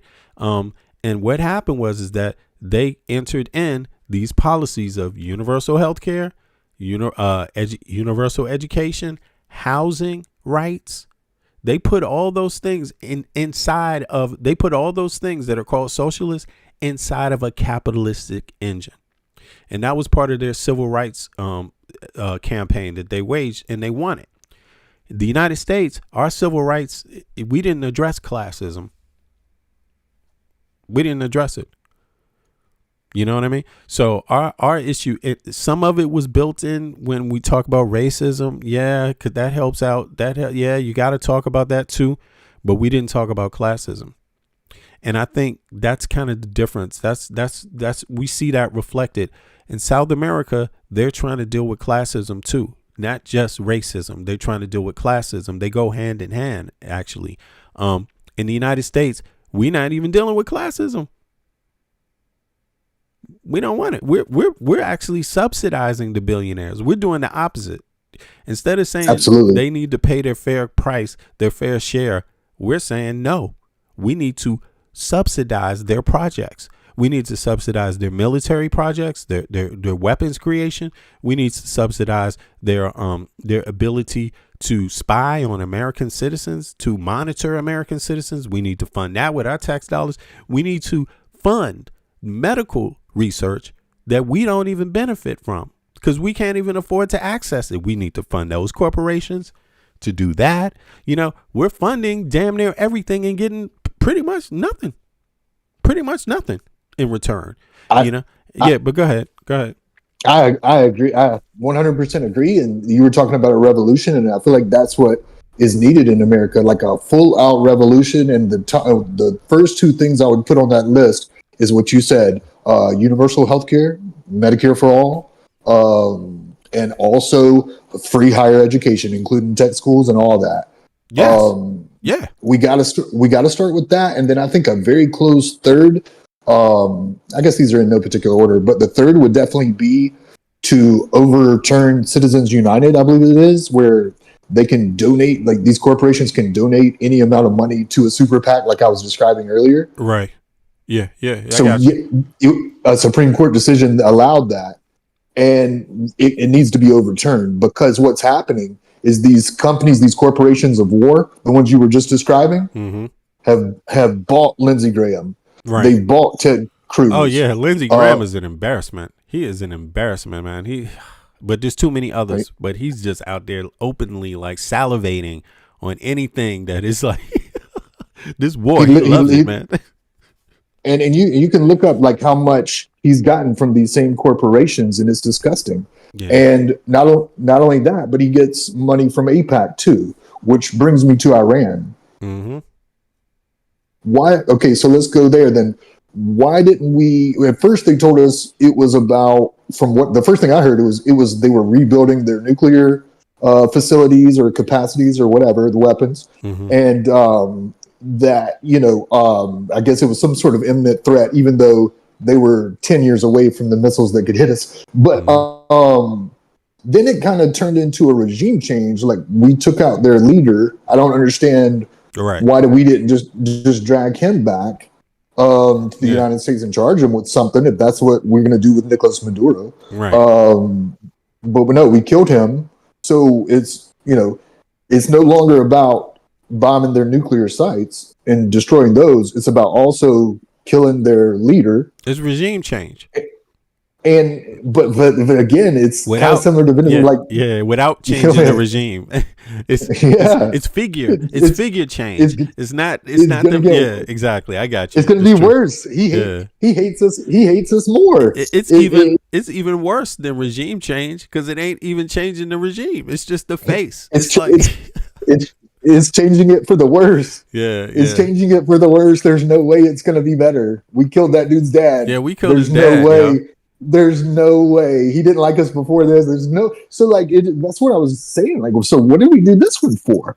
And I believe that from what I've heard reported is that Israel was ready to go in with nuclear weapons, but even just by themselves, nuclear weapons. And well, and instead, they said, or you can join forces with us, and that's kind of like how they got us into it. Is what I'm hearing reported. Yeah. But the next time I tell you, if I was the president and they said they're going to go into nuclear weapons, I would say, okay, what the fuck does that have to do with me?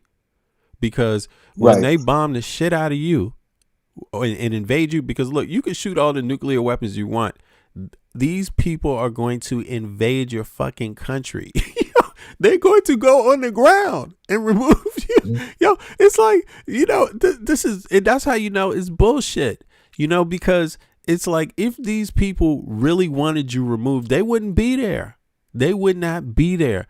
These people, everybody else is in some degree in conjunction with Israel, pretty much enough that they're working with Israel, and so if they didn't want them there, but dropping a nuclear bomb on them would change everything for these people. And I just think, again, anybody can do anything they want to do. That doesn't mean you have to do anything about it. If it's not you, that's the best thing. That's the best, I would say, safety net to live in. If it's someone else who did it and it's not me, because then those people would go after the people who did it and not the people who didn't. You see what I mean? And I just think you can't let a subordinate nation tell you what to do. You can't let a subordinate nation bully you into anything. And to me, if that is the real reason, to me, it just sounds like Netanyahu bullied Trump. I'm like, what the hell is up with that?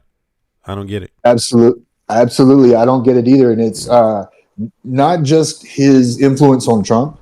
Yeah. Because I think we kind of just agreed there that this is not America first. That this is in no way going to benefit us. Yeah. So, but it does kind of benefit Israel because it's what they've wanted for 40 years. That's what Netanyahu said. Yeah. Um, That's what but I think Netanyahu says, right? That's what he yeah, says. yeah, Right. that's what he said.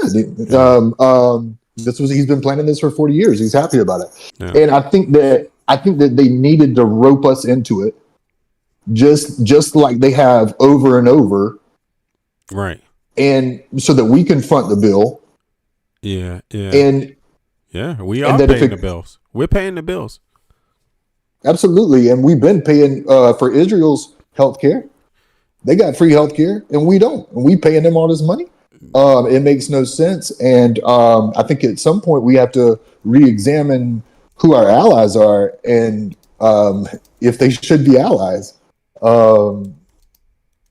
Because there's the plan for Greater Israel. You've heard about this?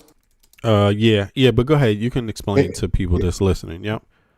Okay, yeah. So I'm not an expert on it, but it's basically like they just want to expand their territory, and they feel entitled based off of biblical passages. I think it's Genesis 15, and from the Nile to the Euphrates, which is pretty much the entire Middle East, as I understand it. Right. And so it's like it's multiple countries, including all the ones that they got beef with: Lebanon, Iran, which is the superpower in that area, from what I understand. But yeah, this is basically what I'm trying to say is some people are saying this is all just about real estate, and that doesn't benefit us. That only benefits Israel.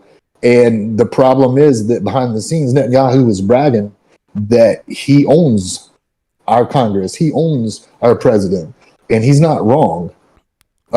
Because they've paid all of them off and made them agree to things like what Lindsey Graham is doing on the news every single day. Yeah. I mean, but I see this is where I just say, like, he might feel that way. But the bottom line is that, look, you could pay people as much money as you want. They don't have to do a damn thing, and the American voters need to demand that. Like, just because you lobby people, you could pay. I don't get that, because that means you're unethical. That's what that means. Yeah. Because anyone's going to try to pay you the moment you become a congressional member or a senator or a Supreme Court justice, right? Anyone and everyone is going to try to pay you. That must be the one thing your ethics is correct about, that it doesn't matter. I'm not liable to do anything for this money. That's the most important quality. Yeah. That's the most important quality, right? And yet, if they're failing, it ain't because of Israel's might. It's because of our failure. You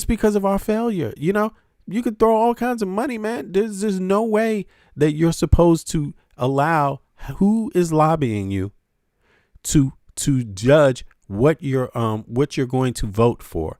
That's wrong. And American citizens have to demand that their congressional members are not operating that way. But I think what you said is true. It goes down to, we still need restrictions on lobbyists. I mean, that's the main thing, because these people are human.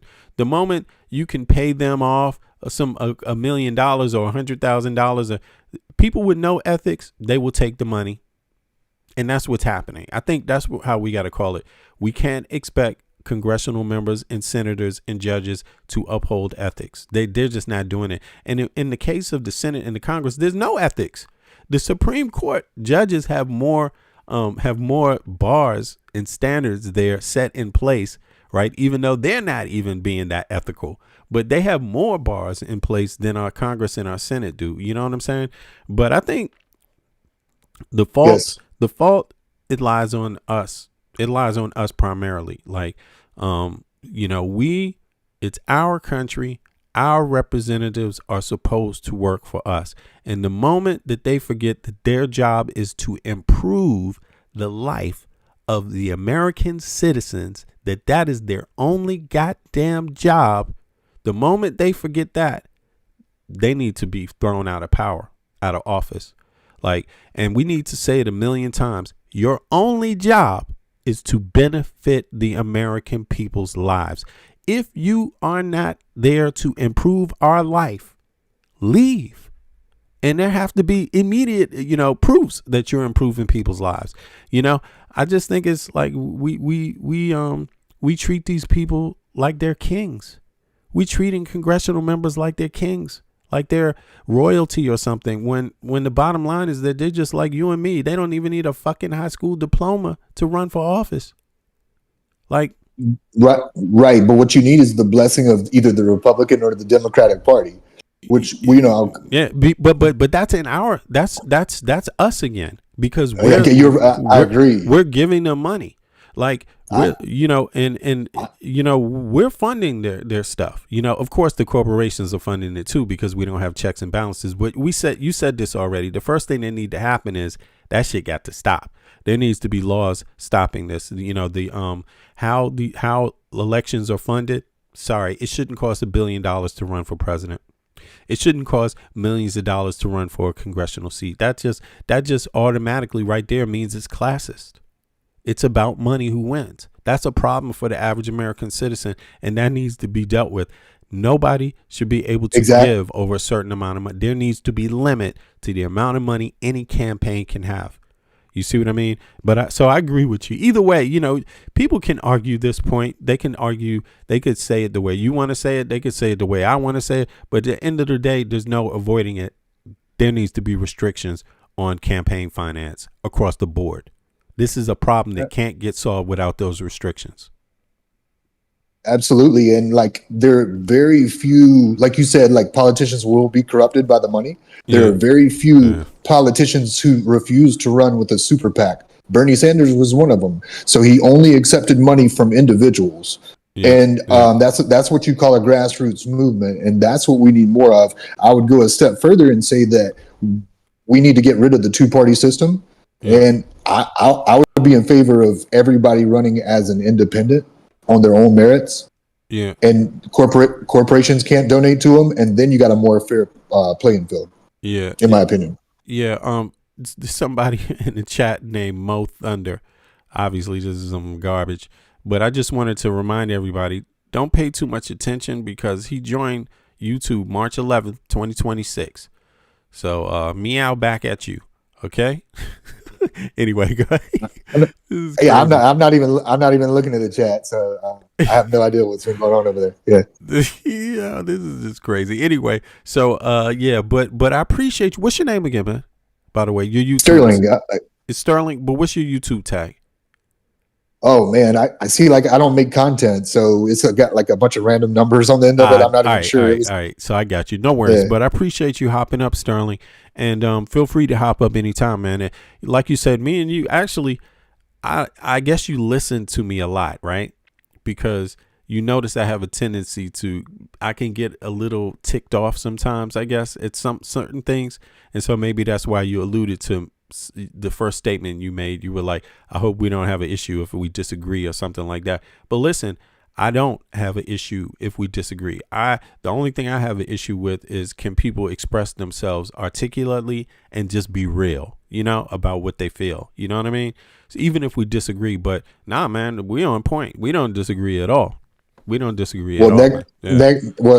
Thank you so much. I would like and subscribe. And next time I'm coming back with the intentions of disagreeing. I'm going to look for points that we disagree on, and I'm going to come back. Okay. Do that. Thank you so much. I appreciate Have that, a good Sterling. one. Yeah. Sure. You too, man. Yeah, that was interesting. Thanks to Sterling for hopping up, and again, right now it is a time for us to communicate. It's a time for us to communicate, and it doesn't matter what party you're a part of, it's a time to communicate. And if we can communicate, we can come to some understanding about what's going to happen in the future, And so I applaud anybody that is willing to openly communicate, and with goodwill, even if you disagree. You know what I mean? Because Sterling, I guess he's an independent, like he stated. He's not a Dem, he's not a Republican, and there's a lot of Americans that feel that way. There was 80 million Americans that did not vote at all in the last presidential election. You know what I'm saying? And we have to find a way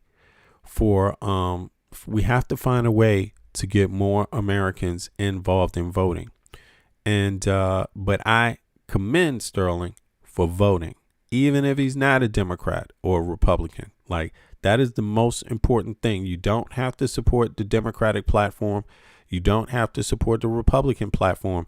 Although a lot of independents tend to, they can lean one way or the other, but it's not unilaterally in agreement. But they can support different party candidates when they agree with some of the stuff that they're saying. But I'm a person, I do believe we do need to build other parties. I would be a hypocrite to say that we don't, because I live in a country that benefits from that. I mean, I live in Denmark. As a grown ass man, I live in Copenhagen, Denmark, although I'm an American citizen.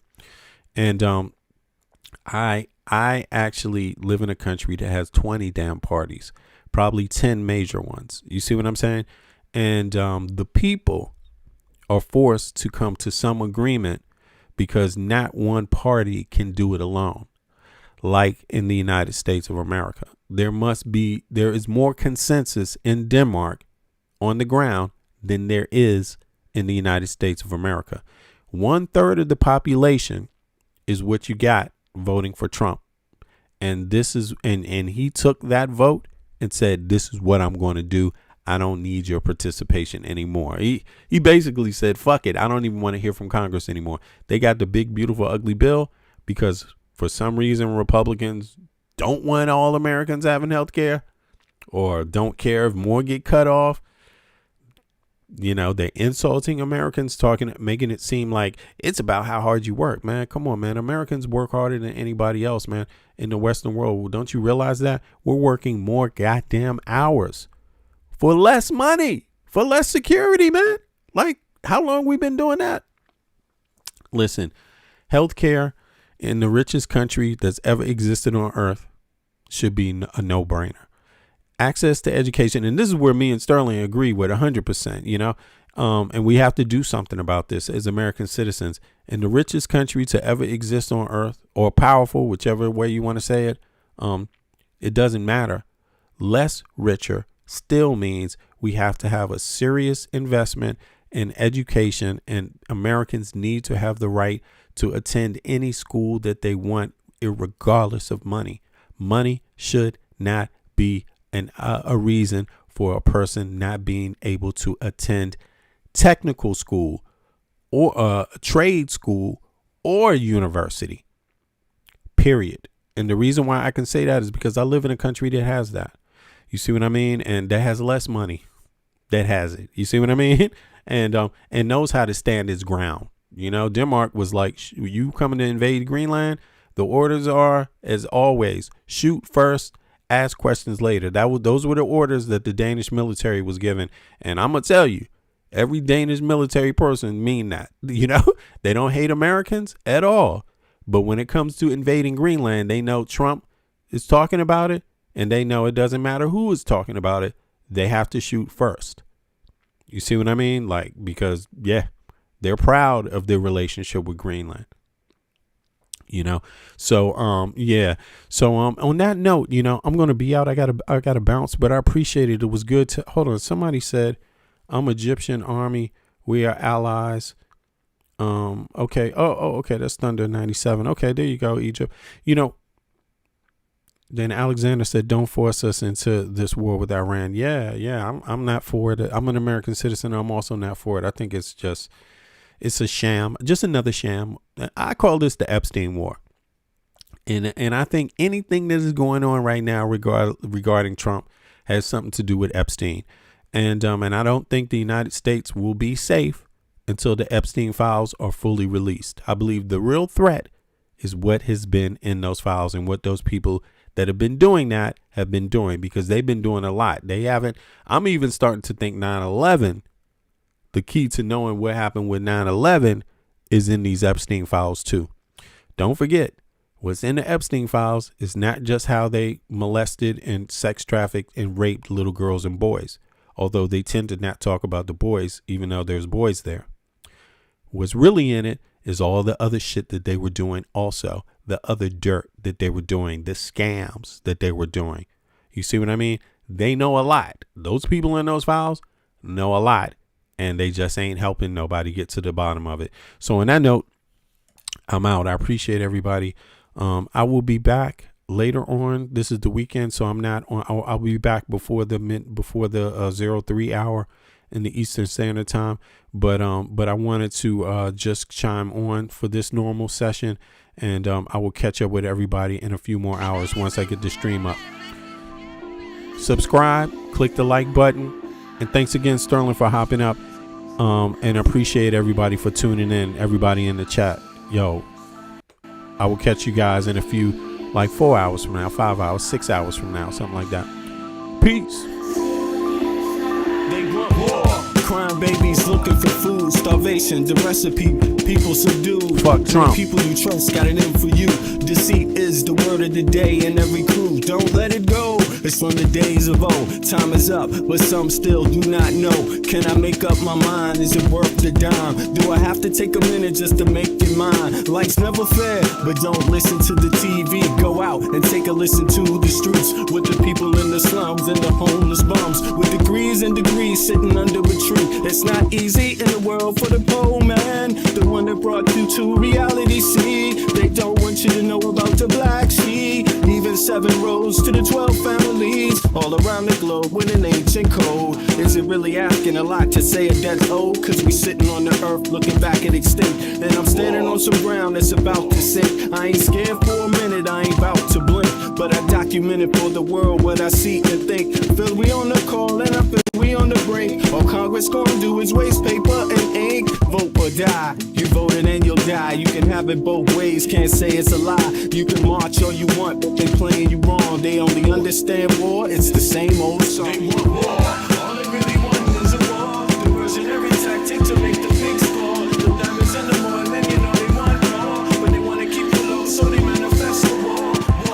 All they really want is a war. Diversionary tactic to make the pigs score. The diamonds in the morning, you know they want more, but they wanna keep it low, so they manifest the war. Like the lotus coming out of the mud with colors, I create envy in those with power but jealous. I unify the poor with my song, the hell with the others. Descended the way they treat indigenous brothers, cause I understand we link forever. They try to hate us even though that we keep it together. I'm not talking about controlling the air or the weather. I'm talking about maintaining the truth, the high endeavor. A rebel drops bombs in the midst of trouble. The free world counterattack and now there's double. But nature gets the shit in a way that's subtle. If you stop the machines for a minute, you might hear, but they won't, cause the TVs whisper in the ear. And capitalism has eyes that don't fear, and they cloud up and get crazy and won't stare. And like an app, it's hard to get an ass to listen. Living like this is like living in prison. It's hard to keep hope when you're living in prison. The spiritual thoughts, so yes, the mental prison. This outside, yes, it's got to get through. Something's gotta die, so something here can live. Your life is nothing if you got nothing to give. Keeping the spiritual, yes, disguised as religion. Controlling your mind, the mental prison.